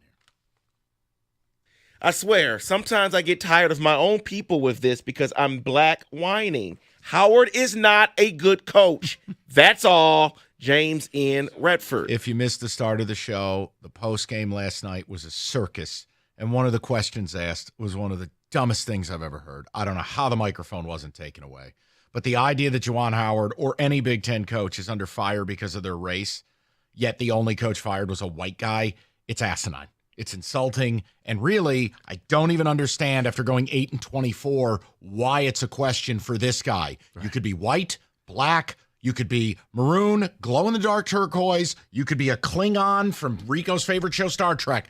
You're fired. Race doesn't even enter the discussion. Right. You could be whatever SpongeBob is, and you're fired. You win, people like you. Who's his friend, the calamari? Fired. You win. I mean, Hubert Davis had pressure. Wasn't doing too well at North Carolina. Turned it around. Started winning.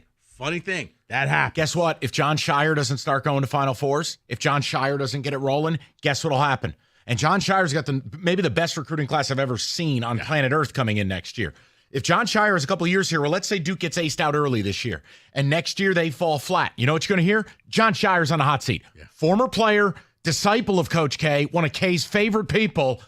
They'll fire his ass. 8-24. Why is this even a question? I don't know. 8-24. You literally get off the plane, hop in the car with a box in your hand, and you just start taking stuff out of your office. They should have done because you're just waiting for the phone to ring. They should have done him like Utah State with the women's coach. Right. They fired her ass in the locker room. So, Coach, what's next year going to look like? Well, I don't know. I just got canned. They won't be in next year. I was told I'm not coming back. So that was unbelievable. They asked the question, "How are you going to rebuild?" She goes, "I won't be. Right. I just got fired." Why would you let her get up at the podium? I don't know. Right. But it was awesome. It's amazing. Yeah, I mean, I got fired, so it'll be somebody else. Yeah, that's a YP, not an MP. Right. Let's go to Tyler, 97.1. Tyler, how you doing, buddy? I'm doing good, guys. Just got to mind me, I'm driving through Georgia, about to come back home tomorrow. Okay, welcome. Be safe. Be safe. What's on your mind? What do you got? So, let me tell you guys a story. I'm at a bar last night in Auburn, Alabama, getting ready to watch this basketball game that was supposed to be a basketball game, and by halftime, I'm being laughed out the door because I'm a Michigan fan wearing Michigan gear. It is shameful. Now, this reporter might call me a racist because I'm white, but Juwan Howard needs to be fired out the door right now. If he is back next season, I don't know what's going to happen. He's regressed every single year that he has been a Michigan head coach. Every single year. Yeah, they've gone from first to worst. They've gone from first to worst over a 3-year period. It's been a steady decline. And Tyler, the reality is, unless Rico wants to tell me otherwise, the recruiting has declined with it. And as much as I make fun of recruiting, where you'll have grown men upending their day about some 17-year-old's decision, it is the lifeblood of a program over the long haul, and more specifically with college basketball, where one great player can carry you to, at minimum, an NCAA tournament. Right. I mean, look at the driving force behind North Carolina this year. It's R.J. Davis, freshman. Yes, Armando Bacot is a stud, but the reality is without that perimeter play, without that level of explosiveness, North Carolina would be fighting to get in. And I don't think that Darrell Brooks or Fat Brooks is going to come in and actually get this thing going. This kid's name is Fat Brooks? Yeah, it's his name, Fat. Fat. PH. So it's not like Bol. No, but that's his nickname is Fat. Okay, no, I thought the player's name was literally, because I was thinking Bol. No. Or or Taco Fall. When you said Brooks. Fat, I'm like, all right, it must be like, no. You know, they went international for the player. I don't know. No. So his nickname is Fat. Right. Grand Rapids Catholic Central. See, that's like Butta Johnson for UAB. Now, if you get Butta Johnson and Fat McGee or whatever this guy's name is, now we're cooking. Fat McGee. now we're cooking. But what a backcourt. It's Butter and Fat. I don't think that he's a one-and-done type player. So, all righty then. Let's go to Ron, 97.1. Ron, how you doing today? Ronnie. Good. Hey. What's going on, Ron? My there's Juan. It's been a couple of years since I talked to you, Mike, man. What's going on? Oh, what's happening, Juan? Welcome back. How are you? And I'm sorry Kenny butchered your name. That's one, Kenny. That's cool. I'm good. But, yeah, when Juwan Howard first got hired, I was looking at the hire like, I don't know, man. I'm like, maybe he needs to start small, and now it's showing that he should have started small because it seems like the job is too big for him. I haven't watched the game in like 2 years because I just seen it happening. Like, this is just not good basketball. I don't know, but he just got to go, man. It's just not a good look. No, and I mean, Juan, I think the thing, look, man, I know I'm hard on my program, but like Michigan, when he took this thing over, I can say it, and there's no smarm. You were one of the 10 best programs in America over the course of a decade. John Beilein had put Michigan back on the map, kept them there. He showed that they were a viable option, that you could go and win. He went to national title games. He won Final Fours. I mean, I used to joke, like, maybe the Mr. March moniker is in the wrong city because he was winning. He was doing things in the tournament. And then it just went backwards. Yeah, but it was with Beilein's players. It's not saying with his players. It's like, I don't know. Like, if you know what you're doing, I think the warning sign had to be having 3 NBA players last year and not making the NCAA tournament. That is just a huge problem. You had lottery talent the year prior and didn't get a whole hell of a lot done. It's just a steady decline. And let's face it, and guilty, I got bamboozled during the fake year. COVID. His only success came in an outer space season where no fans were allowed. Call it. I got duped too because I went, oops, I may have missed this Juwan thing. Because I told you when you hired him, I go, this is a joke. You go from Beilein to this. Yeah. And then I said, you know what? Hey, I got that one wrong. I ended up not. Because the only success he had was in the bubble. Or whatever we're calling that year. Because, yeah, it's been a steady decline. You won 8 games. That's it. Dude, you're out here looking like DePaul. Just stop. Right.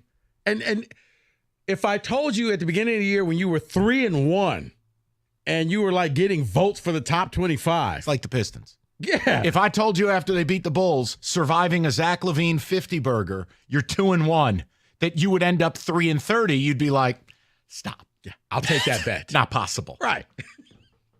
That's what it feels like. Hey, Michigan fan, you're going to lose 24 of your next 29 games. That's not possible. Right. It's not even like you got this. And here's great the other class. thing I'd like to state for the record. This is also the worst Big Ten of my lifetime.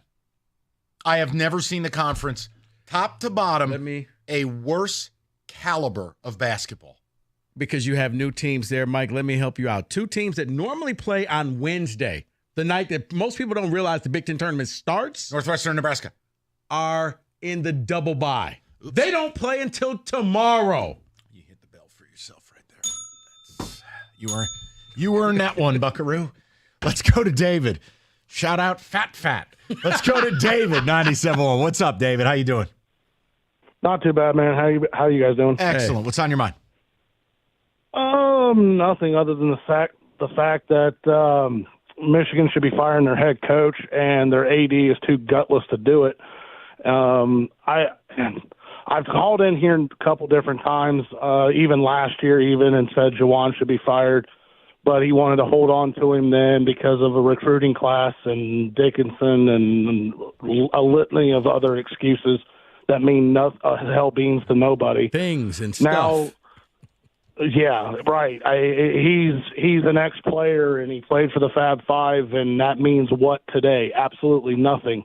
I'm tired of watching a team go out there and look absolutely brainless, clueless, and like they've never been taught basketball before.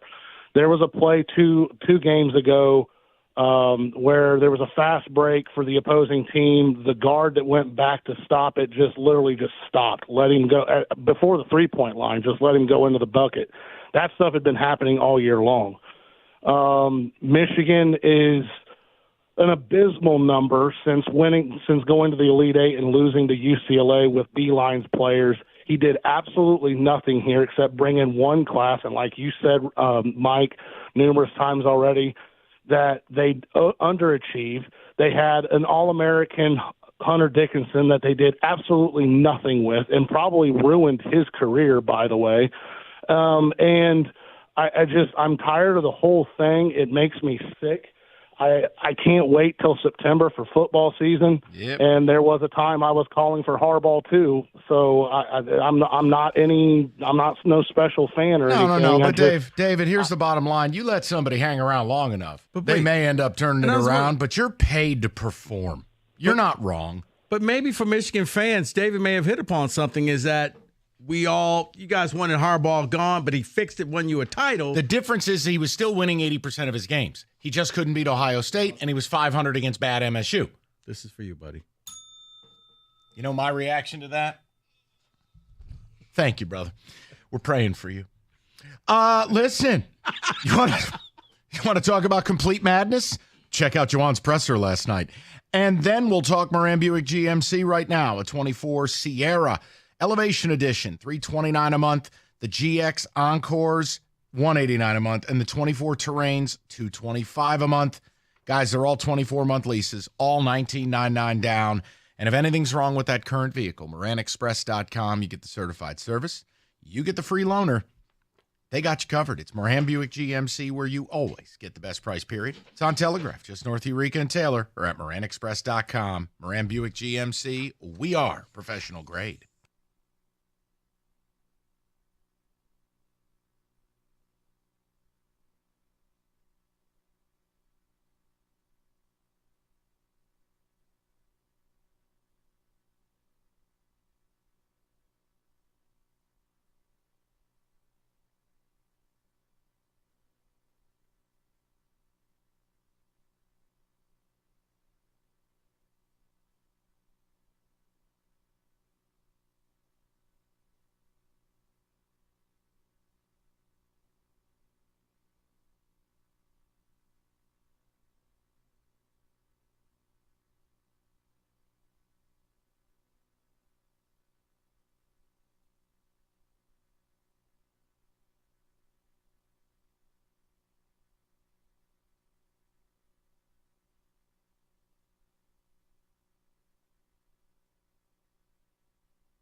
All right, let's get a little football in the mix. You missed anything, Odyssey.com rewind. Free agency rolls on, some trade rumors, and somehow the Chargers being cap compliant. It's all part of a Football Today from the most famous preacher in Detroit, Mr. David Hall.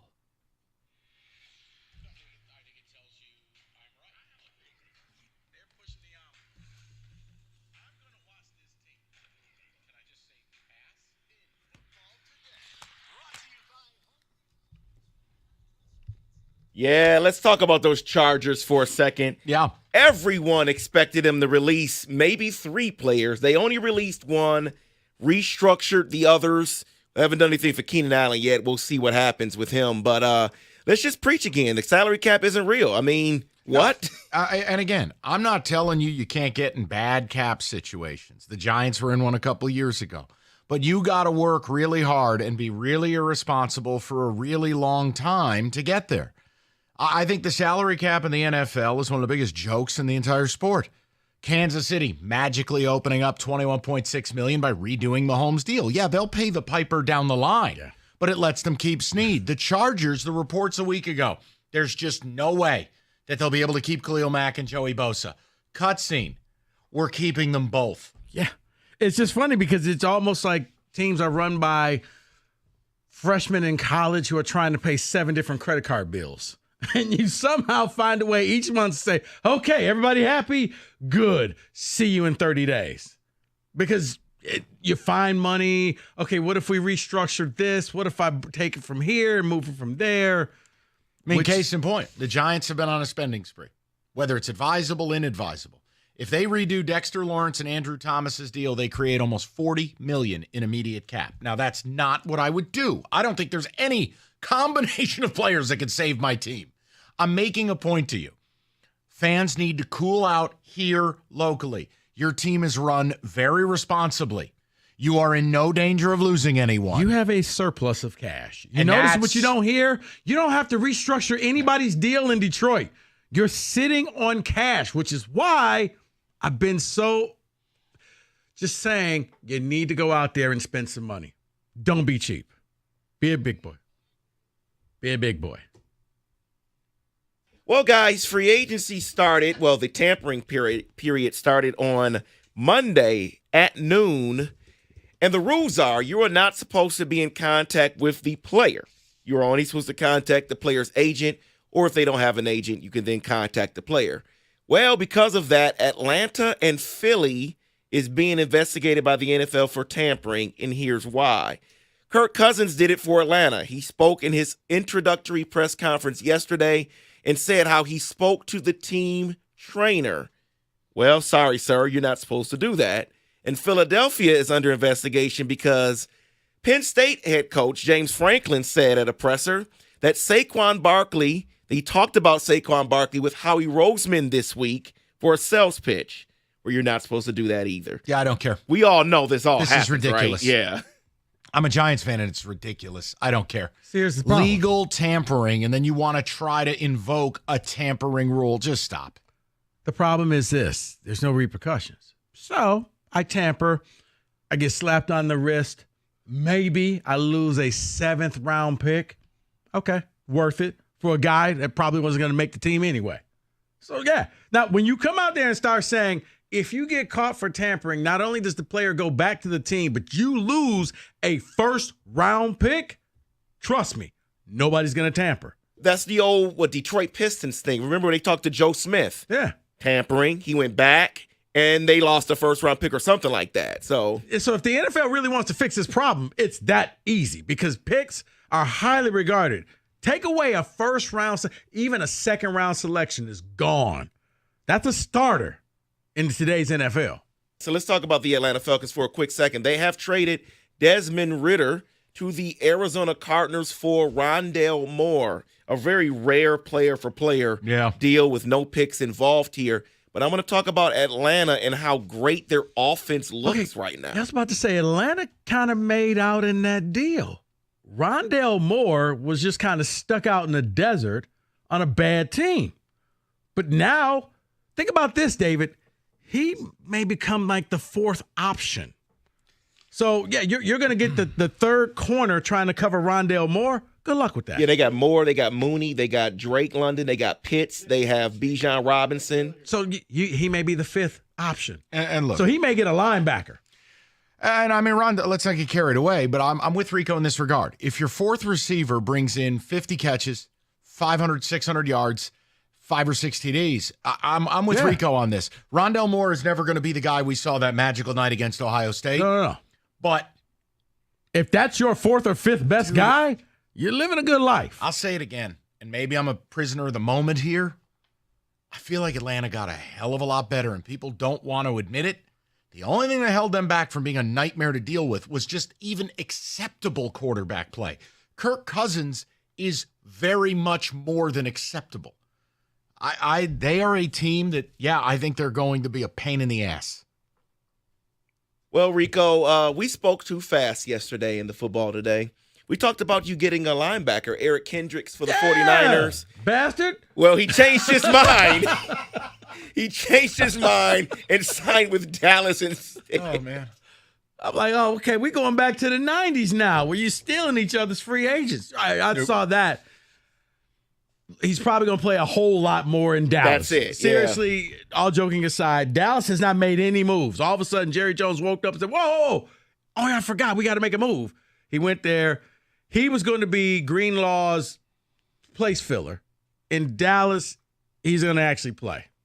Put him in there, out there with Micah Parsons. It works. It fits. I don't like it, but I get it. So let's close it out with this here because we're coming up close on the owners' meeting, the end of March, and the Indianapolis Colts have proposed an NFL rule change to allow challenges on penalties in the final 2 minutes. Interesting note here is they weren't the only team to put their name on the proposal. The Detroit Lions also put their name on this proposal. Do you like the idea of being able to do that? Anything that stops the game more, I'm done with. I understand locally there's a bias and a rightful one based on how you got screwed in Dallas. But, guys, I can't do any more to 4-hour football games. I want to be able to watch it, evaluate what I just saw, celebrate or get angry, depending on what I've bet on, and move forward. Do you know what kills me? The play stoppages, and then by the time you figure out what happened, you're not even happy anymore. See, here's the thing. No, it's not the play stoppages. It's the things that think, when I can see it on my TV, okay, that's the call. But you got all the 8 refs huddled around a cell phone trying to figure out what's going on. Hey, use those gigantic jumbotrons, show everybody what they're watching because we're all watching it anyway, and it'll go a lot faster. I'm okay with getting a call right because there's no difference, Mike, between a game that lasts 3 hours and 50 minutes and a game that lasts 4 hours and 5 minutes, but they got the correct call. I'm okay with that. I know my truth. So, and that is no. Well, no, you can't do that without doing this. Rumor has it, David, what do I always say? Don't draft wide receivers? No, or running backs? No, wide receivers. You don't pay them. Oh, you don't pay wide receivers. You don't pay wide receivers, and it looks like the 49ers may be in that boat. Rumor has it, Brandon Ayuk and the Jacksonville Jaguars, the Niners and Jaguars are talking a trade to send him to go to be the main guy for your beloved quarterback, Trevor Lawrence. By the way, fun note. The Tennessee Titans didn't want to pay A.J. Brown, so they traded him, only to take A.J. Brown's money and hand it to Calvin Ridley a year later.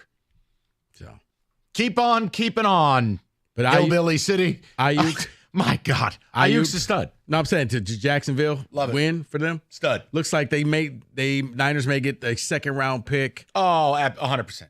Okay. He's a stud. I love him. And I think in Jacksonville's offense, where they're going to go more vertical, I love it, dude. But again, when is Jacksonville fixing their O-line? Yeah, they may not get the ball to him because whatever. That is in Football Today. All right, NBA, college hoops, it's all coming into focus here. NBA, no sweat, same game parlay on FanDuel tonight, every Thursday with the TNT games. You get bonus bets back if your same game parlay doesn't win on any NBA on TNT game. Same game parlay is perfect way to play. And no matter what, FanDuel.com/ticket, you can bet the NBA with that no-sweat same-game parlay. It's FanDuel.com/ticket. Make every moment more with FanDuel, the official betting partner of the NBA. 21 and up, present Michigan. Minimum 3-leg parlay required. Refund issued. Now withdrawable bonus bets that expire 7 days after receipt. Max refund $5 unless otherwise specified. Restrictions apply. See terms. Sportsbook.fanduel.com. You get a gambling problem, call 1-800-270-7117.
Brought to you by Northville Lumber. Michigan State opened up the Big Ten tournament with a W. The 8-seed Spartans beat Minnesota 77-67 in the final, behind 17 points for A.J. Hoggard, 15 for Tyson Walker. Head coach Tom Izzo caught up with the Big Ten Network after the win.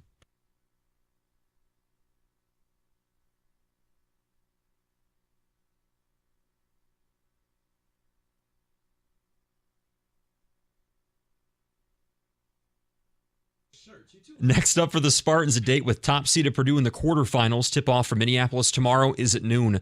The Red Wings have got another chance to snap their ugly 6-game losing streak tonight. They're taking on the Coyotes at Little Caesars Arena. Stuck at 72 points right now. The Wings on the outside looking in the wild card race in the East. Tip-off to puck drop tonight, 7 o'clock. The pregame show at 6:45.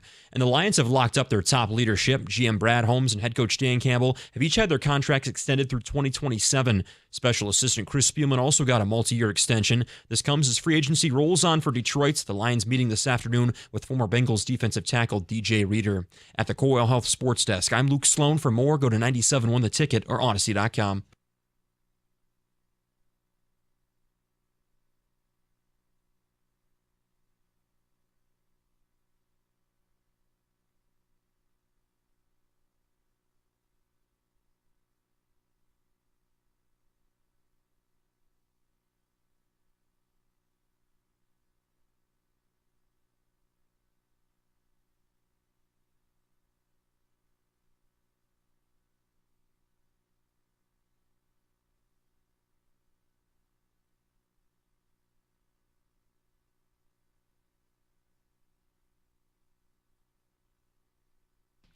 3 o'clock, great to have you. You missed our Juwan Howard soliloquy, Odyssey.com. Rewind.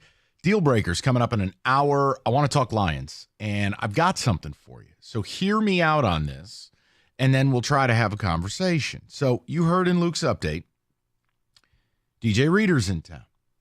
Now, DJ Reader is just a mean human. I mean, he is 340 pounds of just mean. It's the best way I can describe watching DJ Reader play football, both with Houston and Cincinnati. He is, when healthy, Ben, I can say with certainty, one of the top 15 defensive tackles in all of football. So then you ask yourself, okay, well, what's the catch here? What's the downside? Well, the downside is he's had one of the most difficult injuries to come back from, and he's had it twice. Once on each leg. He has blown out his quad. He did it the first time in 2020. He did the other leg, I believe it was the right leg, this past year.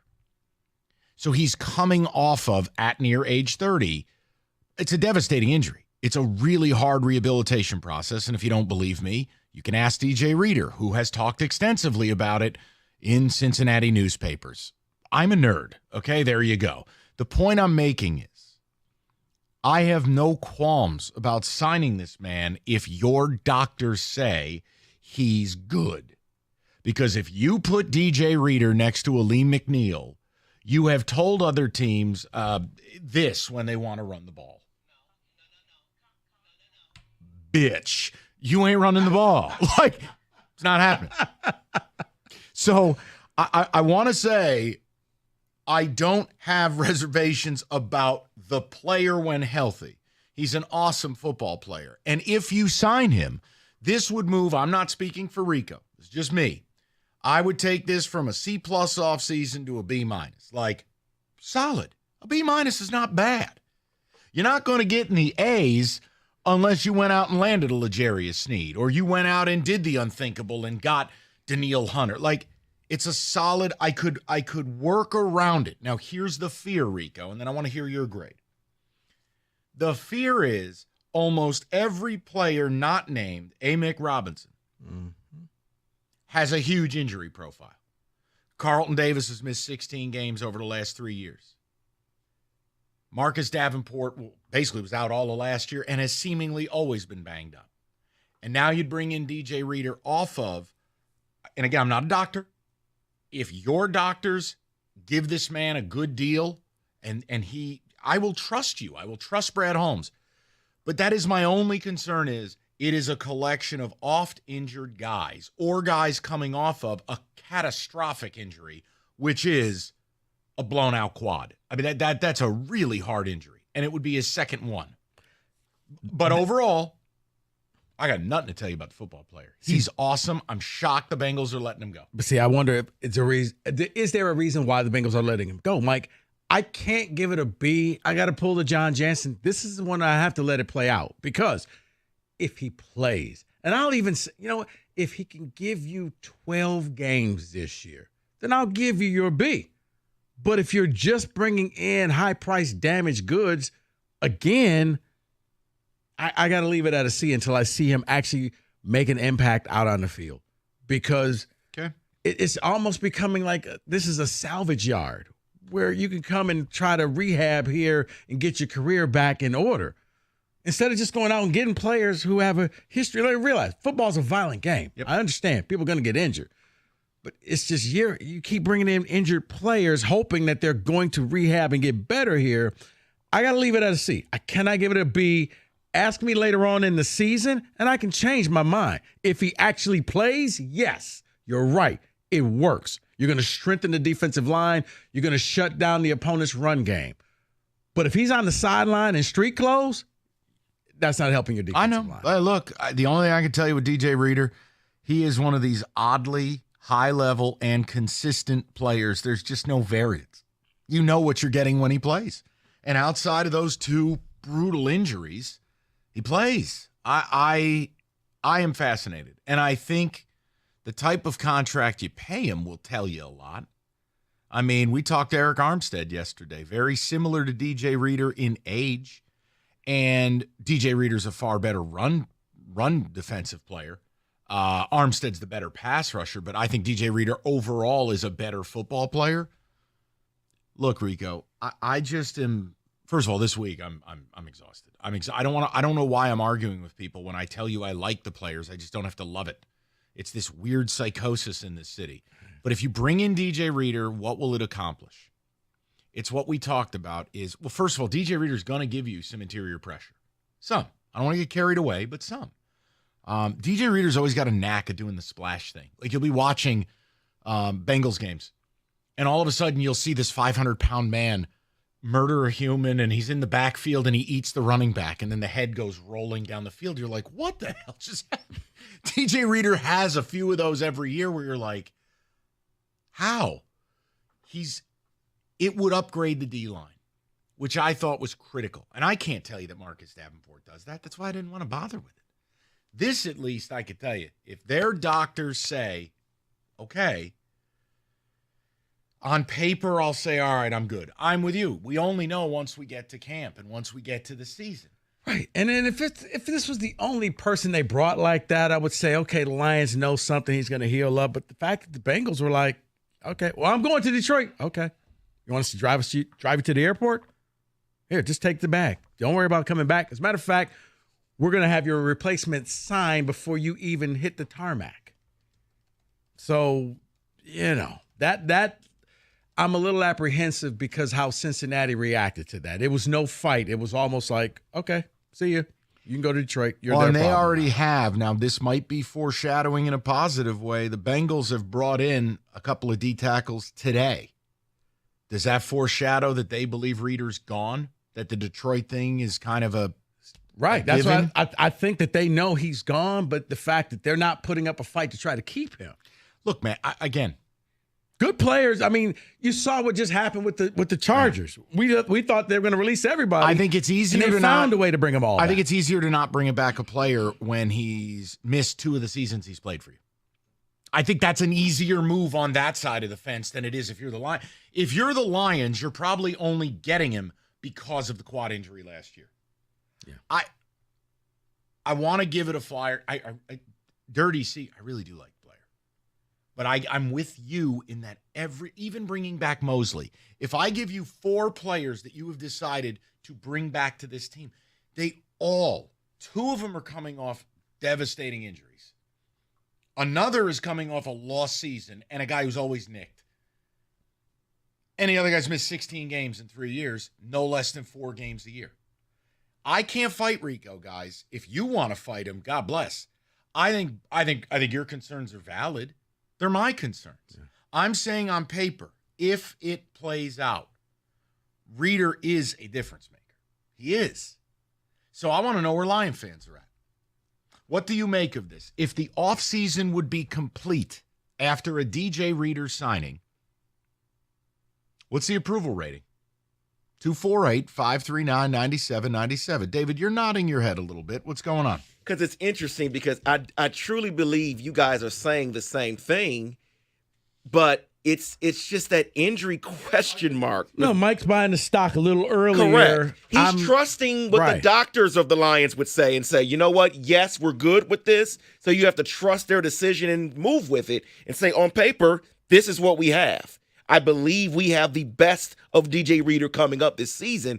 I'm just leaning more towards Rico and saying, I'm not sure that he's going to be healthy enough to do what he needs to do for this team. And it doesn't change my mind on their offseason if they sign him. David, some of this could just be a bias on my part because I'm just tired of seeing injured players getting signed. I want to see somebody that you don't have to worry about. They can just come in training camp and they're ready to go. Not, okay, we got to rehab them. We got to kind of watch them and make sure. I'm frustrated. If I'm a Lions fan, I'm frustrated because I'm going to say this again. You had the money to go and be a big boy team, and you chose poverty. I don't know why. You chose to walk in there and say, I'm broke. Can I use a coupon? Can I use a discount instead of just paying full price? And I like the player. It is a risk. I guess for me, I have to accept that they're going to sign a bunch of injured people every year, and this is what they do. Do I wish it was Danielle Hunter? Sure I do. This is our life now. Injured players. Pretty much. uplifting stuff, man. Yeah, but Kenny, here's the deal. Like, I'm not trying to play both sides of the fence. I'm stating a fact that the injury profile concerns me, but what I'm giving more credit to is that DJ Reader is a really good football player who's played at a really high level for pretty much his whole career. 2020 misses the year with the quad. Last year, God, what week did he hurt? It might have been week 6. The point is, at least as a player, I know what I'm getting, because you know what? Unlike Carlton Davis, whose play has slipped, sorry, I hate to bring facts to the table. You just hate him. No, I don't. I didn't like his comments yesterday. Oh, no, man. You're white media.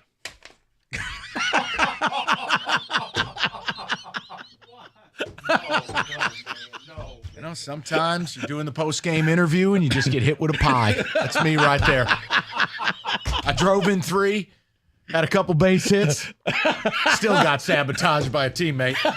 248-539-9797. We'll get your ticket text. And how about I play some of that audio for you from Carlton Davis?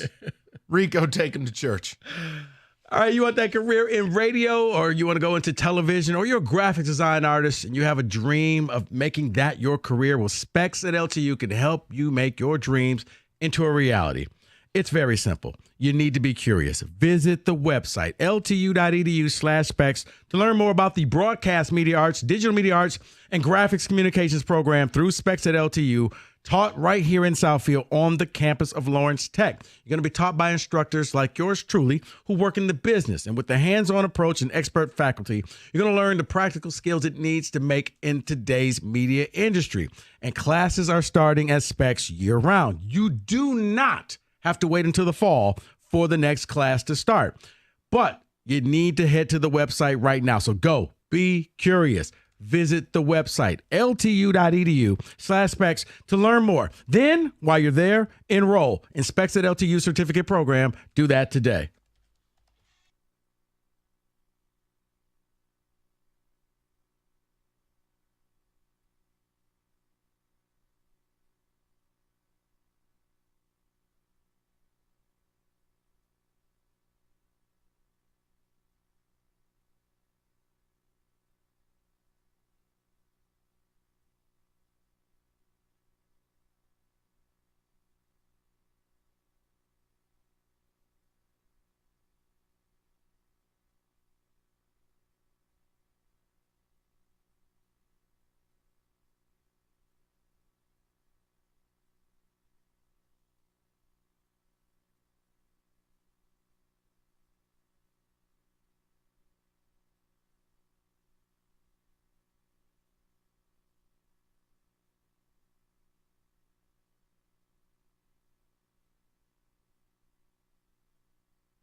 Perfect temperature to sleep, 68 degrees. And what is not up for debate, the best mattress made. It is the iComfort Eco.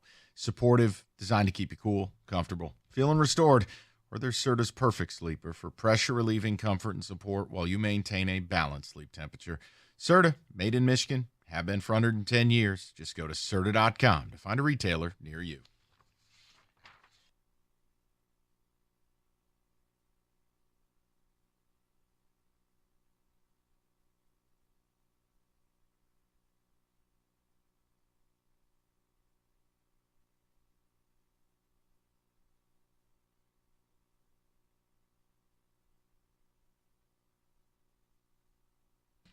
All right, so DJ Reader in town. I dig it. You just got to hope you get a good medical from the doctors after the 2 catastrophic injuries. But, man, if he's him, he's a difference maker on the D-line. And I'm not going to complain about it. Now, I'm scared. Oh, God, yeah. I always get scared signing guys near 30 who are hurt. It's just what it is. I wanted to play that Carlton Davis sound for you, and we will. But, David, ticket text coming in. What are the people's thoughts on all this deal? Fear of injury is with any player, even the current Lions. I'm not worried about it if they decide to sign him. Rick, you know what, from David? Wyandotte. No. Stop. Okay, here. I'm going to do this. I'm going to make an ask of you. I can't make a demand because you're grown, but I'm going to ask you to do something because now you're starting to really piss me off. Stop reading the dumbest ones you get. That is a response from the topic. No, it's an idiot, and I'm done with it. When a man who's near 30 has blown out both quads, that is not the same as someone who's never been hurt. Hang on, David. That's one. That is, you know what? David. Yes, Kenny. That's one. David, I'm going to stand up for you. Keep them coming. That's show content right there. Want to know why? Because I do want to hear how some people think. No, it's just I get tired of the stupid. You cannot say that every player has an equal chance of injury when a player has missed multiple seasons or is showing a consistent inability to be on the field. That is, it's why I gave the caveat. Yes. Not you. I'm not yelling at you. The NFL Yelling is a at violent him. sport, but you don't have to bring in people with precondition who have already been injured. According to that person, it doesn't matter, and you need to shut up. That's what they told you. That's what they told you. I think that was directed towards you. I'm the one who likes the player, and I'm willing to take the risk. Mike, that's one. Right. That's it. I just... This town has no clue how to handle success. No, it is really something. No, that boils down to, I hate to oversimplify. I trust in Brad. Brad knows what he's doing. You clowns don't. Great, except one problem. I like the player. No, you're not allowed to have concerns. Either you're all in or you're all out. 100%. Yeah, no, you know what that is? That's a cult, and I don't belong to one. David, go ahead. Adding DJ Reader would make me feel better about the underwhelming offseason. That being said, I think we should bring in a 2 or 3 year team-friendly deal with him. Okay. Well, I'd be shocked. Okay. If it's I would be multiple stunned years, if he got anything north of 3. I'd be agree. surprised if it wasn't 2. He is going to be 30, and he is coming off. Now, again, if his representatives believe he's got one more big payday ahead of him, could he take a 1-year Chauncey Gardner-Johnson prove-it deal? We don't know. You know, we don't rep these players. I would love to see it. I'd love to have him here. If you're asking me, who do I like better between Carlton Davis and DJ Reader? It's DJ Reader. We still say that this free agency is fine. I still need someone to replace Jonah Jackson, and we still need another pass rusher. Okay. Guys, it's pretty apparent they believe in Houston. They're going to back him up with Davenport, and they believe they have the answers. Now, look, if Reader is here, it will help you. It'll help with an interior rush. And I'm telling you, you won't run the ball on this crew. You won't. So we got to give up the dream of the pass rusher. It's just not going to happen. It's going to probably have to come with pick 29 or somewhere in the second round. From Rob, Lions were on the doorstep of the Super Bowl, ignoring both Mike and Rico. Holmes knows how to run a football team. You guys don't. Who's that from? That's from Rob. Okay, Rob, let me tell you this. You know what the biggest crime that a lot of teams who get that close do? They feel as if we were so close, minor tweaks, we'll get back. There's a reason why teams that are runner-up in the Super Bowls don't make it back, because they fall into that trap. Oh, we'll just add a couple draft picks and maybe go get like one free agent or two. But we were so close while everybody else did major overhauls. So, yes, you made it that far. But, newsflash, there was no parade down Woodward. You did not win that game. You lost that game. You lost that game for glaring reasons that I don't think you've addressed yet. So guess what happens if you're put back in that situation? You'll probably get the same results, but hey, what do I know? I guess I just can't figure out why you give up your right to think. Some of you do surprise me. Brad Holmes wouldn't spit on you if you were on fire. And the only thing you do, while, by the way, listening to a radio show that apparently you don't like, the only thing you do is run to a stranger's defense. For what? Because I said I like the player? Because Rico has concerns about the injuries, which are real? Because John Jansen, who played the very sport, has said on our very airwaves, as a noted Lion slappy, that as you approach your late 20s, the injuries are a big thing, and they're happening, and your body won't recover the same way. That's John saying. Rob, I just don't even get it. I don't even know why you're here, Rob. I'm with you. Because the last I checked, any television we watch, any radio you listen to, anything you read, I mean, why read it? We don't run the teams, so why bother? They made it that far without listening to us. And you know what? They don't have to. And you can come out with your receipts later. But we're talking sports. But here's the other thing. Mike, I'll give you credibility. You've seen your Giants win. You know what it takes. Sometimes it's not pretty. No, Sometimes it's not. It's going to be ugly, but you get over the hump. No, and I think bringing Reader in makes them better. I like the move. I don't even get what crawled up Rob's ass. Well, I have no idea. There were other moves that we wanted him to make. Because I wanted a pass rusher who can go out and rack 17 sacks. Yeah, you're right. I'm a terrible person. I've been preaching pass rusher for now 3 straight years. If they believe they've got the answer, great. We're going to find out real quick. Right. Did they get better? I mean, but remember, like if you sign Reader and these players are healthy, you're better. But hey, I agree with that. Right, but it was just like, we didn't do anything in the trade deadline because, Houston's going to come back, except for he wasn't back until the playoffs. Like, guys, you're buying into this stuff hook, line, and sinker. You can think for yourself. You can look, and it's okay. I can't imagine. No. You can still love your team and question some of the things that go on, or say, this doesn't make sense to me. That's what we do. Make it make sense to me. Here's the funny part. You get one of these people like Rob. He's the same dude sitting at home bitching about a play call. Well, I guess, Rob, you don't have a right to. Ben Johnson knows more than you. Am I right? Or live in the real world with us. Have some fun with sports. Talk about it. Talk about decisions, and you move forward with your life. I cannot imagine, nor have I ever, watched my own teams and just said, well, if it's good enough for them, it's good enough for me. I don't exist on that planet because sports wouldn't be any fun if I did. You sound like one of those fembots from the Austin Powers thing. You're like a computer. What are you, a chat GPT texter? I mean, David, think about it. I did a soliloquy on DJ Reader at the top of the hour. He's a top 10, top 12 D tackle when he's healthy. I gave you the good and the bad. I'm in. If he wants to play here and the doctors clear him, they're better. And you still end up with somebody like Rob. This city is, I tell you, it's society, and the city is a microcosm of it. People really have given up the ability to critically think. It's just something. No. It's stupid. It is. Mike, I understand, because for the first time in like 70 years, you got to experience not only being in the playoffs, winning playoff games, and having people say nice things about you. You're not the butt of a joke. People actually thought you were going to win some things. I think they're going to be really good again this year. I haven't knocked them at all. I have a right to say I choose not to order that item on the menu. And that doesn't mean you're an idiot for doing it. No. And for me, I'm like, guys, you're close. These things can help you get closer and get you over the hump. You bringing up the injury profile of the players, all who are headed towards 30, all who on data are struggling to stay healthy, that doesn't mean you're being almost said a bad word. I almost used a word that people use when trying to say penis. All right. But you're not being that. Right. I think it's just calling it straight.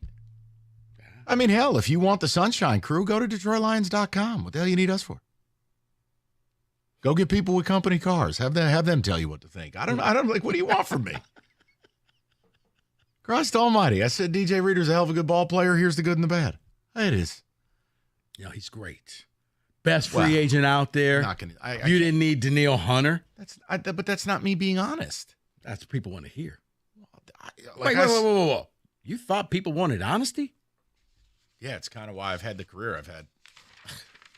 I think most of the Lemmings are out of business a long time ago. Things have changed, man. 2024. You nailed it. Meteor. Take us all out.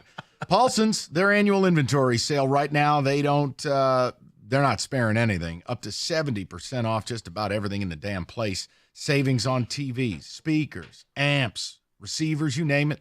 It's on sale. LG OLED 65-inch 4K TV, $16.99. And if you don't listen to anything else I say, okay, their prices are as low or lower than Amazon Prime and Best Buy. And they'll show you right there in the store. So all you got to do is stop on by. It's Paulson's Audio Video. They're located on 12 Mile Road in Farmington Hills. Family owned and operated for over 33 years. The best in the game. PaulsonsAV.com. That's PaulsonsAV.com.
Brought to you by Cars for Kids. The Red Wings have another chance to snap their ugly 6-game losing streak this evening. They're taking on the Coyotes at Little Caesars Arena. Stuck right now at 72 points. The Wings on the outside looking into the wild card race. Puck drop at 7 o'clock tonight.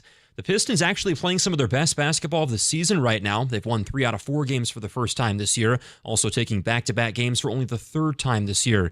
Head coach Monty Williams was asked about what's going right after last night's win over Toronto.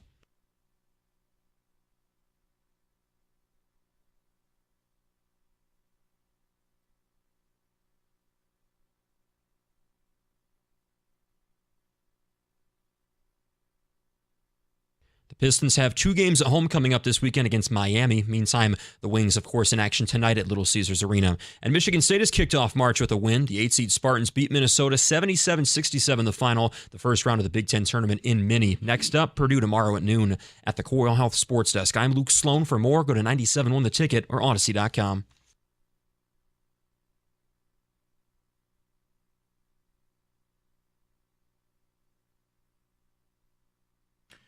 Straight to the people. You want to hear what I deem to be a mostly positive review of DJ Reader hopefully being a Lion? You can go to 3. You want to be a crackhead and ticket text things? Well, that's your prerogative.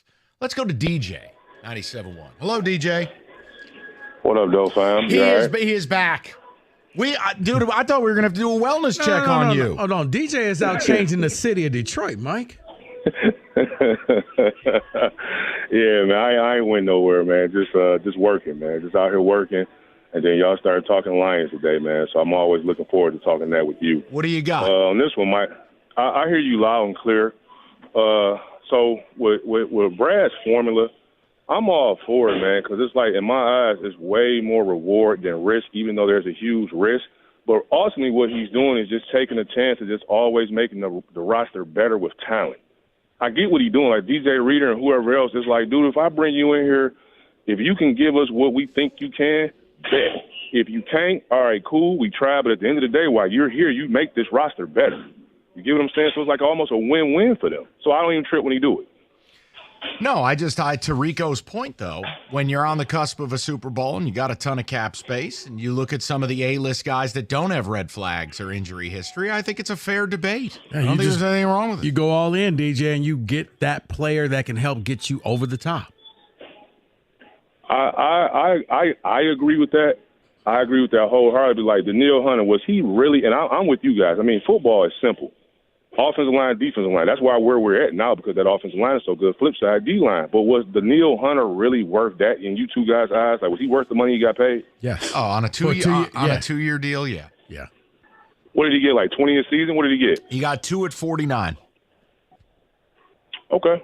All right. Well, we shall see. No, because here's the thing, DJ. With the salary cap constantly going up, don't look at these numbers because proportionally – they're not as bad as they seem. You're like, oh my God, it's $25 million. But you also got infused with an extra $35 million in cap space. So really, the NFL gave you free money. Think of it like on the casino apps. You got a free play with this. Didn't cost you anything. So I have a question for you two. Do you think a little of this is a little Brad Holmes kind of like arrogance, like I'm smarter than you guys and I'm going to keep doing what I'm doing? Do you think there's some of that going on, or he's just very cautious because Sewell and them coming up? Yeah, it's 100%. And it's okay to talk about that too, because if you back it up, it doesn't matter if you're cocky about stuff. As long as you back it up, that's all any of us care about. Now, DJ, look, if they bring in Reader, my whole deal about being, angry the other day about some of these edge rushers, it lessens it because Reader's a hell of a good ball player. But I'm not being honest with the audience if I just skip over the part where he's had a devastating injury to each of his legs. I just don't think I'm doing you a service if I just gloss over that part. Paul's in Shelby. Let's talk to our man. We haven't heard from him in a while. Paulie, how are you? I'm doing great, Mike. Hey, is it just me, or is caller DJ Barry White's son? I mean, I expect that guy to break into a romantic song at any minute. That guy's got the voice of the century. It is. It's a very beautiful yet masculine voice. It's tremendous to listen to. What's going on? Oh, baby. What's up? All right, let's get to it. Sultry. No, very simple. I just want to harken back to last year and Holmes' MO. for the most part. Last year, some, not all, but some quarterbacks were able to extend plays at crucial times on the Lions, and it led to losses. It did at various points of the season. I hearken back to Geno Smith in Seattle. We stop one drive. We win that game in regulation. You take a look at even Brock Purdy, in the playoffs. Yep. You look at Love in Green Bay. I can cite other examples. The only blowout we really suffered was Baltimore. But the thing is simply this. I truly believe the Lions are run by smart people. Agree. Coaches all the way on down. If they don't see this, then they're not smart people. So, and Holmes, it seems to me, and you guys correct me if I'm wrong, because you're bringing up these guys that are coming in, and I listen to learn. I don't know anything about Reeder. I don't know anything about any of these guys, but I do know this much. Callers, texters, they say, "Oh, Holmes is God," whatever. My opinion is simply this. I've seen him hit some home runs that seemed underwhelming. Like when he got Montgomery and he teamed him with Gibbs in the draft, it was a home run. I don't think anybody can deny that. Yeah. And some of the other things, unfortunately, Mosley and Gardner Johnson were unavailable for most of last year. Who knows what Mosley would have done for us? So here's the situation. I'm going to reserve my thoughts until April, the draft. I want to see what he's going to do. I want to see these problems. I want them addressed. And I don't think there's any question that we should, keyword should, be a lot better. Because, guys, you're right. We came within a half of going to the Super Bowl. Yeah, and if you sign DJ Reeder and he's healthy, you're better. I'm telling you, you'll like this guy. I have a far stronger opinion and I think he's just a better overall football player and a more impactful one than Carlton Davis. Carlton Davis is a good football player, but I don't think he's great. And I get some red flags there. Oh, God forbid I live in reality. I think DJ Reeder. Reeder is his past injuries. Davis, his play has just declined. And the injuries years. every year. Yeah. It's each of the last 3 seasons. A guy like Danielle Hunter, I think Danielle Hunter's had one injury in his career. He's played 16 or 17 games, 6 of his 7 years. Yeah. And the thing about Danielle Hunter, think of it as a 2-for-1 because now Aiden Hutchinson gets better. Yeah, I know. It doesn't matter. It's gone. It's over. So let's just get Reeder and get better. I hope he signs. I hope he signs today. Don't let him leave the building unless the medicals aren't clear, which I'm not a doctor. So would you agree with this comparison? Somebody's on the ticket text is saying Reeder is to Cincinnati as what Jonah Jackson is and was to Detroit. I don't when know. They played, they were dominant and they won. Yes. Yeah, I can work with that. Sure. I like that. Look at that. Some intelligence on the ticket text. Ooh-wee, a rare moment. Hungry Howie's knows there's nothing better than pepperoni pizza, but the question is which type. How about they just put all the pepperoni on there? The old school cupped pepperoni, the savory original, they'll put them both on there, 100% real Mott's, fresh dough made in-house, your choice of flavored crust, and all for $9.99. It's a Thursday night. You got college basketball on tonight. You got the wings on tonight. Who wants to worry about dinner? Dial up Hungry Howie's. You get dinner on the table, $10. And it doesn't come around often. So get a large pepperoni duo, limited time only for $9.99, only at Hungry Howie's.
All right. Love when it happens in real time. So now we can change the conversation to what is your reaction that DJ Reader has signed?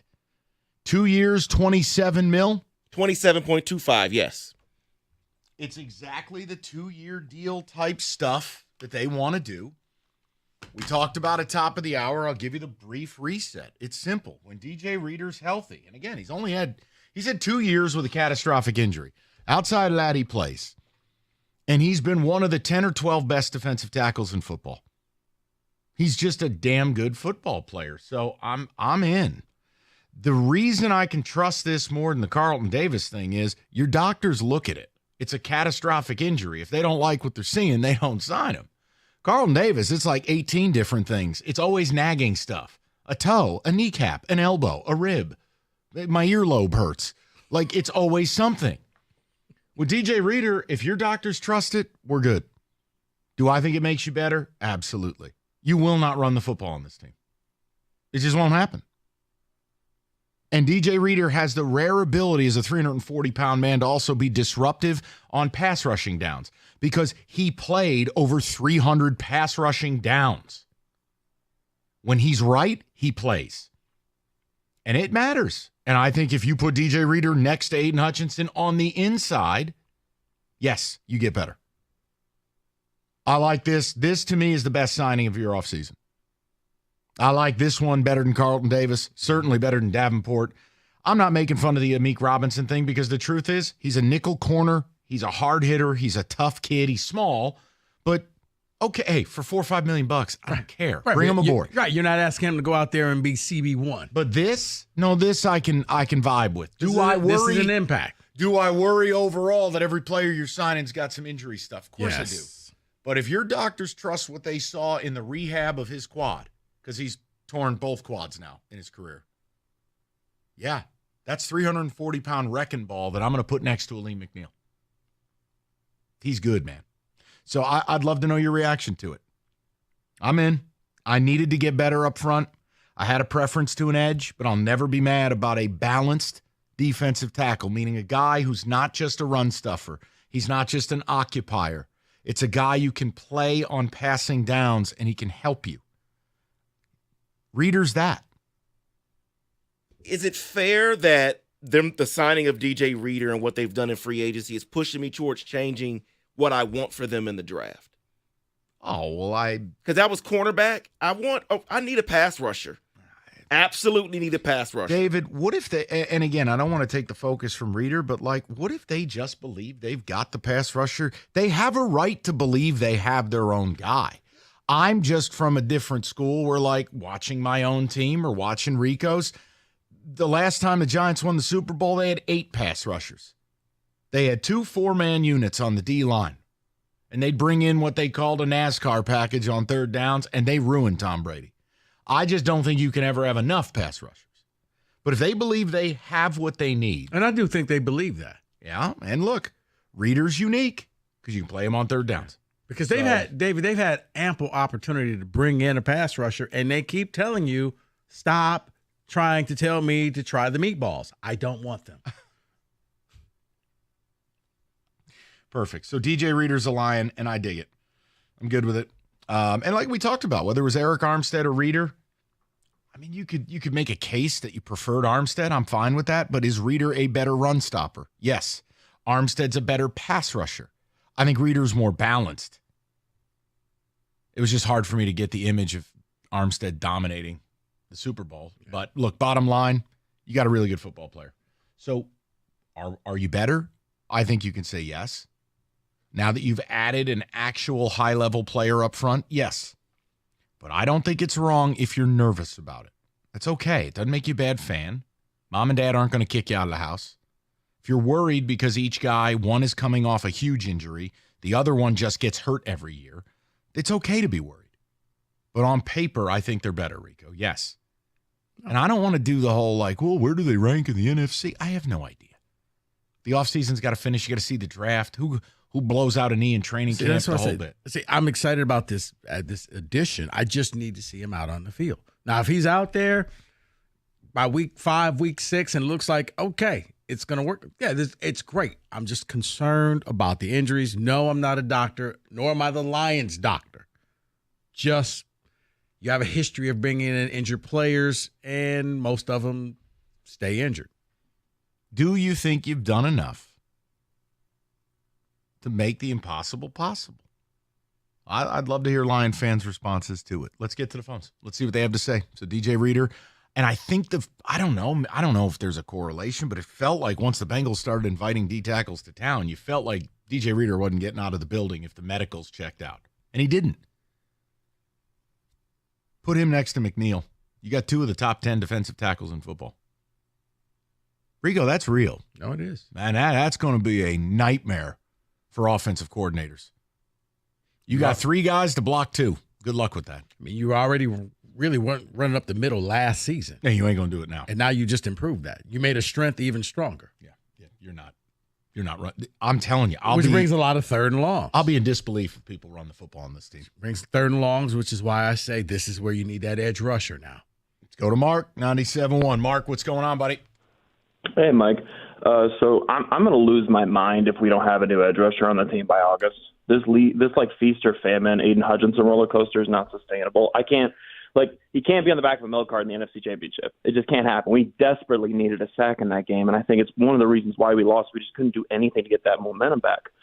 But that being said, I really like this DJ Reader signing. I was the guy who wanted Chris Wilkins, can't get him. Let's pivot to Reader. The reason why I say that is because if you have a guy that can stop the run as efficiently as Reader can, as well as with the lean, that's an investment in the edge rusher that I believe the Lions will take in the 2nd or 3rd round.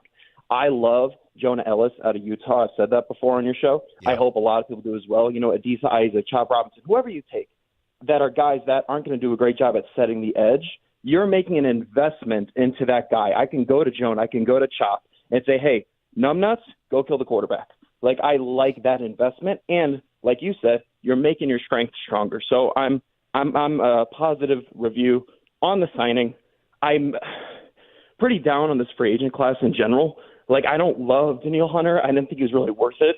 I didn't love other guys. I was kind of pissed off at the Brian Burns trade because that would have been fantastic. But, go your Giants, whatever. And it's why I've never been married to one player. I just wanted impact. You don't want Hunter, you go get somebody else. It didn't matter to me. I wanted L'Jarius Sneed. Of course I did. I admit that. I love the guy.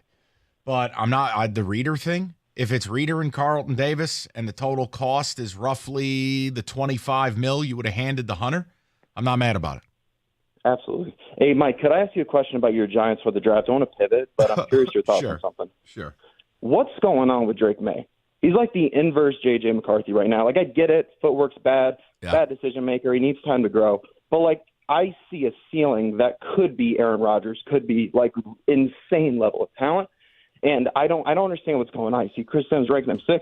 What's stopping your Giants from just pulling the trigger, saying, you know what, you're going to be a new Eli Manning, and just trading up to 2 or 3 to go get him? Because, I think that might be the path we're seeing with how he's falling. I think part of what stops them is draft capital. I mean, we don't have a 2nd-round pick. We used it to go get Brian Burns. And every year, one quarterback gets smeared. It's just what happens. I can't explain it. I don't know. I don't know what to say. It's clear the riser is JJ. The faller might be Drake May. See, but that would help you. Sure. I would love a quarterback to fall to me. You got me worried I can't even take JJ at 6. Why would I do that? Because you like stress. That's really what it comes down I to. like stress. 248-539-9797. Lions have signed DJ Reader. We get to your phone calls next. 97.1.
Brought to you by 24 Seconds Bar and Grill. The Lions have reportedly made a big move to bolster their defensive line, adding former Bengals defensive tackle DJ Reader on a 2-year deal. It's worth up to $27 million. Now, Reader, coming off a quad injury, had 34 tackles in 14 games last season. The 29-year-old Reader is an 8-year NFL veteran.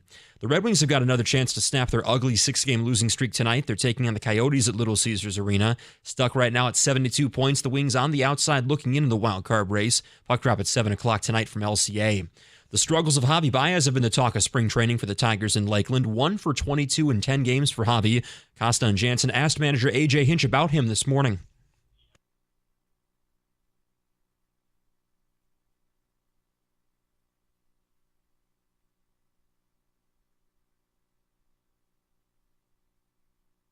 The Tigers also announcing this morning that only standing room only tickets remain for the opening day game against the A's. And Michigan State kicks off March with a win. The 8-seed Spartans beat Minnesota 77-67 the final in the first round of the Big Ten tournament.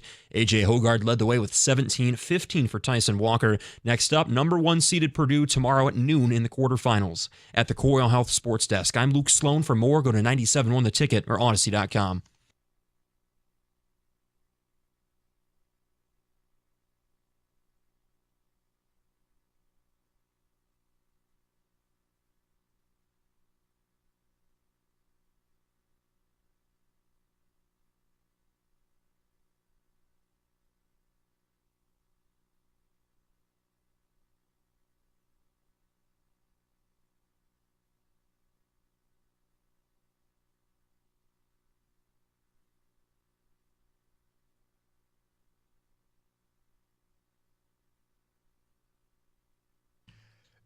Hey, I'll try to promote Wojo real quick. If you want to read one of the worst columns I've ever read, it's available at DebtNews.com. The most mealy-mouthed, spineless jellyfish article about Juwan Howard you'll ever read. Disgraceful. But that's not what we're talking about. We're talking about the Lions signing a player that I think I can actually get excited about. No, because Kenny, I brought up the data, and you look at who he is when you watch him play. He's a destroyer. And of course I get worried about a guy coming off of that injury. Like we had a guy who hung up, which disappoints me. But he was like, well, Danielle Hunter had an injury history. You're right, 4 years ago. And what has he done the last 2 years? Started 17 games, played 17 games. He's racked up, 18 sacks last year? I think he had 15 and a half the year prior. 50 quarterback hits, 160 pressures. You know, if you want to comp that to a guy who's legitimately coming off the injury now, that's your prerogative. Why you choose to do that, I have no idea. Because many of you just want to carry water. I don't know. Do whatever you want. I like Reader. And if you're giving me Reader and Carlton Davis for the same price as Danielle Hunter, I'm over it. Because I told you I wasn't going to die on the hill of any one player. You didn't hear me freak out about Snead. It happens. Guy wants to stay in Kansas City.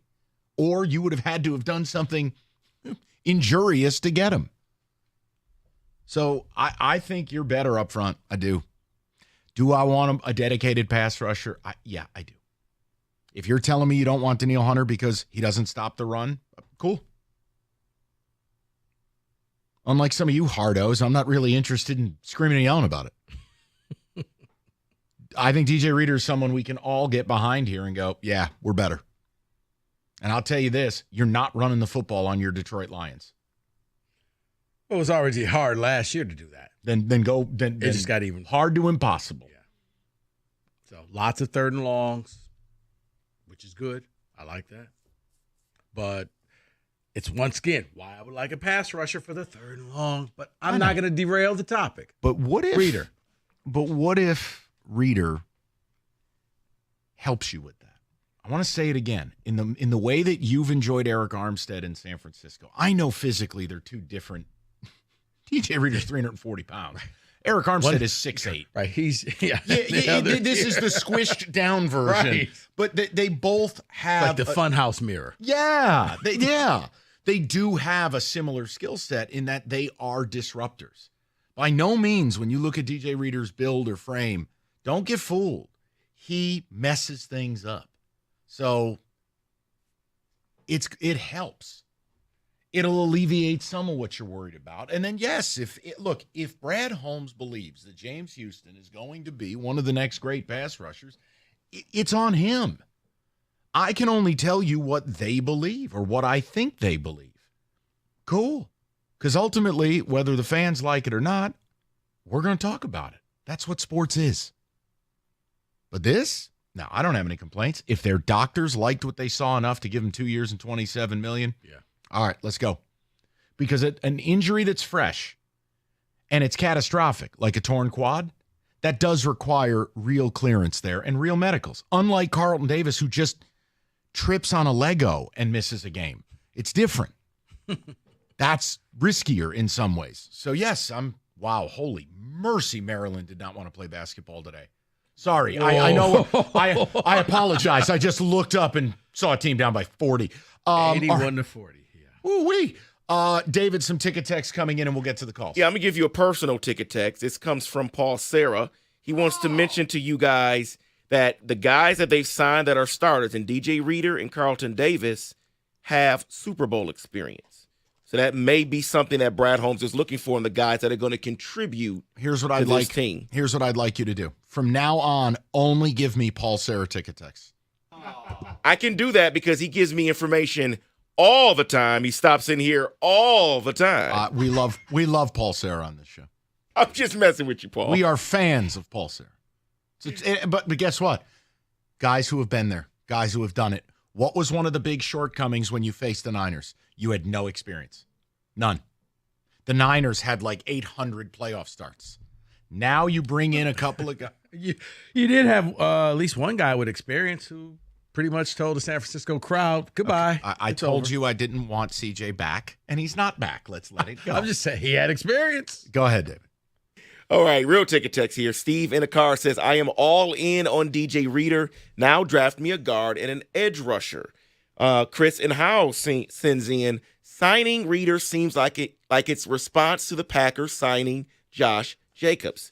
Feels like Jacobs signing elevated Reader up the priority list. Yeah, but think about this still, right? I understand this team plays indoors, but the NFC North, you still have Aaron Jones in Minnesota.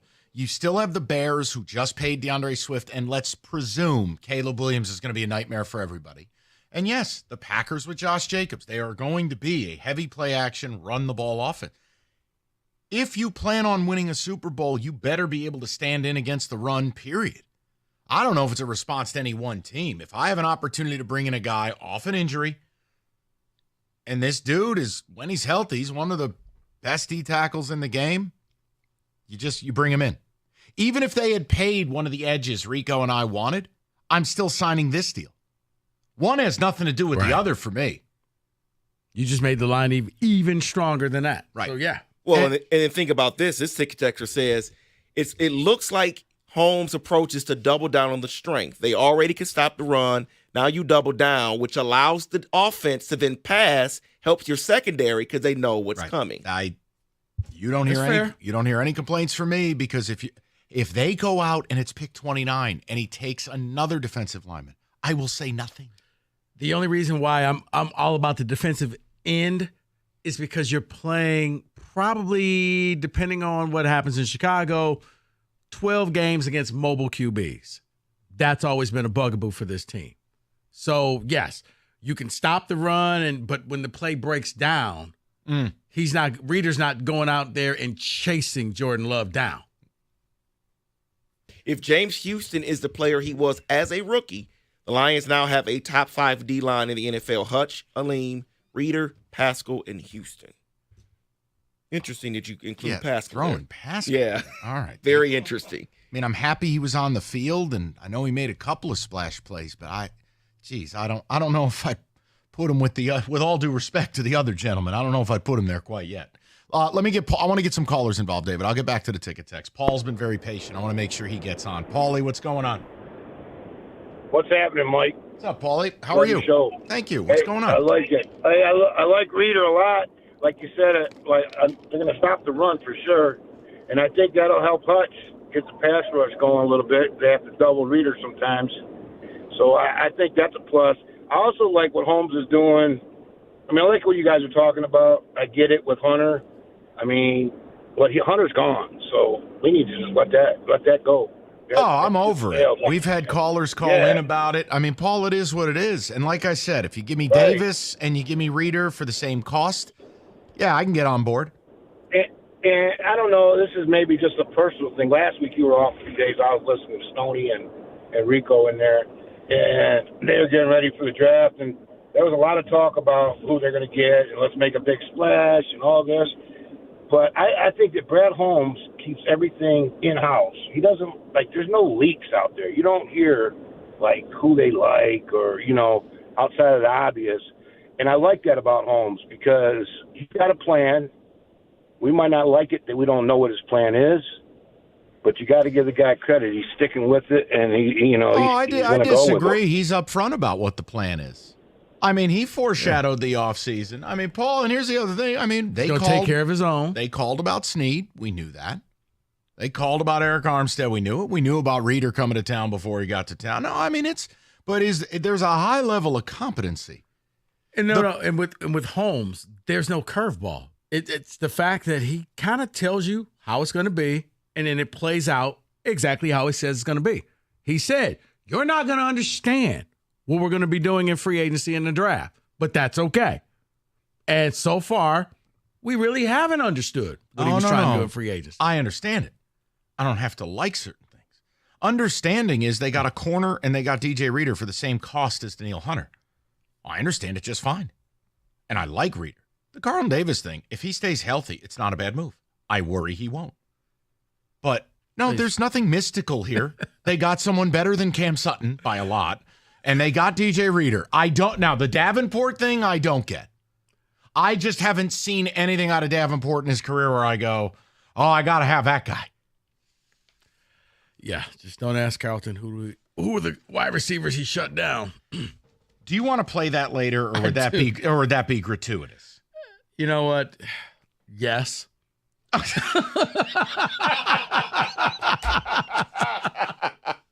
I mean, it's fun audio, but I like the sensitivity of this fan base. I don't want to see people's day get ruined. So you guys hated him. No one's hating. It was a funny moment at a press conference, but I'm down. I'll do whatever you want.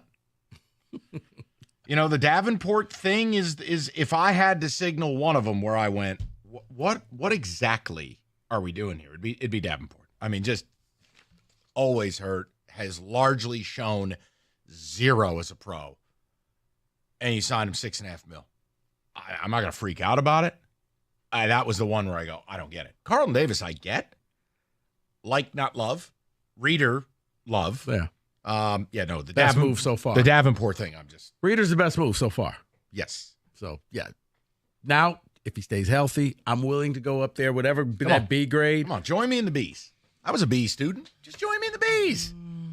You're not going to get into Harvard like you did, but you didn't go anyways. Plus, we know your fake-ass high school falsified your transcripts. Wow.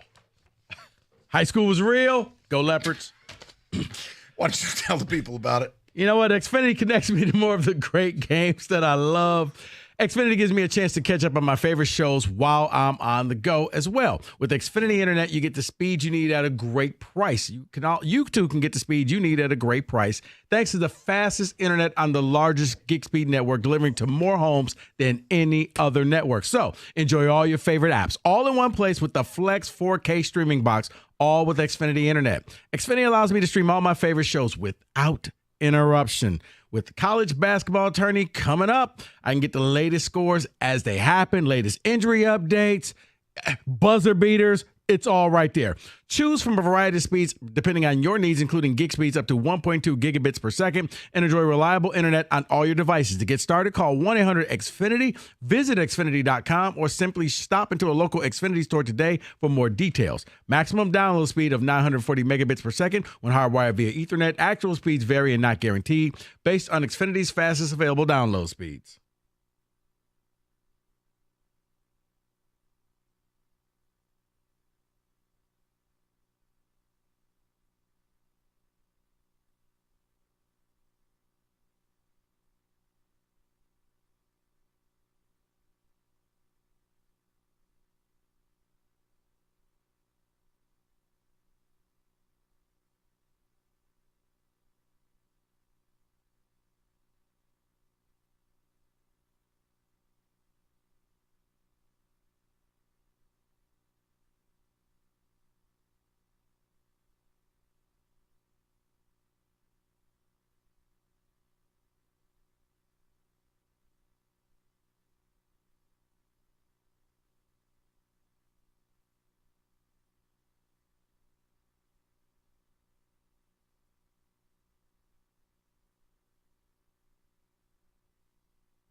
In an instant, an auto accident can put you in the worst financial position of your life. You need the right lawyer. He's going to make sure the insurance companies pay what they owe you. That's David Feminino. Him and his team, they've been making insurance companies pay for over 30 years. He can help you with your case as well. David, ready to speak to you personally right now about DJ Reader and your case. 855-65-CRASH or go to that website, getdavidgetpaid.com.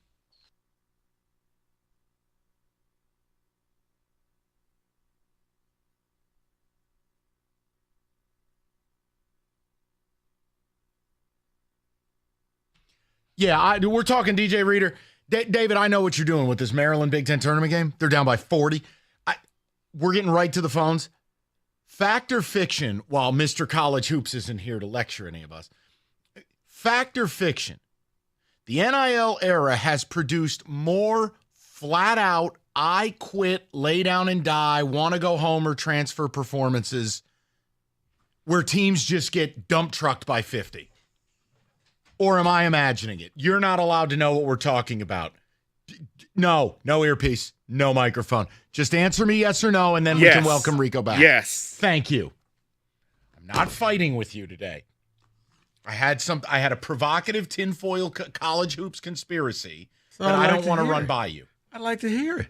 No, too bad. I'm high on the fumes of DJ Reader right now. Wow. I'll tell you what, I'll bring it up to you at 4:45. Let's go to the people. I want the rest of the Lions callers to get their say. This is the signing I'm excited about. This one, we're good. I feel like the offseason, I can get behind this now because DJ Reader's a destroyer. And if your doctor's cleared him and he's on pace and we're going to be okay off a second blown quad, you have two of the top 10 defensive tackles in football, including Reader. He don't look like it, but he's an absolute interior rusher. He plays a ton of pass rush snaps. Yes, Kenny. Mike, why are you so negative all the time? I hate that. Why you got to do that to me? Why you got to harm It wasn't your boy me. It was this way? probably somebody on the text. I don't have it in front of me, but it's there. Kenny, let me ask you a question. I mean, we work together every day. You know when I'm really negative about something, right? Yeah, 100%. Have I really been negative on Carlton Davis? No, I think in the bullpen before the show, you'd called it like a B or a B- sign. Like, it's good. It helps the team. You get better. And right? DJ Reader, I'm giving you all the good. Right. But I'm not going to do what other shows do and just gloss over the fact the guy's leg has exploded twice in the last 4 years. Yes. It has to be brought up. Negative.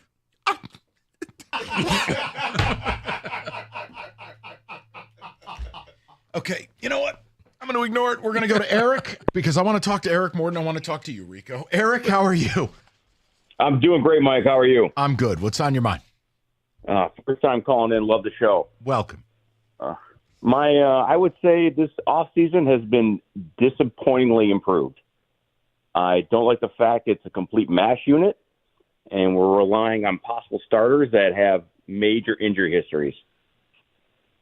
Davis is our number one. Based on his history, we're counting on him to be out 4 games. And if those 4 games, 2 of them are against Minnesota, I hope I have Justin Jefferson on my fantasy team. So you don't like the Davis thing at all? Okay. I mean, I'm not against it. He's an improvement. Oh, he's an improvement for sure. I'm not counting on him to play a full season. He's got to have his first healthy year. We could have got younger and we could have got better. Yeah, I know.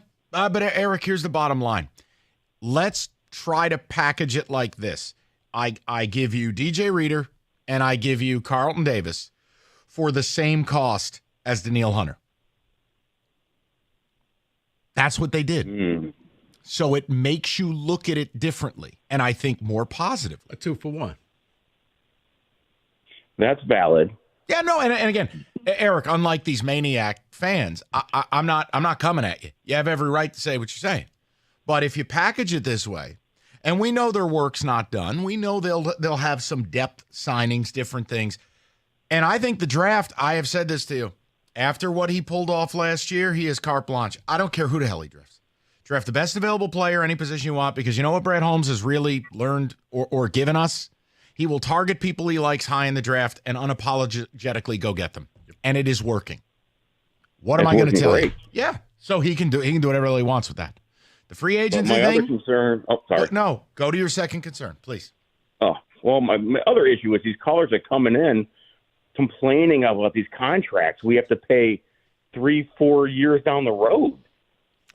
We don't have a crystal ball to know how these guys are going to be in 3-4 years. Right.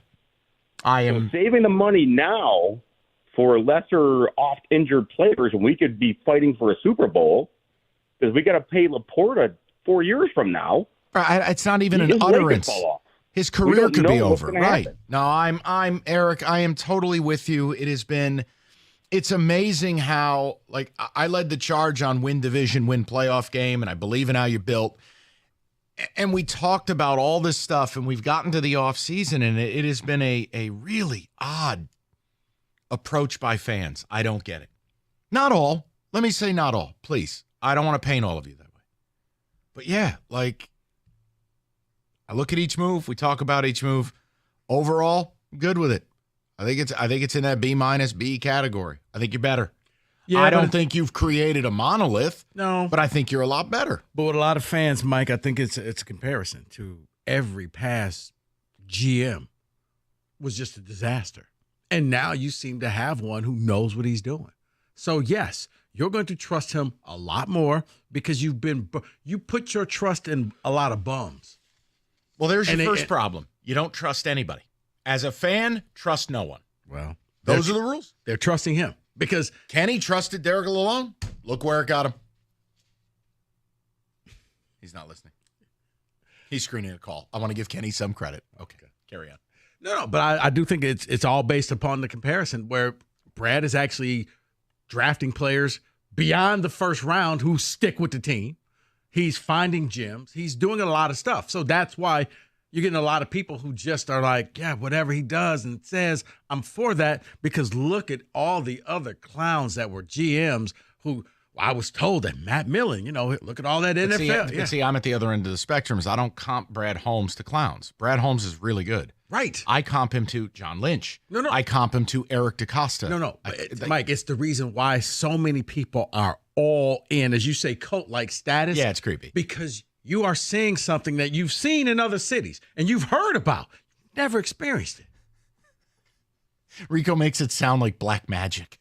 Like it's this marvelous voodoo ceremony. No, you won a couple playoff games. Excellent. Yeah. Let's go to Mark, 97.1. Mark, what's going on, buddy? Thank you, guys. Great show, by the way.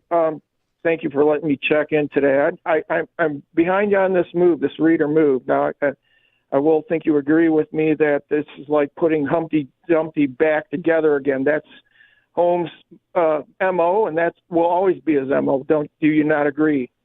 Yes. Yes, and I don't really mean in respect to injuries. Now, this is a solid move. I think this is one of the most solid moves based upon the doctor's approval. What this will do for our line, but I'm behind Holmes only because I know that I'm not going to sit here and expect some big carte blanche move. He's meticulous, but he's not. He's very frugal too, and I think I'm liking what I'm starting to see come together for the Lions right now and his moves. What do you guys think? Yeah, the Reader thing allows me to feel a hell of a lot better because, I don't live in a world where you sit there. I do a job. We have to react to things in real time. We take each move, we react to them. Unlike some people who want to sit here and be like, well, what do you think now? It's like, well, now I'm happy. Sorry. I don't have some dead-end gig where I just sit around and wait for it all to play out. That's not what we do here. May want to read the job description. Yeah, I don't do that.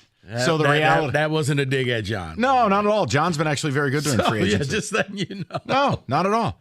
I just laugh at the people who are like, "Oh, you were mad the other day." Yes, because I live for the day. You weren't patient? No, I don't need to be. That's not a part of this job description. And I'm happy today because Reader actually is a player I like quite a bit. And if their doctors got him clear and they gave him a 2-year commitment, I am ready for this. I'll trust Brad Holmes on it. because there are check marks there. David, the doors of Brad Holmes Church is open. No, Mike, come I'm on saying down. I'm saying I can trust him on this more David? than I trust him on Carlton Davis. David, get ready to touch him on the forehead. Mike's about to pass out. Can we do a trust fall? Let's do a trust fall. Go ahead, Mike. That sounds like a group of beat writers right there. Let's do a trust fall with DetroitLions.com. Don't even get me started on them. One of them know right what? now I'm looking at. Dude, Hey, shut up. David, relax. Let's just David, Mike, sell him something. I am. I'm selling him hope. I'm selling him we're going to go on a Super Bowl run here. Oh, he's trying not to get me in trouble. That's where Rico's I have no idea. All right, you guys do whatever you want. Northville Lumber, oldest company in the state, largest Trex decking outlet in the country. Nobody stocks more. Nobody sells more. It's Northville Lumber. Look, contractors, homeowners, they bought enough product to cover 26 football fields, and there's a reason they can move that much product. It's in the warehouse. No 4, 6, 8 week lead times. You buy it, you get it. You could beat the spring rush. I know today's a lousy day, but remember, last 2 days were 70 and sunny. You can get that deck built and start enjoying it immediately. Beat the rush, beat the price increase. Call Northville Lumber today. They'll even introduce you to a Trex certified pro. It's NorthvilleLumber.com. That's NorthvilleLumber.com.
Oh, it's so exciting. We got DJ Reader.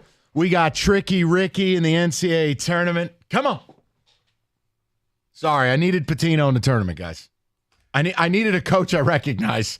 Hopefully he wears the white suit and we get to watch a Johnny's game together in Vegas. No, I don't think he gets to wear the whites. He wears the white suit when I think he knows he's going to win. That's like the cherry. Couldn't just. I'm for that. He's in there. I wanted to see them in because actually, and he's fired up at his team. He's yelling at them in the huddle, even though they're up 30 points. Well, that's my adopted team. I've Johnny's. I left Michigan State at social services, and I've adopted St. John's. David, you didn't really upgrade. You know that, right? Yes, I did. All you did. I watched a team I enjoy watching. Mike, you bought a house across the street from where you live. Right, but the plumbing's good. I'm just saying. And I got flower boxes or something cool. David, ticket text. We'll get to who said it, deal breakers at 4:45. Go ahead. Yeah, we'll get to something. Corey in Cincinnati, who is a Bengals fan, he says, a guy's Reader is great when healthy. If he wasn't an injury concern, the Bengals would have kept him, which they tried to keep him. Let me let that know. They did try to keep him. He said no. Look, if I total it all together, we're going to roll with it. But here's the cost of admission. If for a second year in a row, your free agent class, whether it's bad luck or you just made some bad decisions, if they all end up hurt again, like last year, I'm sorry, you have to take criticism for that. I can say the risk is worth the reward with Reader. It is. If he's healthy, McNeil and Reader, I don't want to speak out of turn. I won't say the best D-tackle combo in the league, but it's one of the top three. Because I just don't feel like arguing. It really is. It's an elite defensive tackle pairing. Yeah, just go top 5. Done. Sure. David. From Paul, wow, great. Reader is a Lion. We just got better, a lot better. I believe it's going to be a really interesting draft now for this team. I just feel like draft-wise, this is one where I don't necessarily care. They can draft a myriad of positions and it makes sense. Now, hey, you want my preference?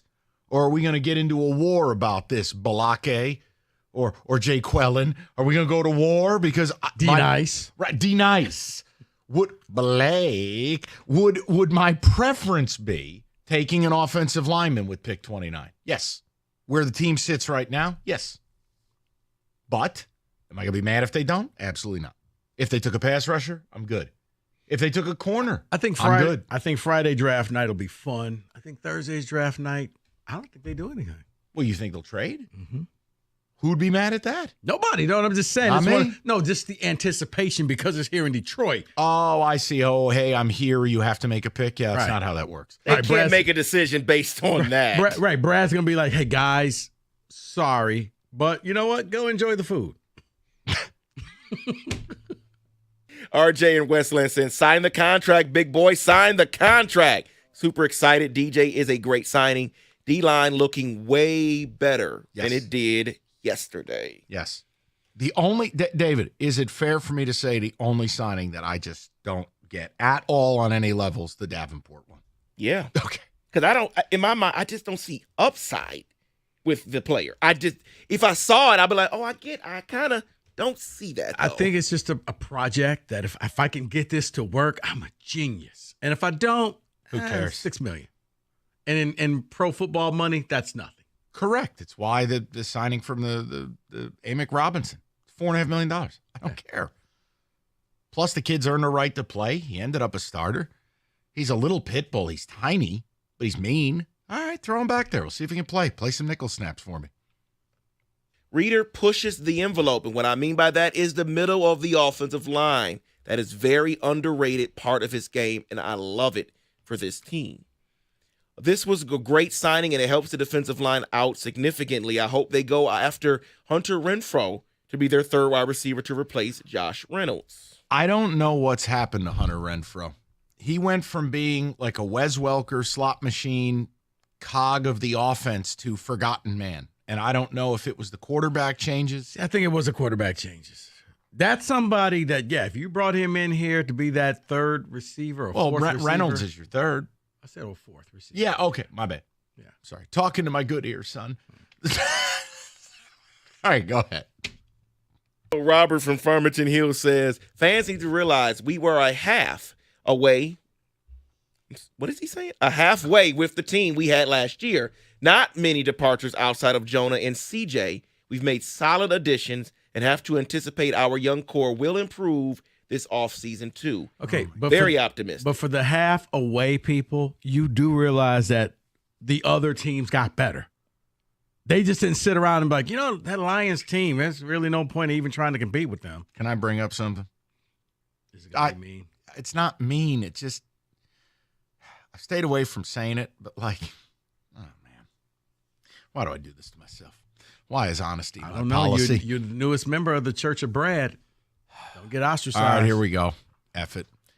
You'll never have an easier 2 games to get to the NFC title game than you had last year. So just breathe. I can't. No, it doesn't. You will not take away my I didn't. joy, devil. No, I we didn't. We won those games. And you did, and they were thrilling, and they were fun. I'm making a point that, it's so dangerous to go, well, last year we did ... No, it's a new year, and it's going to be new challenges, and you played the Rams, and then the Bucs by default because the Bucs beat a team who basically played Maryland today and didn't want to be there. So, guys, it's not a shot. I'm just saying be careful about the whole, well, we did X last year, therefore it's a whole new deal. Everything starts over. And then you went into San Francisco in the first half and went through them like a hot knife through butter. I know. I watched. And then I watched one of the more you know what? Fans are not ready to talk about that second half again. I don't want to do it. Just let it be. No, it took. No. It's just you and I talking, and we're not doing that show. It took so many things going exactly the way they went for them to lose that game.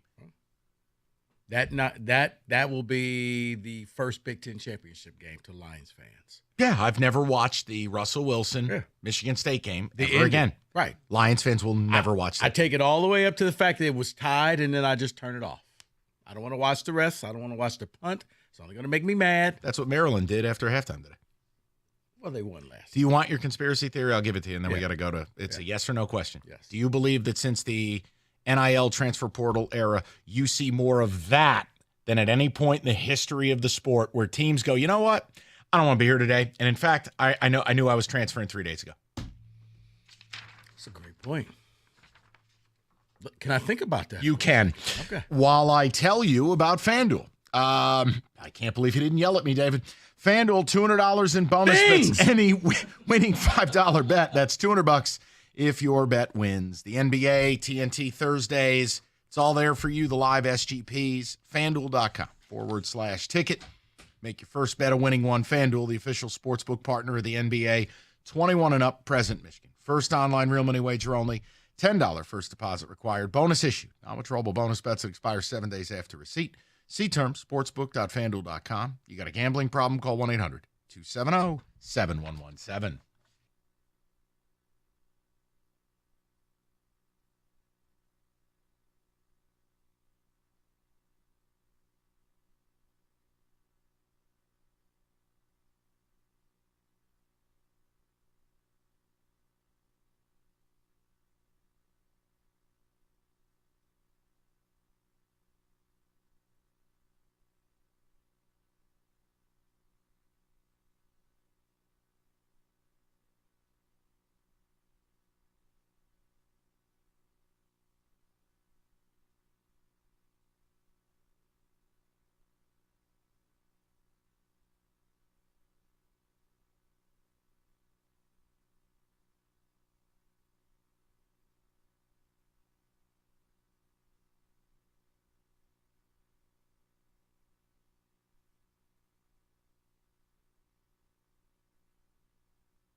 All right, nice day for the Lions today. We're going to get back to your calls on that in 10 minutes.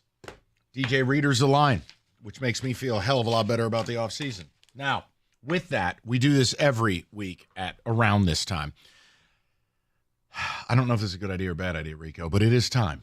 Yeah, there it is. Look at you. Your headphones are cockeyed. Your beard is overdyed. It's time for Who Said It. Or not Who Said It.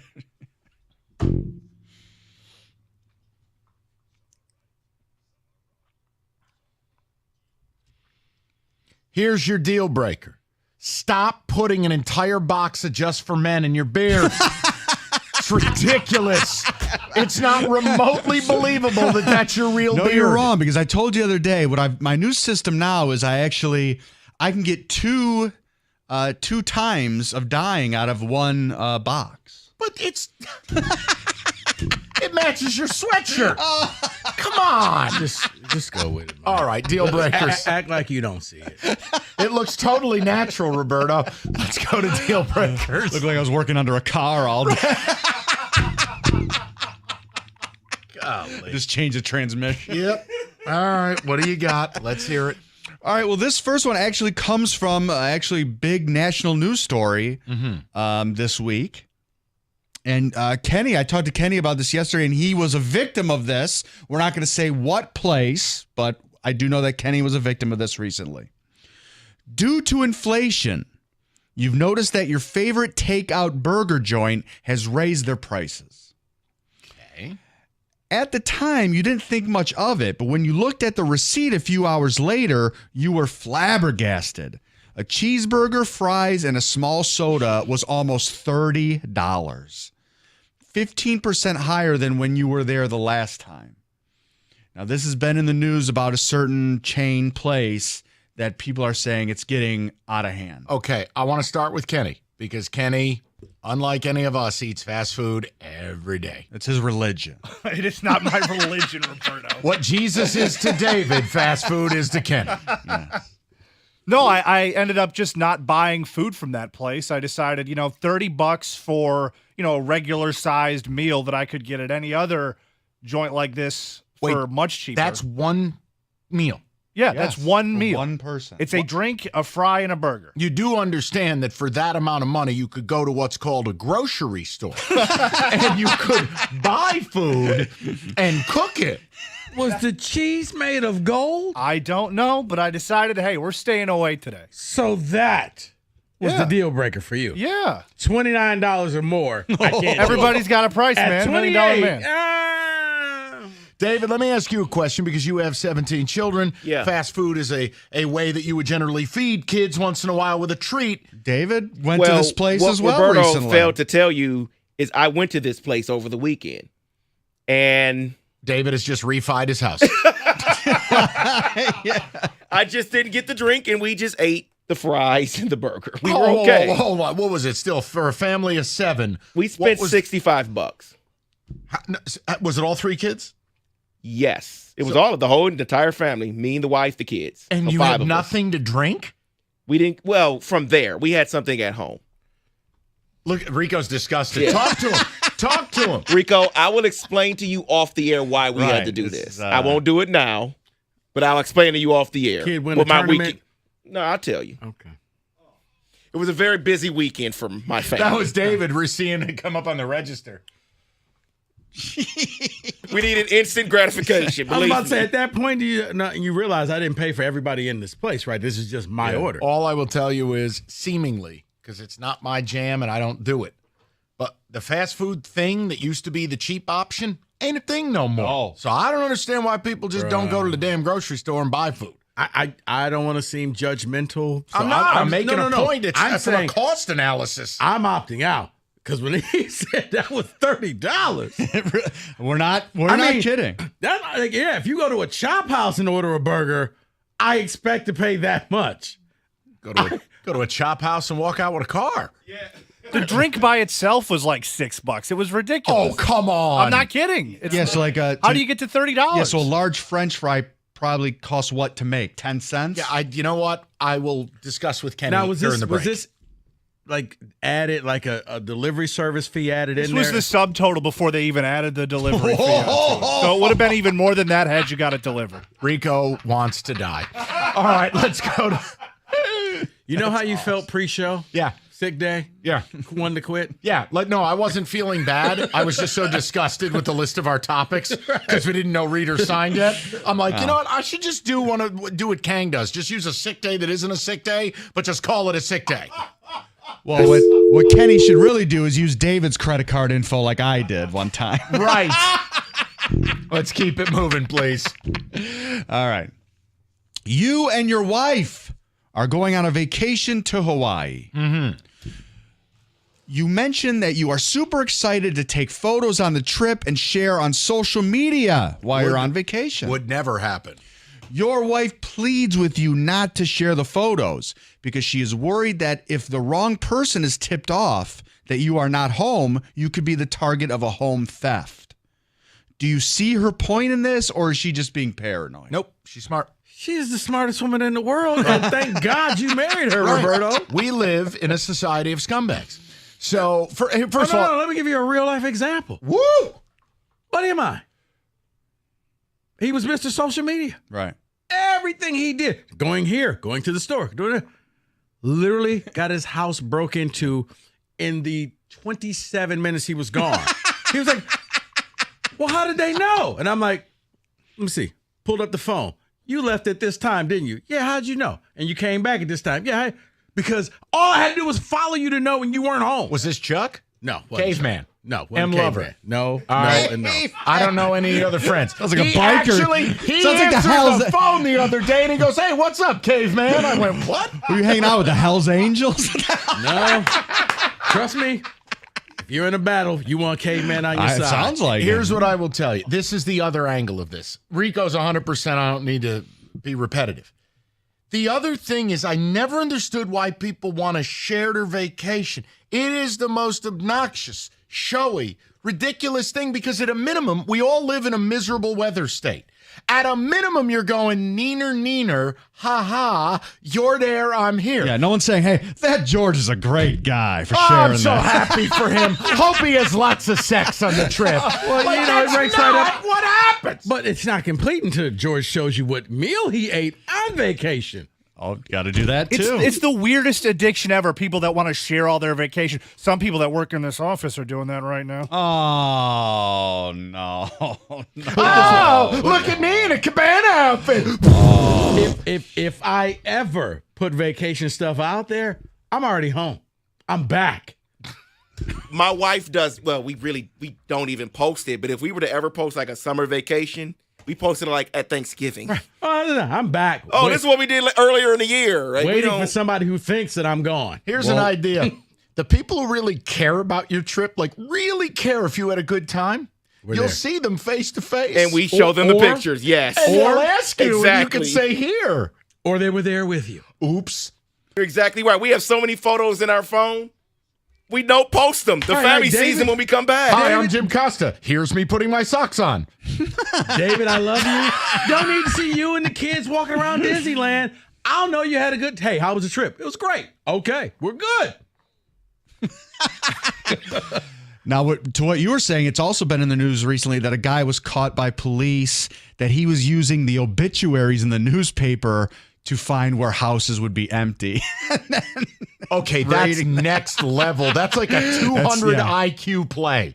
But if there is a hell, you're in it. You are they build robbing dead people. The opposite of wedding crashers, right? A new subdivision in hell. Like, yeah. But yeah, man. I've never been one who, your wife is smart, or whoever says we're not posting these photos.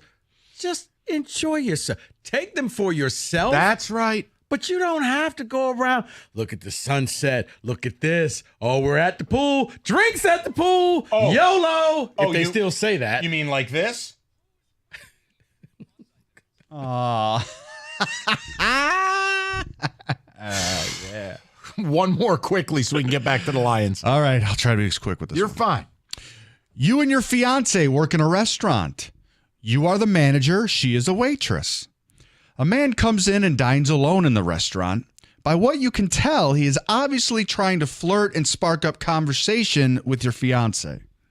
As he is about to leave, you notice that he has left your wife a $120 tip on a $60 tab. Do you confront the man and tell him she cannot accept this? Do you leave it alone, or suspect that maybe they know each other outside of the restaurant? No, it's money for you. Take the money. Or E, go flirt with him some more. Oh. We got bills. You're gonna pimp her out? We gotta go to Hawaii. We got bills. We gotta go to Hawaii. We got Roberts. We gotta go to Hawaii. We got some bills. Wow. I'm gonna find out when he works and go back there with her.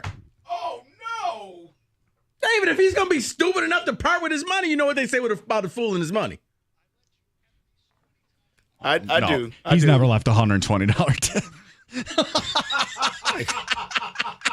Let's move. Please, guys. Yeah, I wouldn't be sitting there saying, The situation what's is going on? awful. Okay. Move along. David, thank you. Please get out of this.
Brought to you by North Bloomfield Properties. The Lions have made a big-time move to bolster their defensive line, adding former Bengals defensive tackle DJ Reader on a 2-year deal. It's worth up to $27 million. Reader, coming off a quad injury last season, had 34 tackles in 14 games in Cincy. Michigan State opened up the Big Ten tournament with a W. The 8-seed Spartans beat Minnesota 77-67 in the final. They were powered by 17 points from A.J. Hogard, 15 for Tyson Walker. Head coach Tom Izzo talked with the Big Ten Network after the win.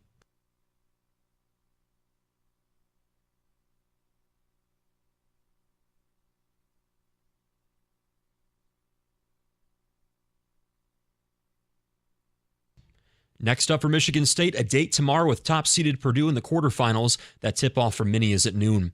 The Red Wings have got another chance to snap their 6-game losing streak this evening. They're playing the Coyotes at Little Caesars Arena. Puck drop at 7 o'clock. We've got the pregame at 6:45. Tigers blank the Yankees 7-0 in Grapefruit League action. Kerry Carpenter went deep. Casey Mize tosses 4 scoreless. And a 14-team college football playoff is expected to be finalized in the next day. That format would start in 2026. At the Coryell Health Sports Desk, I'm Luke Sloan. For more, go to 97.1 The Ticket or Odyssey.com.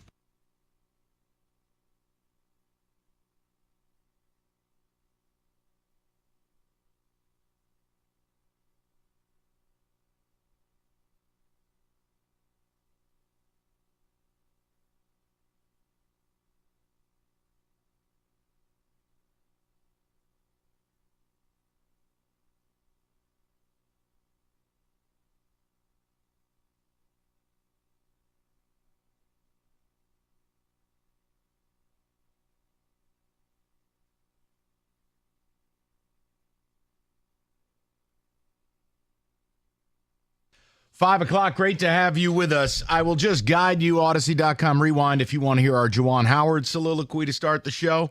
Why this town can't bring themselves to just say, man should be fired, not good at job. I mean, Wojo with the most spineless jellyfish column you'll ever see. And a question from that press conference, that was from Planet Nebular. But we're talking Lions because I hope, we can all sit at the dinner table now. Guys like me who were underwhelmed thus far through free agency, I feel a lot better today. DJ Reader, if he's healthy, is a monster. He is not just you're going to look at DJ Reader and go, wait, a 350-pound guy? No, don't. To say that he is just a defensive tackle is insulting to the guy. He is way more than that. DJ Reader plays on passing downs. DJ Reader pushes the pocket. Like a newer Haloti Ngata, like that type. Yeah, where you're exactly. just like, oh, okay, he's just out there the whole time. If you don't double him, you'll be destroyed by him, which then would leave Aleem McNeil man up. Okay, you start to see how this plays. 2 years, $27 million. You go, well, damn, that sounds pretty cheap. That's a lot cheaper than Christian Wilkins. Well, part of that is he's coming off a devastating injury. He has torn the quad in each of his legs.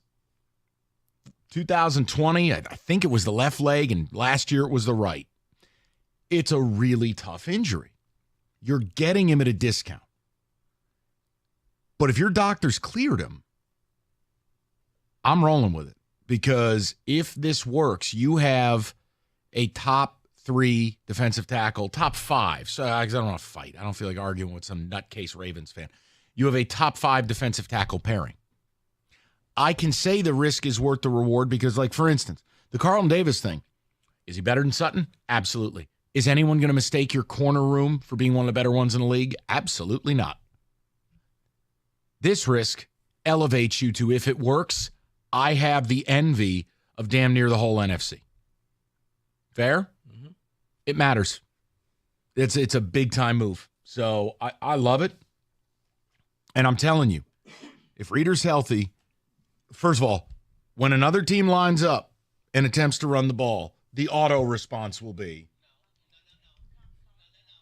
no one's running the football. See, I thought you were going to go chair drop. We could do that too. Here's 2nd and 9. It's just not happening. But the third down aspect, and where I do think this can help Aiden Hutchinson, will be that interior pressure. Because, look, alignments and what I like that the Lions do is, like, they move everybody around. Rico, you can design it where it's like, oh, wait a second now. Am I doubling Aiden and leaving that monster singled up? No, see, what about Aleem McNeil? The problem that I have is that all works, except if you're that mobile QB, wait a minute, you didn't have anybody on the right side. Yeah, I can sneak out that way. Look, mobile QBs have been terrorizing this league since Mike Vick appeared. All right. I don't have a perfect answer. And I think if you sat every defensive coordinator down, it's hard. Look, the closest comp would be what Spagnuolo did to Lamar. You're going to sit in that pocket. No, we aren't even going to try to get you. You're going to sit here. Yep. And you're going to have to throw the ball. We don't think that you can beat us throwing 350 yards. And guess what? They're right. Yeah. But overall, this allows, look, for people, and I'm guilty, like I wanted Danielle Hunter, 2 for 49. Let's view it differently. Carlton Davis and DJ Reader combine for about $27 million. That's basically 2 players for the cost of Danielle Hunter. I'm not even going to attempt to fight it. I don't need to. I can go with it. Now, my bias is shining through because I really like this player. But I'm willing because I think the risk-reward profile is risk, he gets hurt again, or he's not the same player. Reward, top 3 pairing inside D tackles. And really, we talked yesterday about Eric Armstead. What do you walk? I didn't know what was happening. I thought you were walking in to hit me. Well, you didn't have headphones on, but I wanted to ask like a serious football question about the addition of Reader and solidifying the interior of the line. Does that put more pressure now on their edges? Because if you think about it, a team's not going to run in the middle of that line anymore or try to run against that middle of that line. Is there more pressure on their edge rushers and their linebackers now? Because you would imagine teams are going to attack that more so than up the middle. The pressure isn't in the run game necessarily because you will be occupying and dominating the entire line. Right. And I actually think you got Jack Campbell for a reason. Okay. But, like, it's pressure on your pass rushers because here's what it's going to be. I don't want to hear about the whole, oh, my God, Aiden got doubled. It's got to result in sacks. Right. Not pressures, sacks. Sacks are drive enders. Remember your game against, not your game, but remember the Rams game? I played all right. The point I'm making is, Evan, look, it's constantly about setting an edge. Constantly. Right. And I just and they always do a pretty good job. And if you look at the rest of the NFC North, they've all added running backs this year, right? And they're all guys that like to hit the perimeter. And DeAndre Swift and Aaron Jones and who am I forgetting with Green Bay? Josh Jacobs. Yeah, well, he might try to pound you, but you get what I'm saying. So it was just an honest question. You're fine. Thank you. You just came in here and I go, oh my God, do we have more breaking news? Right, that's What's what I going thought. on? That was the breaking news. I had a good football question, I thought. It's the first time I've seen you all week where you haven't been asking me for college basketball picks. Do you have any? I already gave them to you the last. Or go listen to Cash the Ticket. How about 6-0 the last 2 days? You want to leave me alone? That was the last Give 2 some days. spring Rico. training games. It was the last 2 days. We just didn't tell you. You're in a mush. We couldn't tell you. Oh, you've been betting on spring training games too? No. Yeah, God, he's the no. one that's been giving that's- us the tips. Mike tells us the lineups. 248-539-9797. Absolutely not. If I ever bet on a spring training game, I need to call the number. That was these two while you were gone. Like That's sad. this is just right. Sad was the word. Can I give the people some numbers here that may help relieve people that are worried about the injury here? Yeah. Because he injured his first quad in 2020, like he spoke of. But the year after, he played 15 games, played 59% of the snaps the entire season. Now, he was on pace to do the same thing in 2022, but then he hurt his knee. So he was gone, but he had already played 60% of the snaps for that year. And then he played 14 games last year before injuring his second quad. So for those that are worried about, well, he's coming off an injury, 15 games after the first quad injury is pretty good. It is. Pretty good. The fear is when you've done it to both your damn legs. Nah, you worry And you're about 30. both. Yes. But I'm willing to risk it because I think the reward is much greater than the Carlton Davis angle. And how much did he sign for? 2 years, 27. So that's roughly 13.5 a year. You sure you're getting Harvard? Well, no. Got him. If you would have held off for 10 more seconds, you would have saw why. It was a method to the madness. Because Eric Armstead just signed with the Jags at 3-year, $51 million. I think I'd rather have Reader. So, yeah, two at 27, 3 at 51. I think I'd rather have Reader. So that's why I was asking. I know. I'm busting your balls. I know. You're so mean. No, you shut up, you. 248-539-9797. Let's get to the callers next. 97.1. Rico. Planet. There you go, huh? You were really proud of yourself after hitting me. No, I'll be proud of myself in a few minutes when I hit you. Planet Fitness, home of the judgment-free zone. Planet Fitness is a place where you can go and get your workout on. You don't have to worry about, people judging you. You just go in there and get yourself better physically and mentally. And on top of that, Planet Fitness from now through March 15th is offering $1 down, $24.99 a month. You can get access to the Black Card. Why do you want the Black Card? Because if you travel, if you're out of town and you want to go work out, you can go to any Planet Fitness of one of the 2,500 Planet Fitnesses throughout the world and go work out. If you want to bring some friends with you to work out, because, it's always fun when you do things like that together, Planet Fitness offers that with the Black Card, $1 down, $24.99 a month. This offer ends on March 15th. So hurry in to your local Planet Fitness or go online at planetfitness.com.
When it comes to an IRS collection or audit, you need a law firm that's going to specialize in the resolution of all types of tax problems. You need Abraham and Rose. Maurice and Jerry have been doing it for years.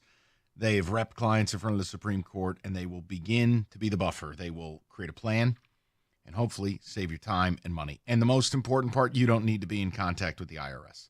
Call 248-539-5040 before your tax problems get worse. That's 248-539-5040, and you will never have to personally deal with the IRS again.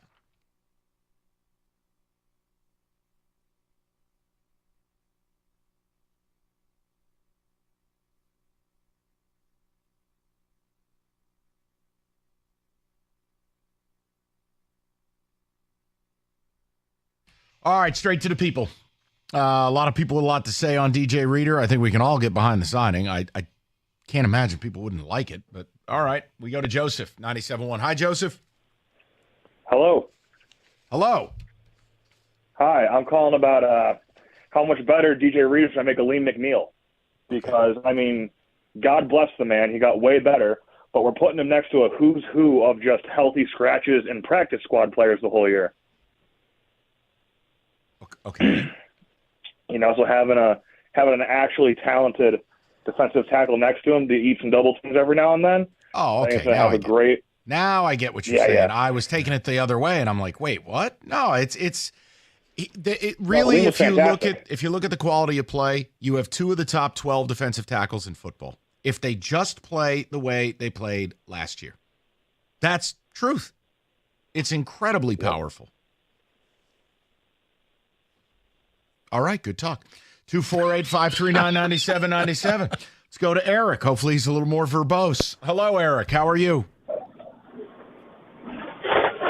Oh, wait. You're good. You're good. You're good. Don't fall answering the phone. You're good, Eric. I hear you. What's up? Oh, yes. Okay, good. Piggybacking off something Rico said a little bit ago, the 2 things that I was pretty sick of watching by the end of last year on defense were, one, watching number 1 wide receivers on the other team run for like 200 yards on us, and the other was even mildly athletic quarterbacks just slipping away from our pass rush. So I'm not too mad at when that happens, when it's Lamar Jackson and Justin Fields, but when Brock Purdy breaks your back in the NFC Championship game, I just wanted some long, athletic, fast, athletic guys on the edge to try to stave that off. And DJ Reader's a fine player. I'm hoping he pushes the pocket up. Here's the deal with mobile quarterbacks, Eric. I can help you with this. It's really, it's the simplest thing in the world. It's the hardest thing in the world. You got to maintain your rush lanes. You can't take a wrong step and get on the wrong shoulder. You can't be in the wrong lane. You can't take a risk. It's the old way that people used to stop Barry Sanders back in the day. Once you start chasing, you've lost. You got to put a fence up. Just wait, because he'll come right back to you. Yeah, and oftentimes you just play patty cake. Keep your head up, keep your eyes up. What you can't do is that sweet inside spin move, and now all of a sudden the edge is gone. You can't allow the offensive line who wants to get, let's say, on your inside or outside shoulder to get there.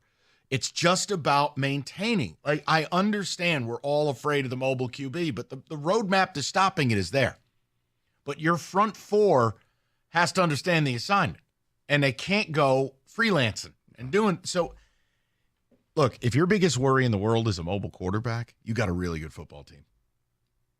That's the best thing I can tell you. That is way down the list of like receivers who can't catch. Right? Can we stop the run?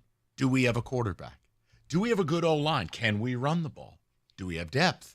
Do we have good young players? Like, way down the list is, well, I fear, It's not that far down the list, though. I fear Steph Curry. Well, we all do. It's like, I don't know.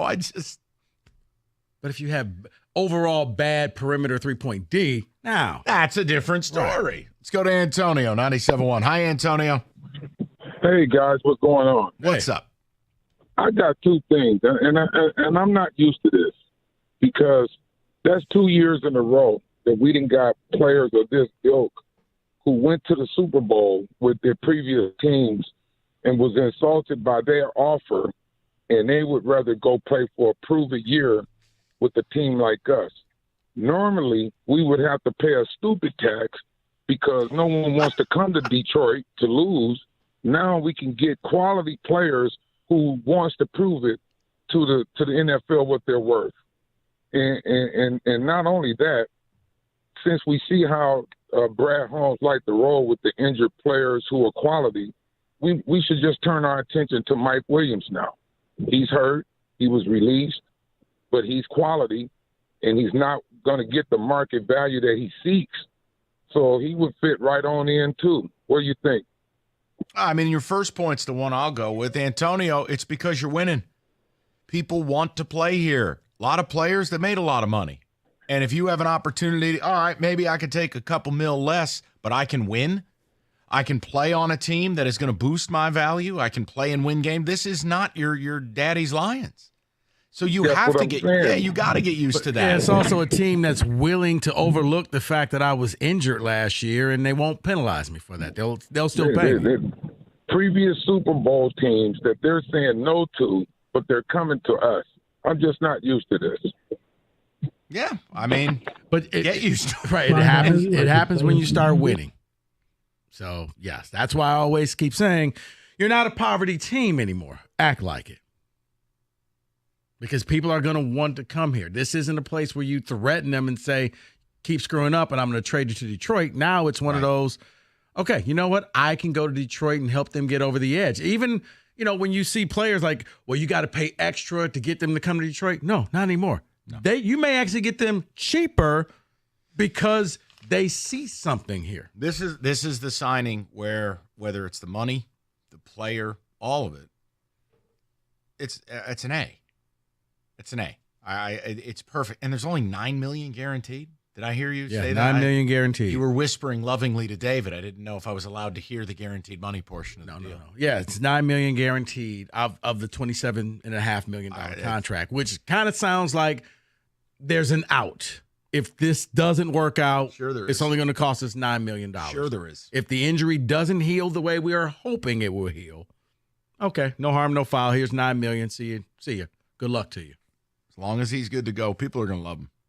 He's not just, like some of these D tackles, they're just blobs. That's not this cat. Yes, is he a really good run stopper? Mm-hmm. But he's a disruptor. He will make some splash plays, and he will pressure the quarterback. No, you can't ask big man to get home and have a 12-sack season. But as long as he's pushing that pocket and that quarterback has to take his eye level and move it down till I'm about to die, that's a win. That's all you need. Let the other cats worry about getting them. So, yeah. So you're saying kind of like the Vita Vea type of thing? I mean, yeah. Okay. He's a guy you just can't. Well, I mean, yeah, just you those can't people single that him up. Don't look at his size. Don't look at what he looks like. He's good. Yeah, okay. he's awesome. Don't let the smooth taste fool you. This guy's good. Yeah, you just. I think it's a lot like when you call, if you call George Kittle just a tight end. That kind of is a disservice to what Kittle is. It's the same thing with DJ Reader. I don't think he's just a D tackle. Gotcha. And man, if you can, you're going to have to double him, meaning Aleem McNeil gets singled up. And then I don't know what you're doing with the two ends. It's a big bet that if Houston is the guy that he was as a rookie, they believe they have the pass rush they'll need. I believe me, you're not going to run on him. So that's the best move of the offseason in my world. Let's go to Chris, 97.1. Hi, Chris. How you doing? Hey, good. So it's possible to love this signing and also understand that it is not perfect. He's better than DJ Reader, by the way. He's better than Aleem McNeil, and Aleem McNeil is better than all the other interior linemen that we have. But they do play the same position. There's two types of defensive tackle. You have a nose tackle and an up tackle. One is a penetrator, one is a run stuffer. Both of these guys are the run stuffing variety. Can they both put some pressure on the quarterback? Yes, but they're not specifically that type of role player. What I will say is you said something about getting Carlton Davis and DJ Reader, comparing it to getting Danielle Hunter. I'd rather have a guy that is going to put up 15 sacks a season in his sleep than a guy who is not really going to put much pressure on the quarterback. No, you're not. Listen, Chris, I'm the wrong guy to go to if you want me to slander Danielle Hunter. I would have done it all day. Hell, I wish we could have signed. I'd be the guy telling you sign both Reader and Hunter. Go crazy.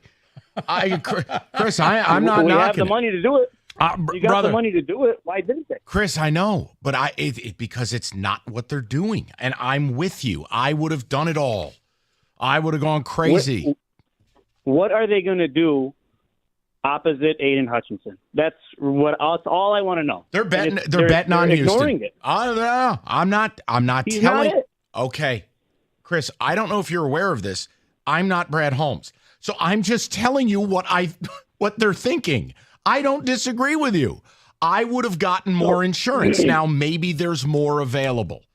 Now it isn't Marcus Davenport. Not in my world. No, not at all. Look, you can never look at this signing and say it's a bad signing because the team improved. No matter how you slice it, the team improved. You're adding good players. I don't care what position they play. They can play quarterback if you added a good one. We still need one, right? We need any position to get better. Here's my issue. They're investing high draft picks to address the secondary. Yeah, the secondary was bad last year, but you know what was worse? The defensive line. You can't even put pressure on the quarterback with this team from the front four. You had to rush defensive backs last year in the playoffs just to get any type of pressure on the quarterback. You don't win that way. Cam Sutton and whoever was back there playing cornerback look a lot better when the quarterback has half the time to throw. And listen, part of the deal, and Chris, I bring it up, and I appreciate it. You know, DJ Reader last year before the injury in 13 weeks had 45 QB pressures. I think you're underselling him a little. You know, if you think Eric Armstead's a disruptor, guess what? Guess who was right next to him, according to Pro Football Focus? DJ Reader. Now, I'm with you. I would have loved to have brought in an outside force. I'm telling you, they're betting on Houston. Nothing else, no other conclusion makes sense. But, I mean, he said that. We're going to stick with our guys, and, you know, he's going to try and sprinkle some people in free agency, and that's exactly what Brad just did. I just feel better now that we have Reader. I just need him to stay. Yeah, I know. Victor's Home Solutions. If you're wondering if you need that new roof, let Victor's come on out. They'll show up on time. They will go through a free 21-point video roof inspection. And look, a lot of people have no clue what the hell's going on with your roof. They'll look at the 21 common errors of roofing failure. They'll review the results with you. And oftentimes, a simple repair can save you from a massive expense. And that's where Victor's really comes through because they're best in class. You'll find cheaper. You won't find better. They will offer you a leak-free guarantee offered on every roof Victor's installs, and it'll be done right the first time. Total pros, more 5-star reviews than any other roofing company in the state. Schedule your free 21-point video inspection today, 734-773-1100. That's 734-773-1100.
All right, one home improvement you're going to love every single day is that new garage floor from Comer and Cross Garage Floors.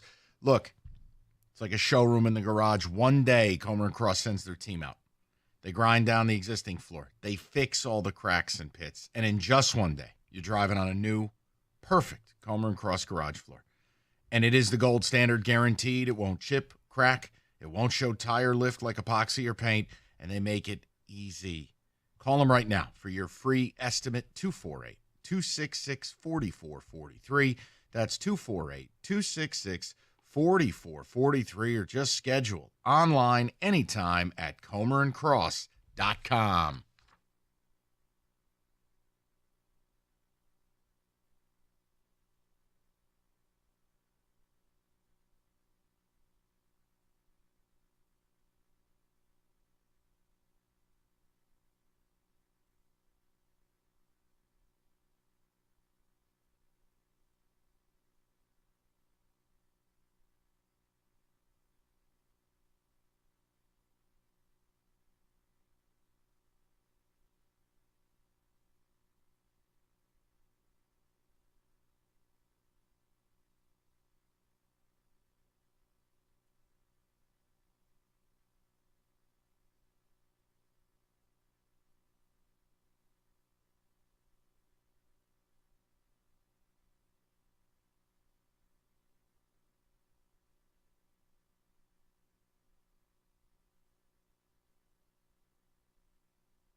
All right, Kenny, a quick question before we get to the good book here at 6 o'clock. Kenny, please, are Wings going to win a game tonight? Am I going to be able to keep this game on, or am I turning it off in the second period again? Mike, I want to be able to tell you You know yes. what? Kenny, here's I'd what we're gonna love do. to be able I want to be able to tell you this. Kenny, here's what we're going to do. If the Wings lose the next two games, you, my friend, are going to audition for Love is Blind. You Okay. can break the streak. Well, how did this Has a become? girlfriend. Okay. Rico doesn't care. At first, he was the biggest supporter of my relationship. Now he's like, I signed him up for a dating show. As we like to say, the more you know, the more you can change your mind. Okay. All right, look, Wings, Coyotes tonight. And I mean, Kenny, they don't win tonight. Are we waving the white flag? Do you remember when they went to Arizona and we were like, they're on a back-to-back, they just traded a bunch of guys. 12-1 in their previous 15. It's a home barn with an away advantage because Wings fans will travel, and then they didn't even show up to that game. So I'd love to tell you, yes, guaranteed Come win. on, we had a fight no at problem. practice. It's got to happen. I mean, it can only get better from there, right? I don't know. I think that lights a fire. It does something, man. These players care, actually. So, Okay. You missed yes, anything? they're going to win. Odyssey.com Rewind. We did open the show before DJ Reader rumors became reality. The Juwan Howard stuff. We covered it top down. I don't know how anyone is thinking, saying, writing anything other than Juwan should not return as head coach. But you still have people doing it. I don't get it. There's nothing complex about it. 8-24. He's completely overmatched. He never has a plan for the second half of these games. And it has been a slow decline from first to worst. He hasn't had a plan for the season. Okay, then Rico wins. David, a few ticket texts here as we await the good book. Someone says, bet the house on the Oats tonight. Oh. There you go, Kenny. That was just for you. No. I'm not getting involved with that. I am not going to heel turn. I'm going to turn the game on. I'm going to try to stick with it. It's plus 140 on the Oats. Emotional hedge. Kenny, how dare you? Just win the game. Let's get this thing back on the rails. How dare you, Kenneth Gott? Jack Campbell is set up for success immediately. My expectations for him have skyrocketed. Yeah, look, expectations for the team have skyrocketed. It's Super Bowl or bust. That's how the game works. We're getting Pat plugged in over here. You just tap me when you're ready. Yeah, I'll read one more. Hunter in Clarkston says, Mike, my only concern is Aiden I blows. just want to say something before we talk about DJ Reader, all that stuff that I'm going to get into for those 45 minutes I'm on. Okay. Kenny, if the Red Wings lose tonight, the beard's gone. Oh, no. What? The beard's gone. No. Because I bet you my deal sounds a lot sweeter I now. like doesn't your it? deal a lot better now. Hold on here. Did you bet him this? No, I'm just saying, you've got to shave your beard. If they lose to the Coyotes at home, I know they're absolutely terrible. What should go first, the patch or the beard? I would like to see that and Rieger get a wig. Oh, boy. Uh-oh. Telly Savalas just caught a stray. Kenny, let me ask you a question. Maybe Pat's onto something. Should there be some form of sacrifice here that if we reach DEFCON 1, that is losing the Coyotes. We already did that once. Following a couple complete no-shows and a fight at practice. Right. Kenny, could we get what if it's not a clean shave, but we're bringing it all the way down to like a 2? Maybe a trim. No. Maybe. We're going to bring it to where his is. We're going to start all over.